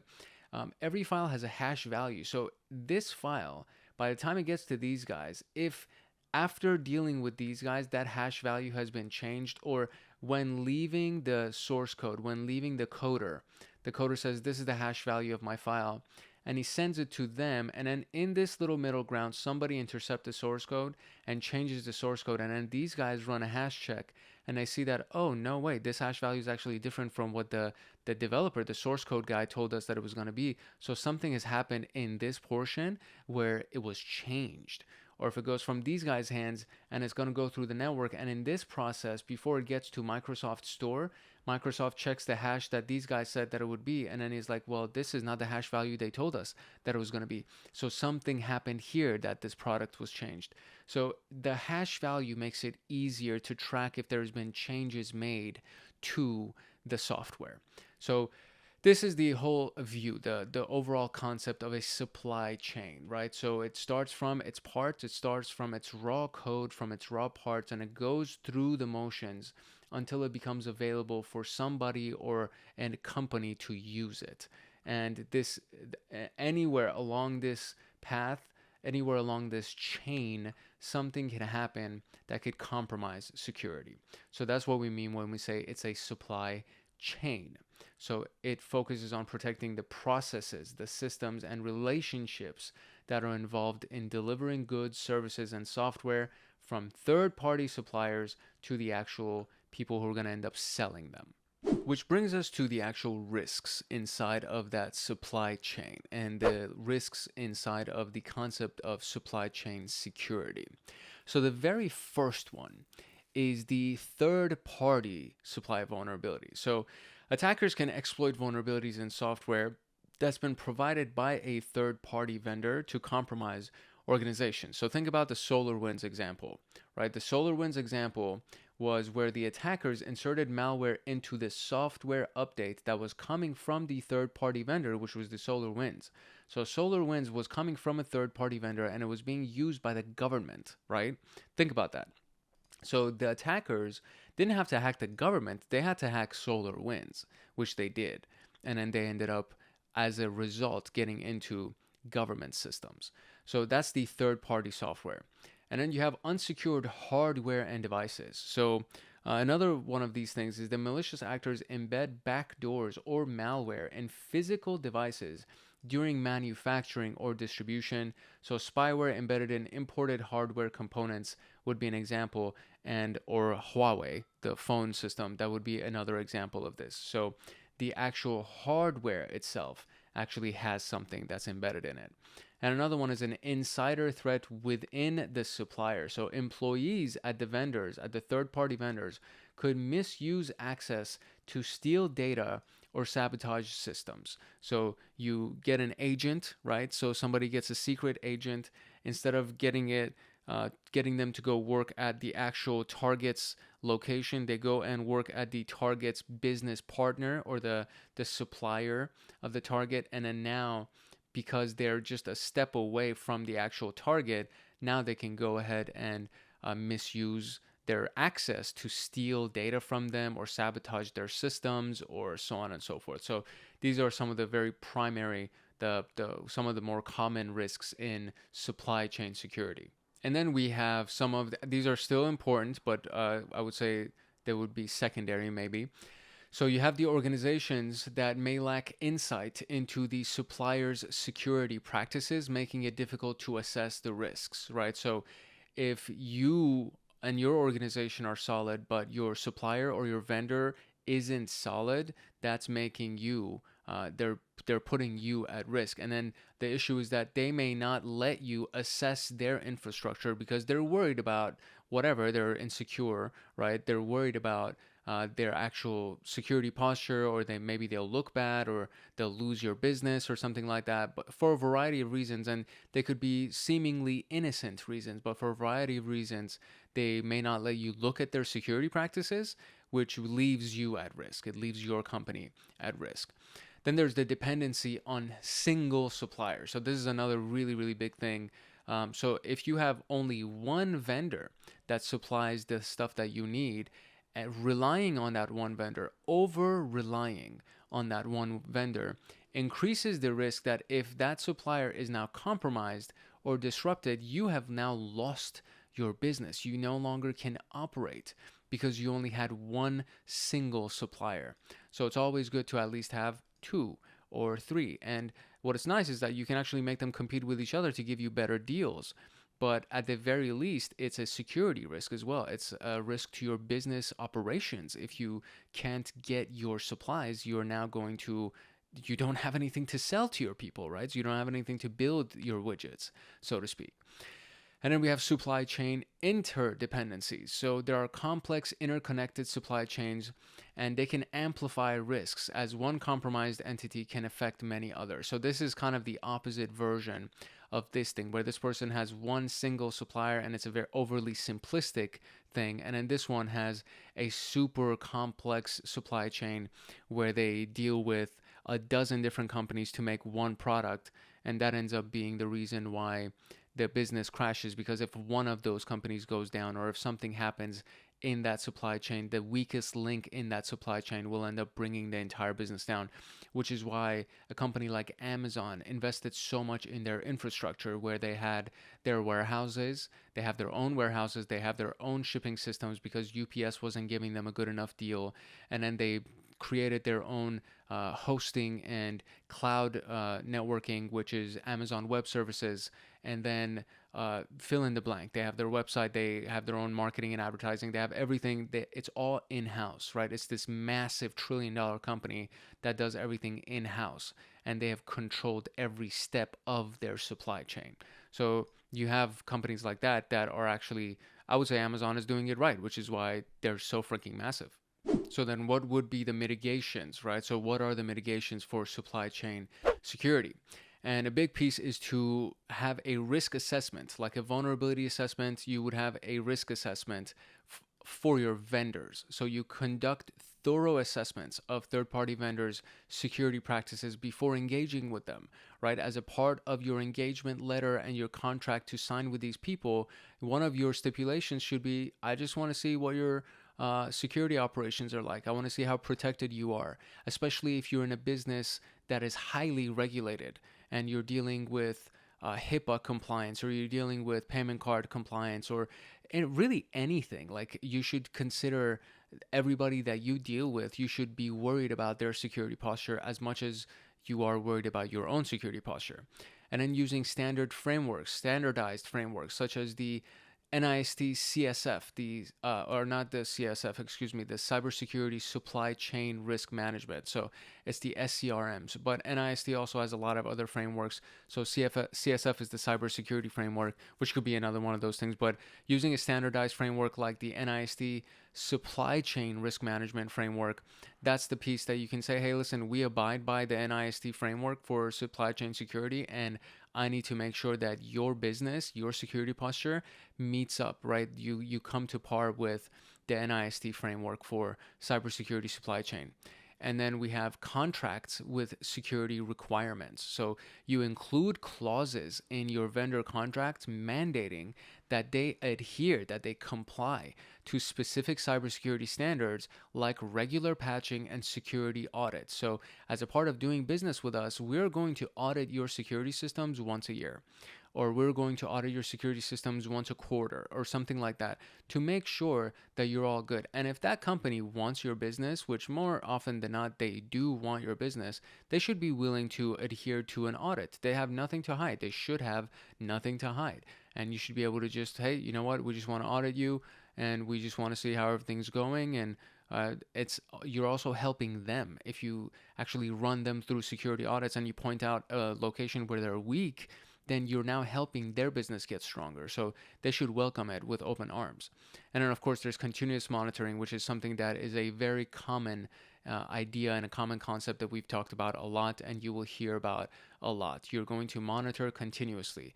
Tools to monitor third-party software and hardware for suspicious activities or updates, and this is continuous. This is a never-ending process. Continuous monitoring applies to your business as well as your third-party vendors. The concept of zero trust also applies here. So limit access for third-party vendors to only the resources they need and require continuous authentication from them. Diversified suppliers. So avoid relying on a single supplier to reduce the impact of potential disruptions in your business. So this is just good business advice. It doesn't necessarily have to do with supply chain security. It more has to do with your business operation security. Then we have supply chain mapping and visibility. So maintaining an updated map of all of the supply chain entities to understand dependencies and identify high-risk suppliers. So if you know that a specific supplier, a specific vendor has a dependency on something that is very risky, by extension, that risky dependency makes the supplier risky. And so if you have an updated map, so think of a mind map if you've never seen one, basically just kind of like a cloud that is connected, like a bunch of little clouds that are connected via lines to this one central cloud. That's kind of what it looks like. It's probably just better to show you. But basically you maintain a map of your supply chain so that you can understand which ones are the high risk ones, and then you just avoid them, and then you only use the lowest risk suppliers that you have. So let's look at real quick what a mind map actually looks like. And this is it right here. So you have the central idea. So this would be the name of the business or the business itself or whatever. And then you have vendor A, and then vendor A has dependencies on these three different things. And then vendor B, C, and then vendor B right here has dependencies on this, and then their dependency here requires this, and then their dependency requires these four other dependencies, which makes this company very resource heavy. And if this specific dependency that they have loses this piece, that means that this is now weak, which makes them weak, right? So this company would be kind of a risky one. If they do the same if all of these things are supposed to deliver the same service to you, and these guys require to have all of these extra resources, this becomes a very risky company to do business with. And then if these guys only have three, this one only has three, this one only has two dependencies that they need to deliver the service to you, this one has 6 dependencies that they need to deliver the service to you, this would be the next riskiest one. This would be the least risky, because again, if all of these dark blue dots here, if they all resemble that you're getting the same exact service from each one, then the one that has the least number of dependencies would be the one that is the least risky. And then the one that has the highest number of dependencies would be the one that is the most risky. And that's just one version of doing risk analysis. Another one could be that, you know what, this one only has these two, but if this goes down, their entire service goes down and they don't have a backup for this. So we're actually kind of SOL if this whole thing goes down, and then we're only relying on these guys. Does that make sense? So it's like the same thing that makes them strong could actually make them weak. So looking at risk assessments, it's a whole thing, and we're going to be talking about that in a little bit. But looking at risk assessments and assessing risk properly will end up being one of those things that will make you very valuable in the world of security. Then we have regular audits and penetration tests. So this also applies not just to your business, but it also applies to your vendors.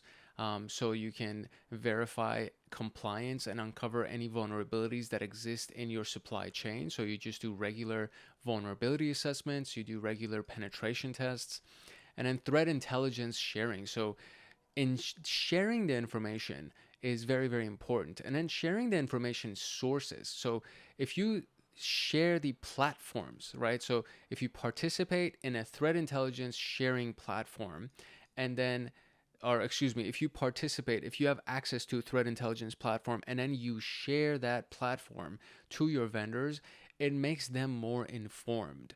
And when you give them an update and say, hey, based on what just happened recently, we want to update and we want to do a compliance check or a security check, and then it won't hit them out of nowhere, right? You say, this is based on that one resource that I shared with you, and then recently there was a report that was released that so-and-so has happened, and based on that, we want to check security. And when you do that, they can't be caught off guard, and they'll be like, oh, okay. Well, it's not coming from you. You know what I mean? It's not, they don't take it personally like you're trying to attack them. It's like, yeah, I just heard this from, OpenSint or whatever it is. Like I got it from this specific location that is a foremost, like a thought leader, right? It's one of those locations where everybody goes to get their threat intelligence, and they're saying that we need to do this, so we're going to do this. A couple of examples of supply chain attacks that took place. One of them is the SolarWinds one. So we've already talked about this multiple times. They compromised the software update process of SolarWinds Orion and injected malware into the updates that were then distributed to thousands of customers, including government agencies and Fortune 500 companies. The lessons learned was that the organizations must vet and monitor vendor updates, implement multi-layered defenses, and audit supply chains regularly. And this goes especially for a government agency. And if it's a massive Fortune 500 company, they should do the same exact thing. If you're hiring SolarWinds and you're using their software, and SolarWinds is a really big name in this realm, so sometimes you just want to rely on them and you want to say, oh, they're a big name, of course they're going to be up to par and everything's going to be good. That's not necessarily the case. So even your biggest vendors and your most famous, your most powerful vendors, you should still hold them accountable to regular audit supplies or audit of the supply chain, as well as updates and so on and so forth.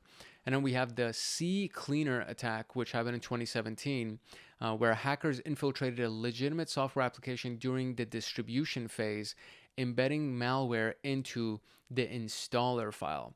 And so the lessons learned was to validate the integrity of software updates and ensure secure delivery mechanisms. And that's really, really big for the CCleaner story. These are the emerging trends that we're seeing in supply chain security.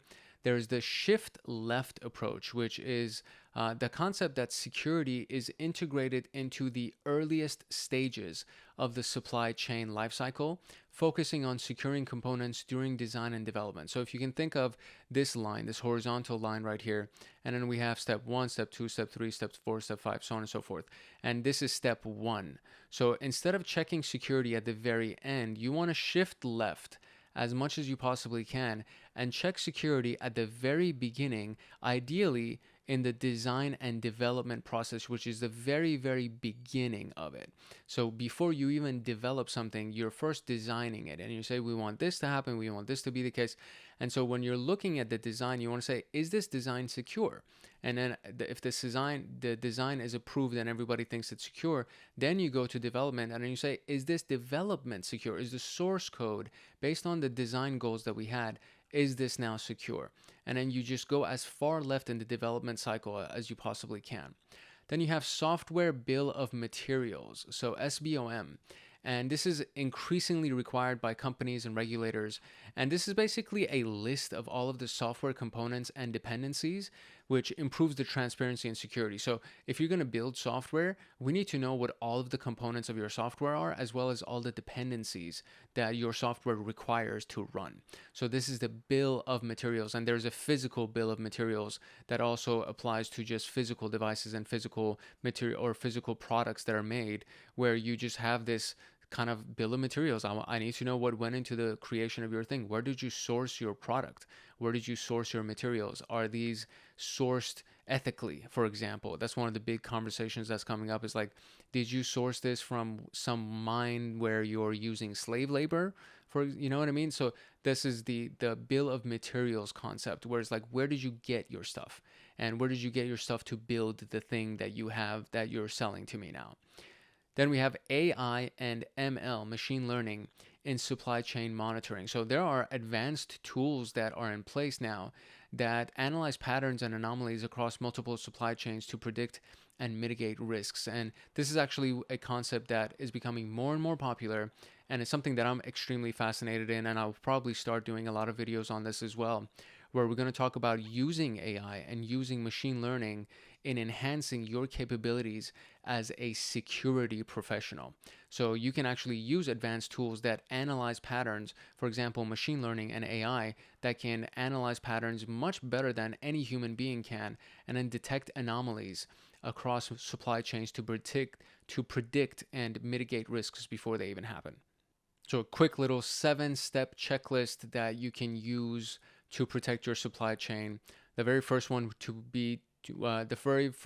do would be to conduct a supply chain risk assessment.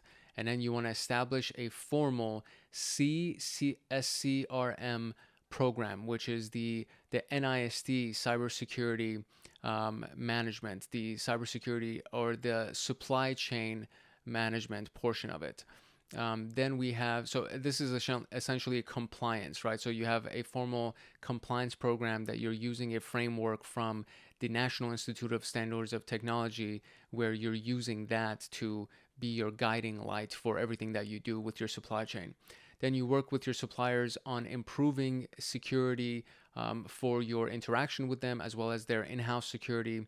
Strengthen your data management. Limit suppliers' access to critical assets, monitor your suppliers' activity, and of course, develop an incident response plan just in case your supplier decides to be difficult, or just in case they get taken and they're hacked. What are you going to do? What is going to be your backup? Or do you have another supplier to work with so your business doesn't crash?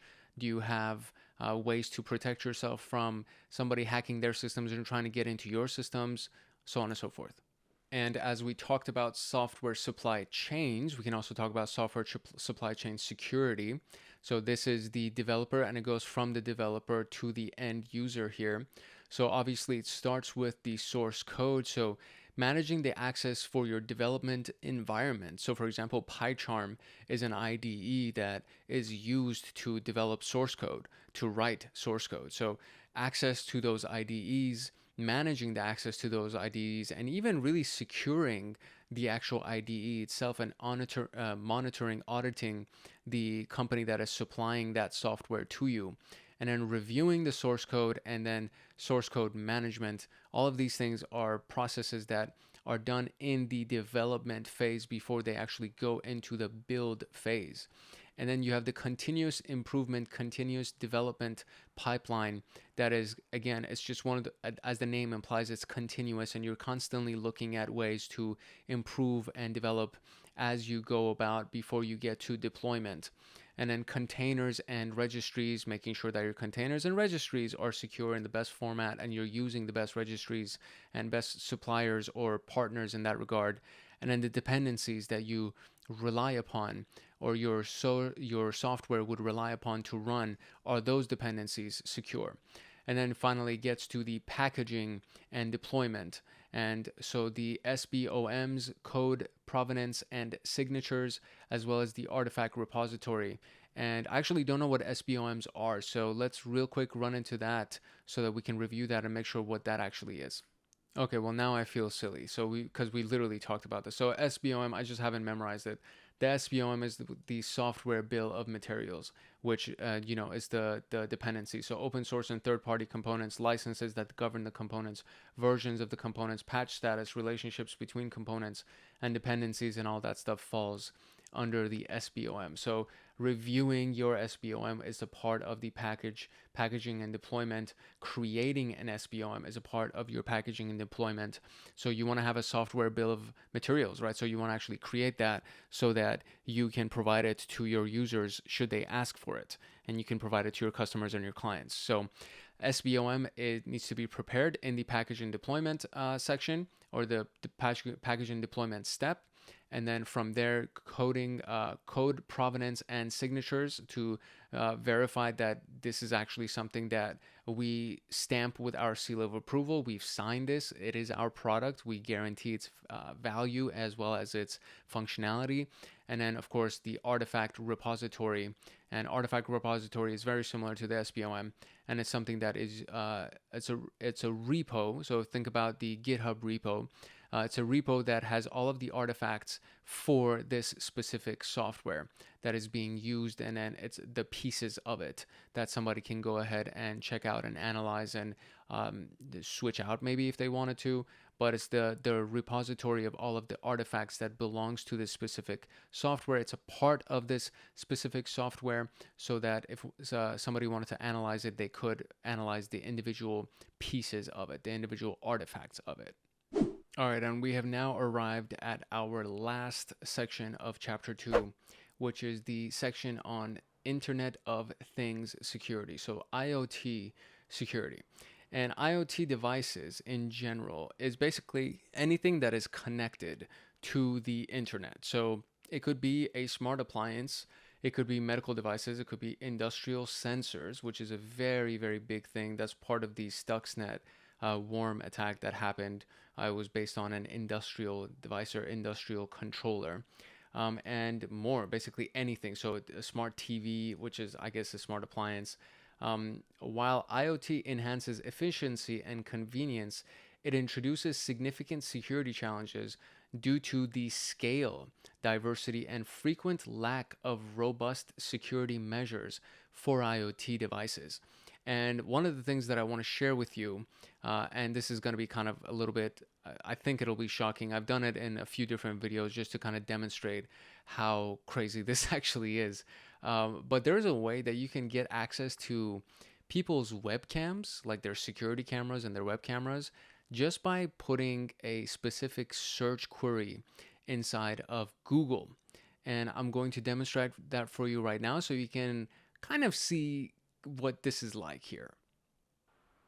All right, so this is the query, and this is a part of the Google hacking, Google dorking series of instructionals. And the whole idea is that we're searching for the title as well as the URL. And so this isn't very complicated. This is like one of the easier Google dork queries, where you just do in the title, we're looking for the word webcam, and then in the URL, we're looking for webcam.htm. And then you can see that we actually have a bunch of results. So right here, I have 188,000 results that are available over here, which is kind of scary to think about. And then if we just click on one of these, it'll take us to the cam. So this is the camera in Lees McRae College, I guess. And this is live. and this is running right now, and it's accessible by anybody who runs that query. We have another one here that I guess is New Zealand. So this is the current image directly from the camera. This is one of the ones that will, I don't think it's running live, but every few seconds it'll generate a new image so that you can kind of see the updated image on this. And then we'll do another one here, which is the NPS .gov website that, let's see if we actually get a live webcam here, live ocean webcam. So if we play this, this is a live webcam that is inside of the ocean for the National Park Service. And again, you can just go through all of these things and you can look at every single one of these, and then you're gonna see some kind of a webcam that is available. So this is the webcam for the experiment webcam. This seems like this is actually crazy. The underground experimental cavern from the, what is this? The Salive side SCX building that houses the CMS control room. That's kind of scary that this is publicly accessible. I'm baffled that this is accessible. But that's it. Like, this is one of the ways that you can access these things. And this is all part of IoT, right? So a webcam is an IoT device technically. So if I can get access to your webcam this easily, and I don't have to worry about going through proper security mechanisms, then what does that mean for people who are in the hacking world? If they have malicious intent and they want to get something from you, like, what does that actually mean? Like, if this is another one of these things, the Landing Beach Bar that is in Cane Bay Beach webcam. Most of these things can't be malicious because they're like outdoors and whatever. Unico webcam, this is the Unico webcam here. So most of these things can't be malicious, but anybody who has any kind of malicious intent, if they just go through 188,000 results and they find something that is indoors, and then you can also combine it with this is the Hard Rock Hotel webcam, I guess. This is right outside of the Hard Rock Hotel and Casino, which is Punta Cana. You can combine these queries with other types of queries, which I'm not going to teach right now, but you can combine them with other types of queries so you can get access to specific locations. So these are just showing up from all across the world. So that's fair. I understand. It's like, okay, well, what am I going to do? Am I going to go to whatever this is, where the Iron River Golf Club is? Am I going to go to Michigan to look at this? And it's like, okay, well, maybe not. Maybe you're not going to go to Michigan.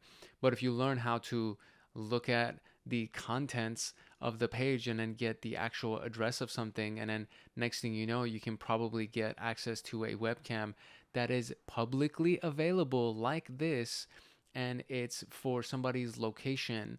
And a lot of these things look like they're showing you the parking lot of a building. So it may not be inside of the actual building, but it could be the parking lot that is still technically a part of the security cameras. And it's like, oh, this is an actual webcam, so that's fine.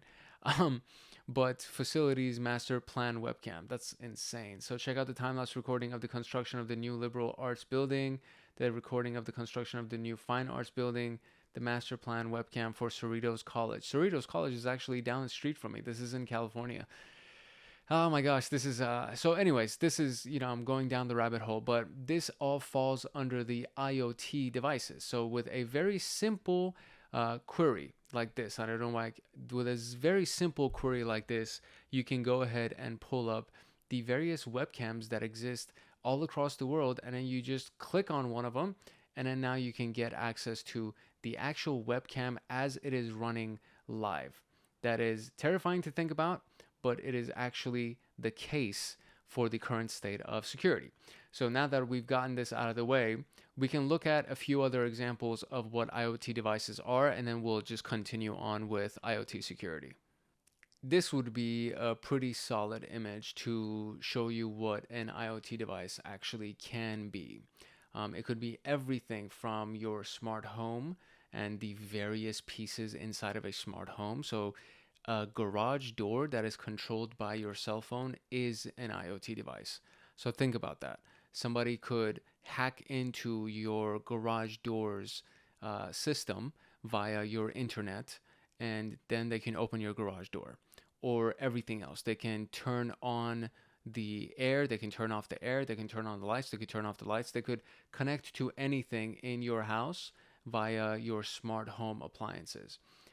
Your email, obviously, so something that would be sent to you via email, medical, healthcare system stuff.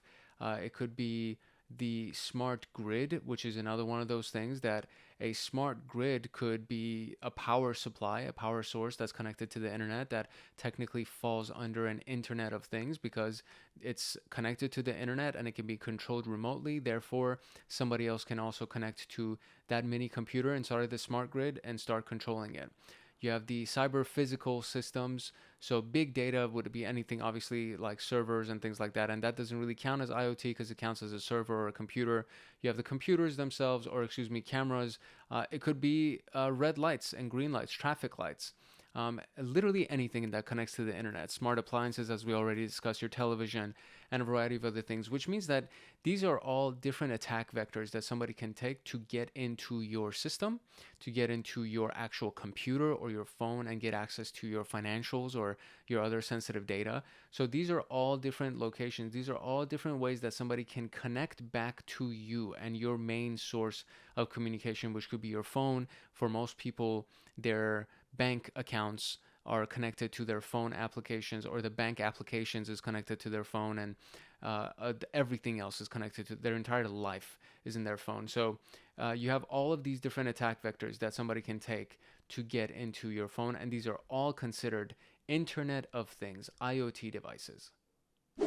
So now that we understand this, we need to understand the risks that are associated with IoT devices. So in many cases, they have weak authentication and default credentials, and they can be publicly accessible via a simple Google search, as you just saw. Many IoT devices are shipped with default usernames and passwords that users fail to change, or default IP addresses, or their configurations are staying default for people to just look up on the internet, which makes them easy targets for attackers.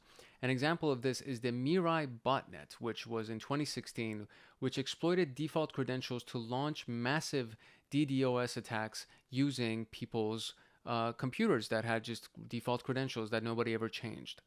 Another one is the lack of firmware updates. So IoT devices often lack mechanisms for automatic or regular firmware updates, leaving vulnerabilities unpatched in the older version of the firmware. For example, IoT cameras and routers with unpatched firmware becoming entry points for attackers. And we literally just looked at a series of IoT cameras from Google, okay? So meaning using a Google search, just in case you missed that part for whatever reason. There was a limited computational power. So many IoT devices lack the processing capacity for robust encryption and security protocols. And a really good example of this would be, again, the cameras that we just looked at. Or it could be a Raspberry Pi technically can act as an IoT device. And it doesn't have a lot of processing capacity, but you can run a command line from it, which means that you can run a variety of other attacks through it if you just connect to the command line and secure shell your way into it. There's device spoofing, which means that you can essentially impersonate something. So you can impersonate a legitimate IoT device to intercept data or gain unauthorized access, basically making your device impersonate that legitimate device. So you're spoofing that device, and then it makes it seem like as if you're the actual thing, and then you can get past the firewall, for example, or the IDS, because the IDS or the firewall thinks that the IP address that you're using is the actual IP address that is on the camera that is attached to that network, and it says, oh, okay, this is fine, this is one of the IP addresses that I recognize, and the next thing you know, you can actually get access to that system or that network. Then you have physical security risks. So IoT devices in public or unmonitored locations are vulnerable to tampering or theft. For example, a public camera that is sitting in your parking lot. In secure communication protocols, data transmitted between IoT devices and their controllers may lack encryption, enabling eavesdropping or manipulation. For example, your camera.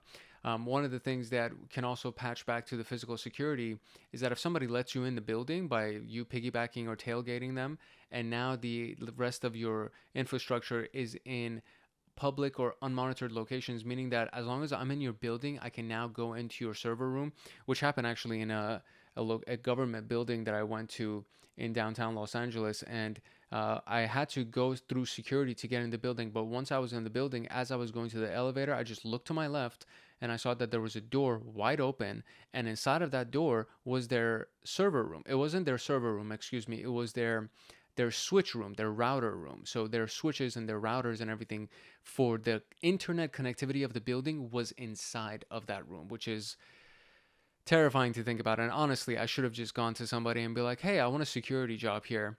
And then hopefully would have gotten that job. So anyways, insecure communication protocols. So data transmitted between IoT devices and their controllers may lack encryption, enabling eavesdropping or manipulation. We already talked about that. Large attack surface. So the sheer number of IoT devices in an organization significantly increases the potential entry points for attackers. And that's one of the big things, is that somebody can get in through the connection of your garage door, and they can actually get into your home computer. That's the thing. So let's not consider the fact that they can open your garage door by just connecting to your network. There's the other part that they could use that as an attack vector, because the garage door is connected to your cell phone, because that's how you're controlling it, or it's connected to your smart home, and that's how you're controlling it. And these are the things that serve as attack surface areas. They serve as attack vectors for somebody to use to get into your main devices. Which brings us to mitigation. So how do you mitigate IoT security? How do you mitigate the vulnerabilities and potential entry points for IoT? Authentication is a big deal. So requiring unique credentials for every device and enforcing multi-factor authentication where possible, that is absolutely mandatory. Even if not, you have to require some kind of authentication before somebody can look at your data and look at your camera. I keep going back to the camera because that's the one that we just used, and you saw how easy it was for me to do a Google search to get access to somebody's camera. Regular updates and patching. So ensuring IoT devices have mechanisms for firmware updates and applying patches promptly to address vulnerabilities. So what happened to Equifax doesn't happen to you. Network segmentation. So isolating IoT devices on a separate virtual LAN or network to limit their interaction with critical systems. So this is all part of a segmentation strategy to keep these devices separate from your main devices or your critical systems. Then there's, of course, data encryption. So encrypting data in transit between IoT devices, controllers, and cloud services to prevent interception. So somebody can't use the IoT device as an avenue, as a vector to get into your critical systems. Device hardening also applies here. So disabling unused features and services to minimize vulnerabilities. Same thing applies to IoT devices.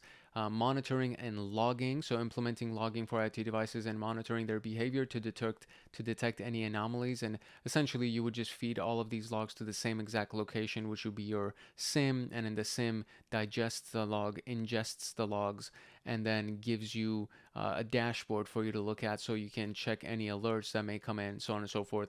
We have zero trust architecture, so applying zero trust principles to IoT networks by continuously authenticating and verifying the behaviors of the devices. And then vendor assessment. So where did you buy your camera from, right? So evaluate the security practices of IoT manufacturers before procurement, prioritizing vendors with a track record of robust security, and then even looking at vendors who have a bill of materials, right? So to actually look at the bill of materials for their cameras, for the devices that you're purchasing from them, to make sure that all of those things are being sourced correctly from secure warehouses, from secure suppliers.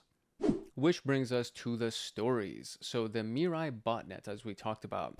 The Mirai malware exploited default credentials in IoT devices like IP cameras and routers to build a botnet that was used in a DDoS attack, a distributed denial of service attack. The internet services across the US were disrupted because of the massive amount of traffic that was generated by, obviously, if you can imagine how many IP cameras and routers there are in America, and how easily you can overwhelm the internet services across the United States by just using a massive amount of data coming in from a million different devices. Then you have the changing of the default credentials and isolating IoT devices from critical systems being the main lesson here. So don't use default credentials. Don't leave default credentials. Furthermore, don't leave your IP cameras available to public view where somebody can just do a simple search and actually look at the IP and find it and connect to it or view what's happening inside of it. So that's another one of the things where it's like you should hide it from the public view. You should only be available to your internal network. There was the St. Jude Medical Devices vulnerability that happened in 2017, and researchers discovered vulnerabilities in pacemakers that could allow attackers to modify device settings remotely, and that is immediately connected to somebody's life. So if a pacemaker is exploited and then all of a sudden it stops running, then you now can kill people, and then you can hold the entire hospital at ransom. And it's very, very, very, very crucial to fix something like that. So it raised awareness about the critical need for IoT device security in healthcare, which sounds like it was discovered and then it was fixed quickly. Then we have Amazon Ring camera hacking. So again, cameras. It's crazy how vulnerable cameras are and people don't think about it. So poorly secured IoT cameras allowed attackers to access live feeds and even interact with users. The impact is that they highlighted the importance of using strong passwords and enabling multi-factor authentication on their IoT cameras. You know, it's their Ring camera. It's the camera that's sitting at the front of your house. If I can connect to your Ring camera and then replace the footage with footage that I have recorded for, let's say, a day, an entire 24-hour cycle, and then I just feed that footage as a loop into your Ring camera, and now I can approach your building and you don't even notice because all you see is that there's nobody in front of your building. I mean, that's the story of so many spy movies, right? They just use the footage from the camera to imply that there's nobody there. It's happening in real life, yo. This is not something that is just in the movies. Like, they got those things from real life attacks that have taken place, and things like that is just, it shouldn't be happening. So if you have a camera in your house, or if you have a camera around your house, I highly recommend that you figure out the security and whether or not your IP addresses are public and people can just get access to your footage as easily as I just got access to it. The emerging trends in IoT security are that device certification standards are a big deal now. Obviously, governments and organizations are introducing certification programs to enforce minimum security standards, the bare bone minimum security standards for IoT devices. And this is a long time coming, and it should have been around much sooner. AI-powered monitoring, so using AI to detect and respond to anomalies in IoT networks. AI-powered everything is coming. Edge computing security. With the rise of edge computing, IoT devices are processing data locally, requiring enhanced endpoint security measures. And then we have IoT-specific frameworks. So frameworks like the NIST IoT Cybersecurity Improvement Act of 2020 are shaping the industry's approach to securing IoT. And if you haven't noticed by now, NIST is the foremost authority. I feel like I'm mispronouncing that, but they are the main authority when it comes down to cybersecurity and when it comes down to the frameworks and the standards for cybersecurity. And there's the general CSF, the cybersecurity framework from NIST, and then there's individual cybersecurity frameworks like the IoT stuff and then the supply chain stuff and everything else that we've discussed so far. This Security Plus training series is sponsored by Hackaholics Anonymous, which is the premier YouTube community for security professionals and hackers. And to get access to the training documents for Security Plus, as well as all of the practice questions inside of that slideshow, as well as the mock examination links that are available in the documents, you would join Hackaholics Anonymous as either a cyber agent, cyber guardian, or a cyber master. And if you join as any one of those tiers, you get exclusive downloads, which includes all of these Security Plus training documents and mock exams, so on and so forth. But you would also get Python automations for system administration, cybersecurity, pen testing. You would get access to live streams that go on monthly with me, Discord servers for advanced members, exclusive downloads, exclusive content, and of course a myriad of other things as well. And it would be my pleasure to actually see you inside of Hackaholics Anonymous. And to be able to join, you would need to simply just click the link in the description below. You can also come to our homepage on the channel and just click on this simple little join button that we have over here, or you can go to youtube.com/hankhackshackers/join, and that would give you access to that little pop-up that you just saw, which shows you all of the different tiers of Hackaholics Anonymous.